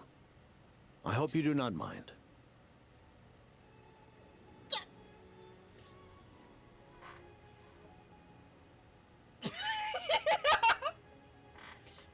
Well, you definitely gave me a scare for my part. I hope you don't mind that. I'd be like a few people up on the way. But why would a big shot like you care about what happens to Paimon? As I said when you first arrived in Snezhnaya, we once spent some time together in the distant past. Oh yeah, you did mention that. And Paimon did think you seemed strangely familiar the first time we met. I'm afraid the reminiscing will have to wait. Mitya, let us continue with the report. What conclusions, if any, did you reach from conducting the final experiment of our energy research ahead of schedule? The good news is, my hypothesis regarding the Ruler of Death has been verified. As for the bad news, I recommend we suspend the experiments and Project Mistleton until further notice. Currently, we have no means with which to make a breakthrough. I say this purely as a scientist, guided by reason alone. I will trust your judgment. We shall put the project on hold until the Ruler of Death has been eliminated. Wait, what are you guys talking about? You want to get rid of Renova? Like, how? By killing her? By whatever means necessary, so long as it removes the threat she poses to us. Until then, everything we do will be in vain. After what just happened, I've ascertained Renova's goal. Or rather, the trigger condition for the Curse of Death. Okay, let's hear it. What she's doing is blocking Snezhnaya's technological progress, preventing us from possessing any means with which to threaten the heavenly principles. Just like the little lapdog she is. So, any ideas, research, or experiments that lead to technological progress can trigger the curse. Just now, for instance, I was set to launch a final phase energy experiment ahead of schedule. If the experiment was successful, we could have achieved a crucial breakthrough. As expected, though, the moment the experiment began, all the researchers, technicians, and witnesses died from the curse. All that effort, not to mention the energy and materials we relied on Project Stuja to gather for us, went to waste. In the end, nothing was gained. Does that mean something similar happened when we were at the theater? That's right. During the performance, I thought of an important breakthrough regarding the experiment, and wound up dragging everyone into this. So the nature of the curse seems to be something like... when moments of technological progress occur, all life in the vicinity is taken away. What a violent method. Of course, that meant the curse was normally limited to the Armory Palace. Since outsiders are forbidden from entering, this mass death phenomenon went unnoticed until Odette came along. I believe she was the first witness. The curse of death was triggered just before she infiltrated the Armory Palace that day. But you mentioned something about a final stage experiment. Doesn't that mean you've actually made some progress? That's right. Even with the gods locking certain key components out of reach, humanity can still advance technology in incremental steps accumulated over time. But, as I'm sure Renova anticipated, even incremental progress has its limits. A point where the truth you're seeking must be put to the test in an experiment. You mean, the experiment you were just about to do? Yes, We were at a critical juncture, a moment where the quantitative was about to translate into fundamental qualitative change. With this single experiment, we could have brought everything we've worked for to fruition. But now, after already being forced to fumble around in the dark all this time, it feels like we've truly hit an impenetrable wall. As long as Renova's curse of death persists, we won't be able to advance the experiment or obtain any results. And with Project Stuja having been in effect all this time, at our nation's current strength, repeated trial and error is simply unsustainable. Only by eliminating Renova first will it be possible to continue advancing our plans. But she's the ruler of death! She can just kill whoever she wants, right? That's gotta be the scariest power ever! Is it even possible to beat her? We'll see. But one thing's for sure. She definitely can't just do whatever she wants. The best proof of that is me, standing here, very much alive. You're saying... Wouldn't it be easier to just kill all of us researchers for good? Why resurrect us over and over again? Why let us advance our technology to this point? So, you're saying even the ruler of death has limitations we don't know about? Makes sense. I heard a theory that Renova can't kill anyone without getting Duelers of Life and Time's permission. And no, the other three's permission, if I'm correct, from what the theory stated. If that is true, that's going to be freaking amazing. Because in all technicality, their stuff overlaps. Exactly. And I think that's where the key to our breakthrough lies.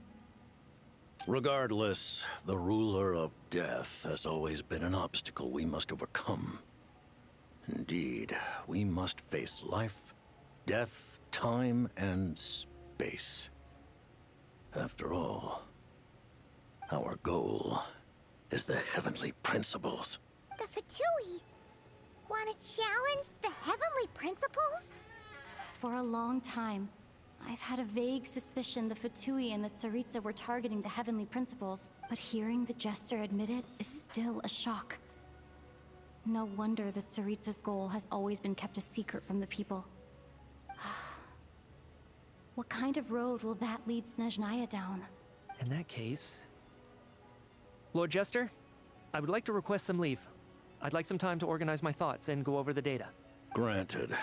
Get some rest, put the experiment out of your mind, and take care that the curse of death doesn't affect any civilians.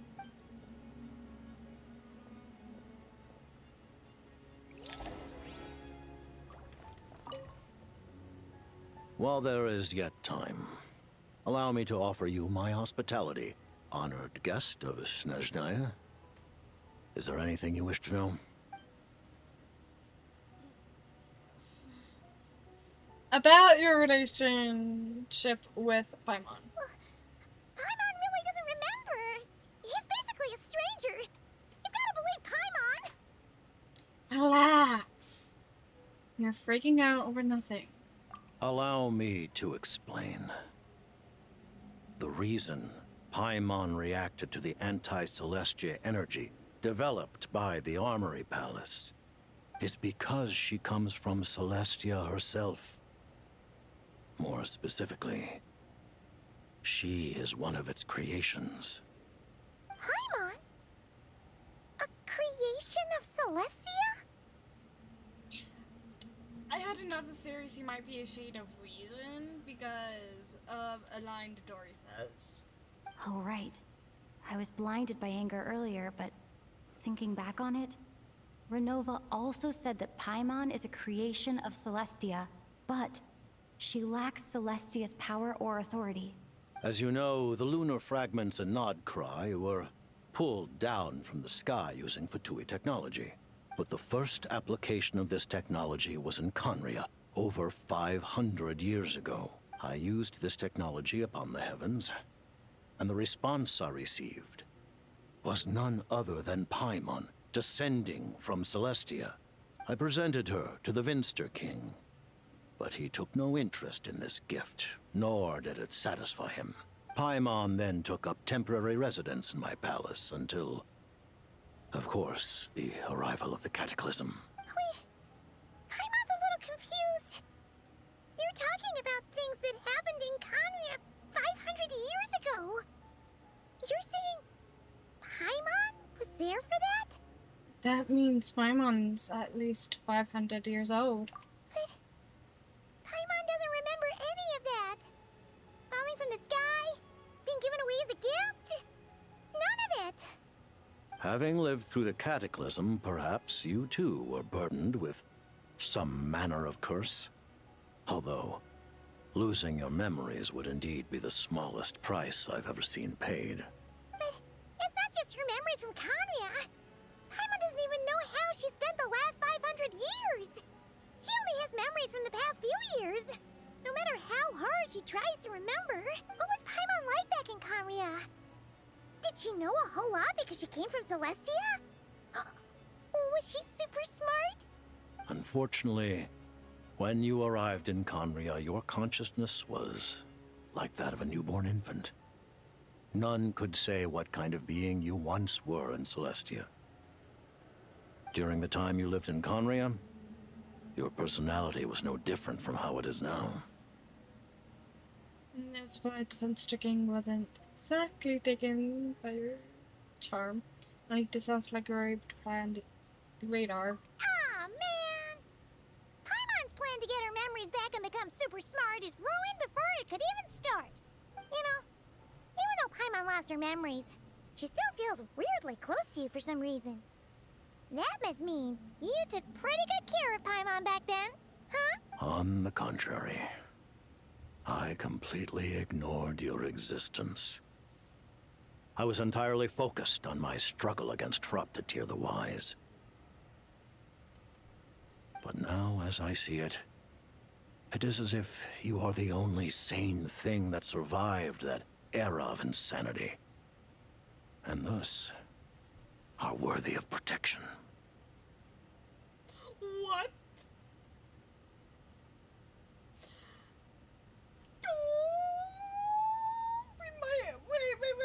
Wait. Does that mean we're going to get protection from Dewey because of this?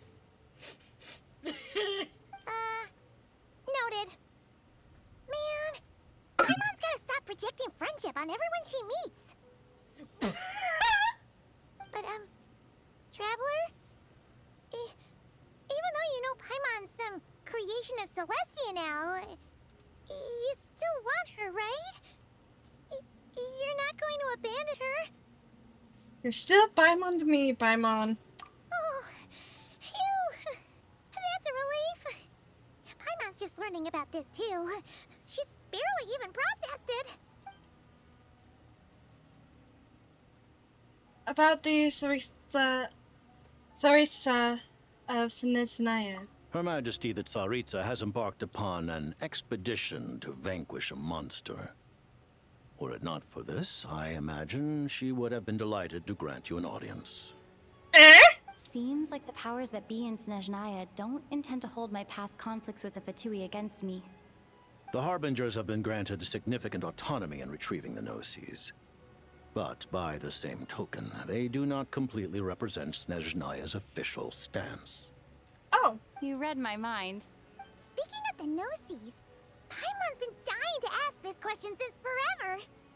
Why exactly does the Tsaritsa want to collect them? Is it something to do with the fight against the heavenly principles? The Gnosis will undoubtedly serve as a key bargaining chip when she confronts the heavenly principles.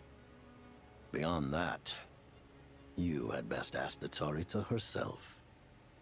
I am not sure if this information is mine to disclose. What do you mean, not sure? Don't you make the rules? You're the highest-ranking Harbinger!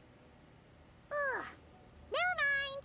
Taking on the heavenly principles is something most people wouldn't even entertain in their wildest fantasies. Why is the Tsaritsa so fixated on this?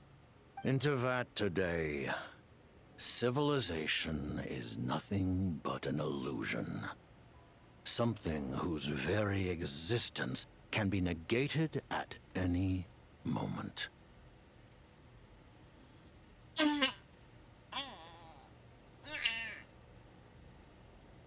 our civilization may very well be destroyed in the struggle, but as things stand, the heavenly principles could choose to negate our existence on a passing whim. And we must not sit back and accept that fate. Only by changing the state of affairs, only by overthrowing the heavenly principles, can our civilization truly be said to have taken root. Otherwise, the fate of the people of Conria and Hyperborea is a cycle doomed to repeat itself. Accepting potential destruction in return for getting to control your own fate. Furthermore, perhaps this is still somewhat difficult for you to understand. Are you aware that all the rules of this world are made up of curses? Huh?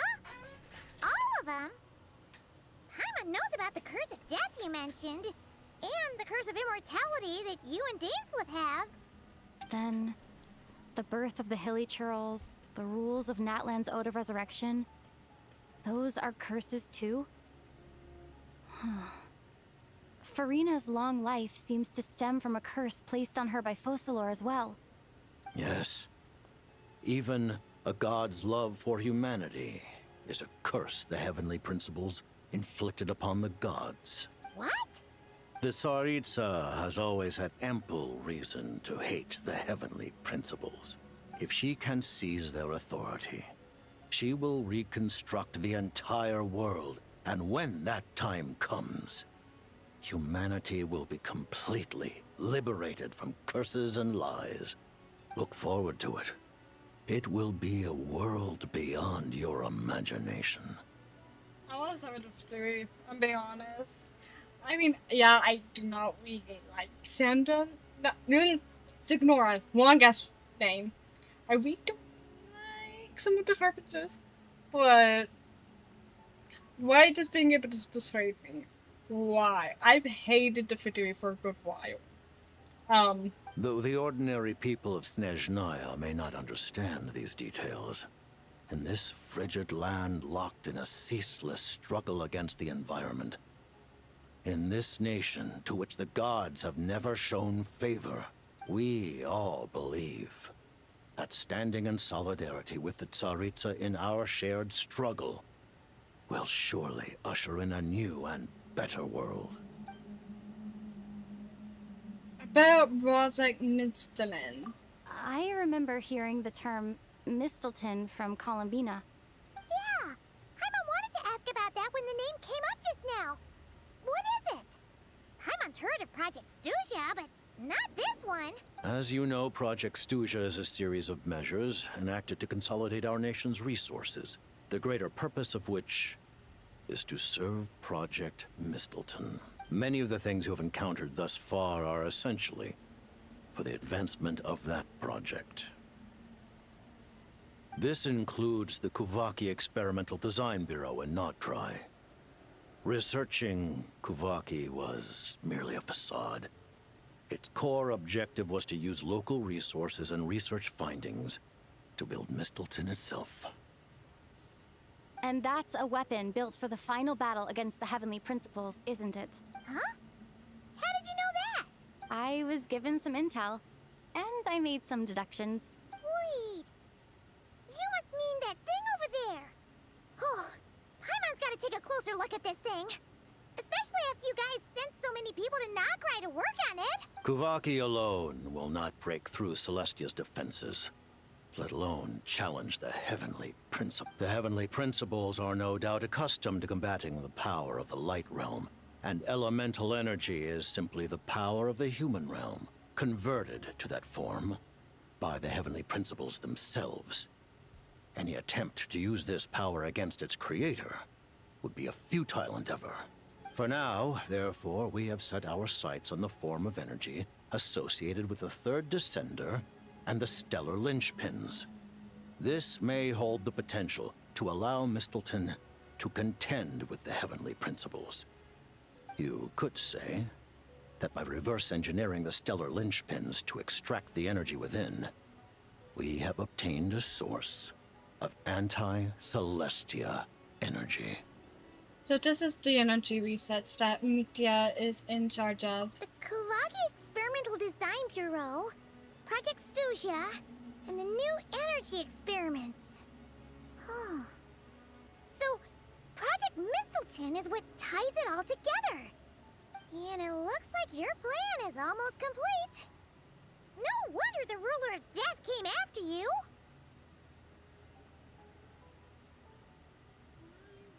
I get from me to on my phone.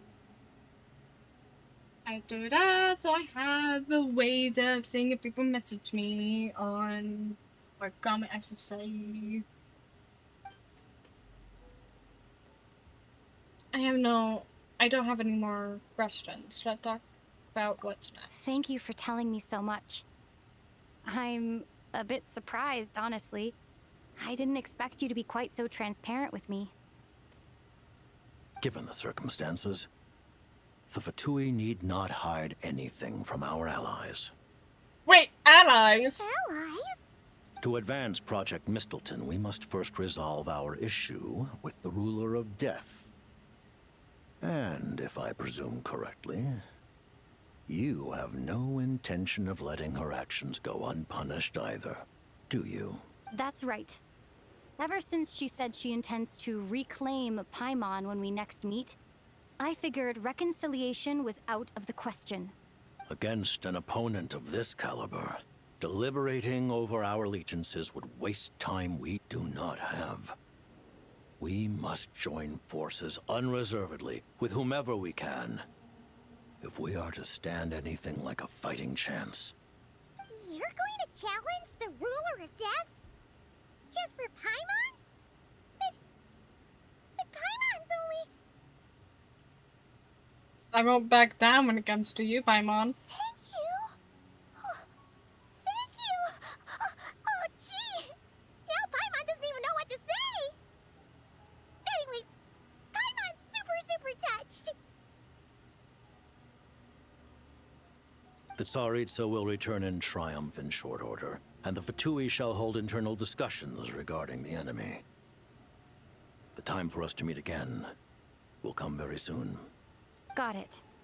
Thanks for your help with Paimon. I'll be sure to look after her for you. There was just one other thing. Well, it's just a request, really. Paimon really wants to see what this Mistleton thingy you're gonna use against the Heavenly Principles looks like. Of course, Paimon knows it's top secret and stuff, but she just had to ask. It's okay if the answer's no. Certainly you may. The what? Oh, for real? Actually, maybe it's best not to. What if her Nova suddenly pops up again? She might take this chance to... While the technology is not yet fully developed, it has nevertheless reached the stage where Celestia's creations are unable to damage it. In that regard, you may rest assured. Oh. Wow. No wonder Paimon felt so out of sorts recently, even though it was super far away. Alright then. Paimon's ready to take a sneaky peek at this top secret super weapon.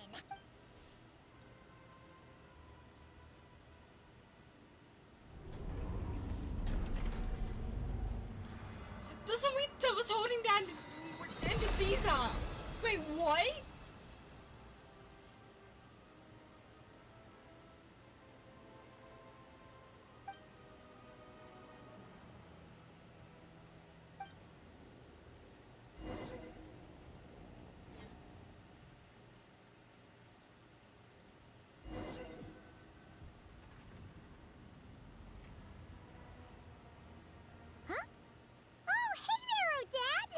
Paimon?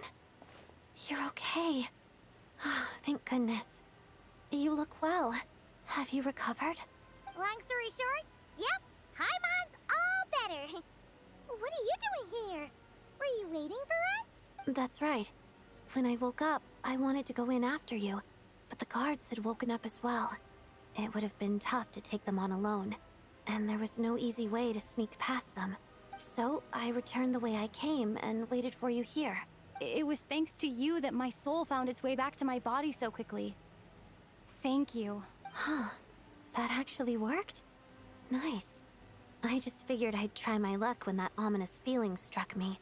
Really, you should be thanking this thing instead. Anyway, and now that things here are all taken care of, I have other things I should get back to. Okay. Please let us almost be done. Ah, Director Chuganov, you're back.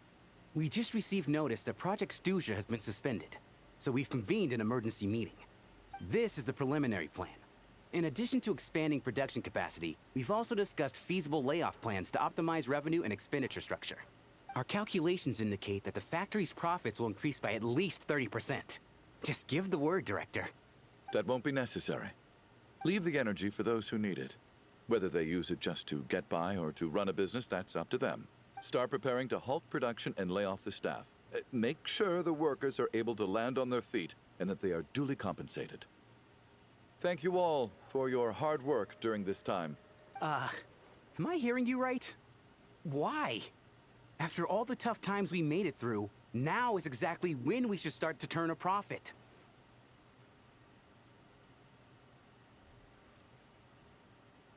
I just suddenly don't want to do this anymore. Huh. Does there have to be a reason?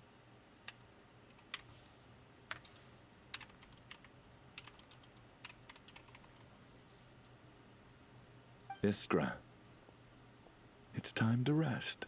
Dear esteemed members of the Rokot, given the effects of Lelik's radical actions upon our organization's reputation and social stability, a decision has been made to permanently withdraw this codename from use.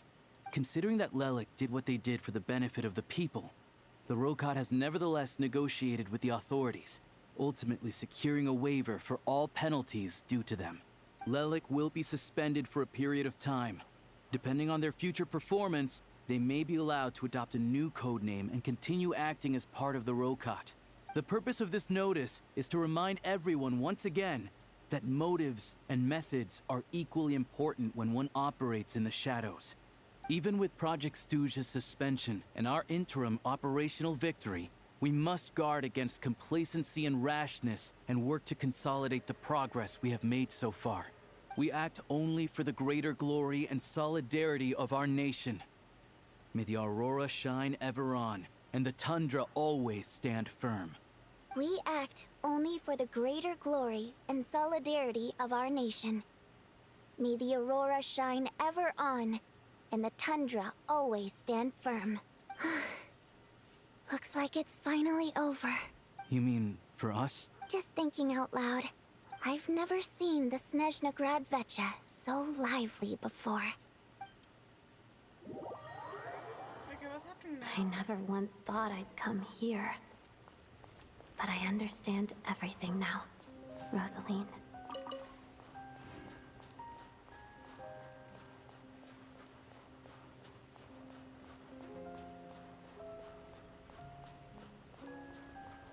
I count one, by the way. I'm busting my one key. I've seen Spirit Seeker performed many times, including by your mother. Why do you bring that up all of a sudden? Even though the choreography is always identical, every dancer finds a way to make it her own.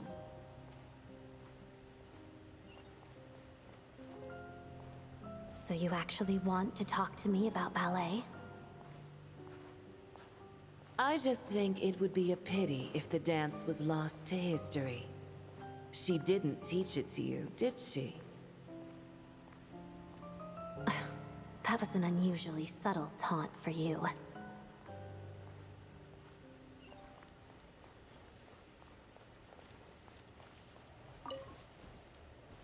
We embraced one another on the snow-swept plains, melting the ruthlessness of time. But when our bodies, in pieces, are cast to the winds, what of our love will remain behind?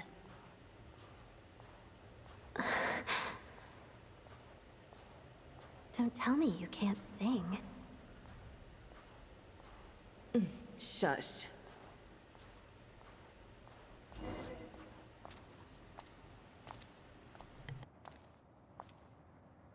I understand her hatred. The Fatui robbed her of the life she should have had. I never opposed her dancing. Yet still I became an enemy of her ballet. I'll just keep my distance. Many despise me. I'm used to it. You're certainly not one to shy away from confrontation. But children, they need a different approach. I'm hardly the most maternal figure. Yet, she is a child. In my experience, while a father commands authority, he must still yield to love. You should tell her what you think about her dancing.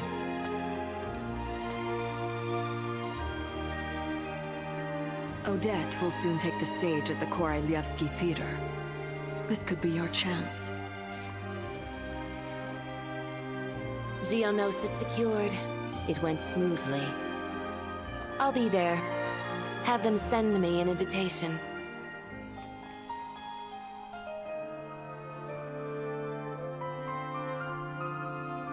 Sadly, things didn't work out. Her final words are inside that block of ice. This? Aren't these for monitoring her subordinates? Not yours. This one isn't her witch's flame, but my two worlds' flames. The two worlds' flames can burn away memories. It was my parting gift to Rosaline.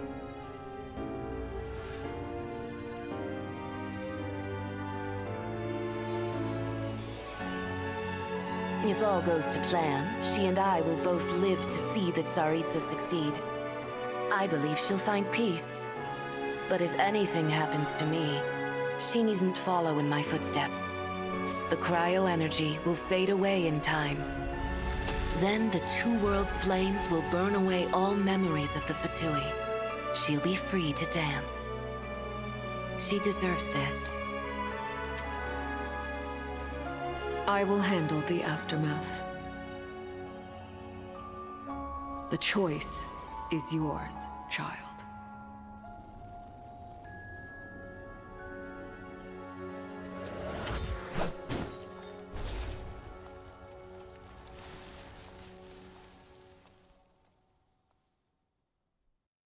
Damn!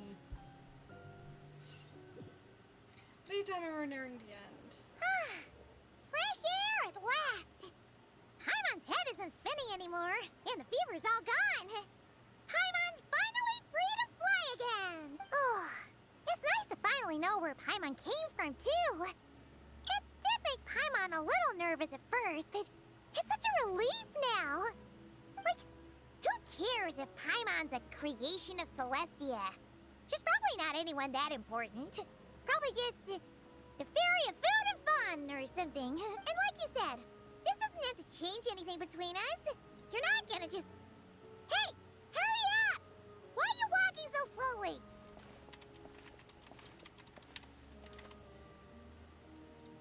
You've spent the last few days lying in bed and stuffing your face. I didn't think you'd be able to fly this fast. Says who? Paimon's as agile as ever. They don't call her White Floaty for nothing. Paimon originally wanted to check out the bookstores in Snezhnograd, but she's more in the mood for flying around right now, so let's save that for later. Wait, they've got light novels from Yai Publishing House here too. Huh? And this is Paimon's favorite mystery story from Fontaine. Wow, they got a sequel. The local Snezhnaya books look pretty interesting too, but also kind of heavy. Not the easiest things to look around. I thought you were in the mood for flying around. Paimon can read while she flies. Hey! Look at these two dolls! Which do you like better? Alright! Boss, we'll take both. Paimon will have the other one. Oh. I thought we were only getting one. All right, fine. I'll pay. There you are. Thanks for visiting. Paimon will grab this and then... Huh? Huh?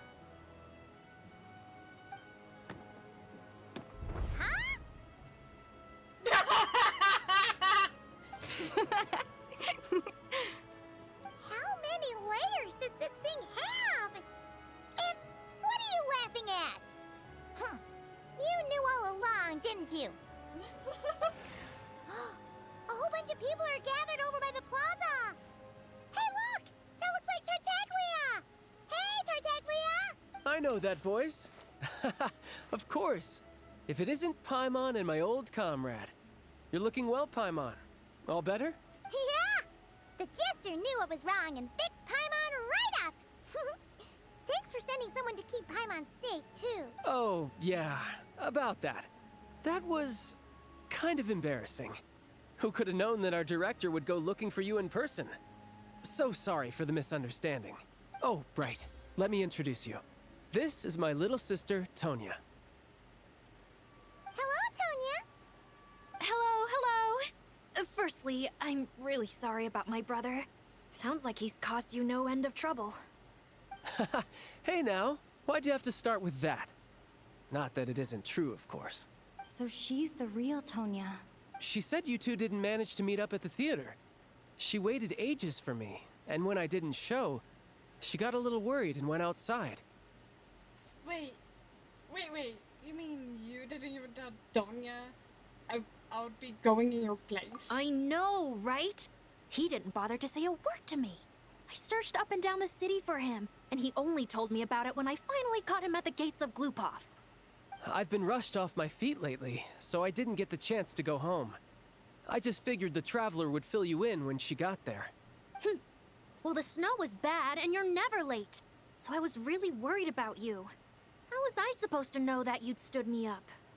I'm sorry, Tonya. I really am. I'll make it up to you somehow. Just... please don't tell Mom and Dad. Although the mix-up led to a series of misunderstandings, it's probably for the best that the real Tonya didn't get caught up in that mess. Besides, it's obvious that Tartaglia isn't usually one to break a promise. He only gave his ticket to me because he had to look into Lelek. It's really my fault for being late. No, it's fine. It just meant I didn't get to see the show in the end. By the way, what did you think? You were one of the first people to see it, you know? I would say... the best is yet to come. Huh? What kind of review is that? Hey, look!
Oh my gosh. That was worth 6 hours. That was 6 hours long. Wait, what?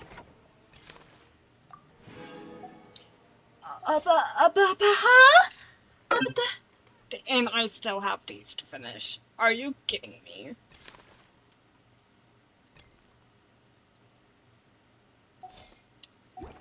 Huh?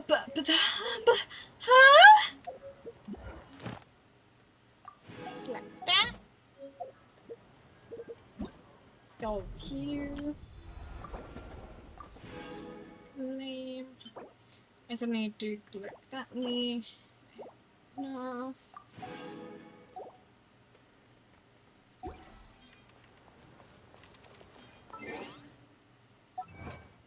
And get this.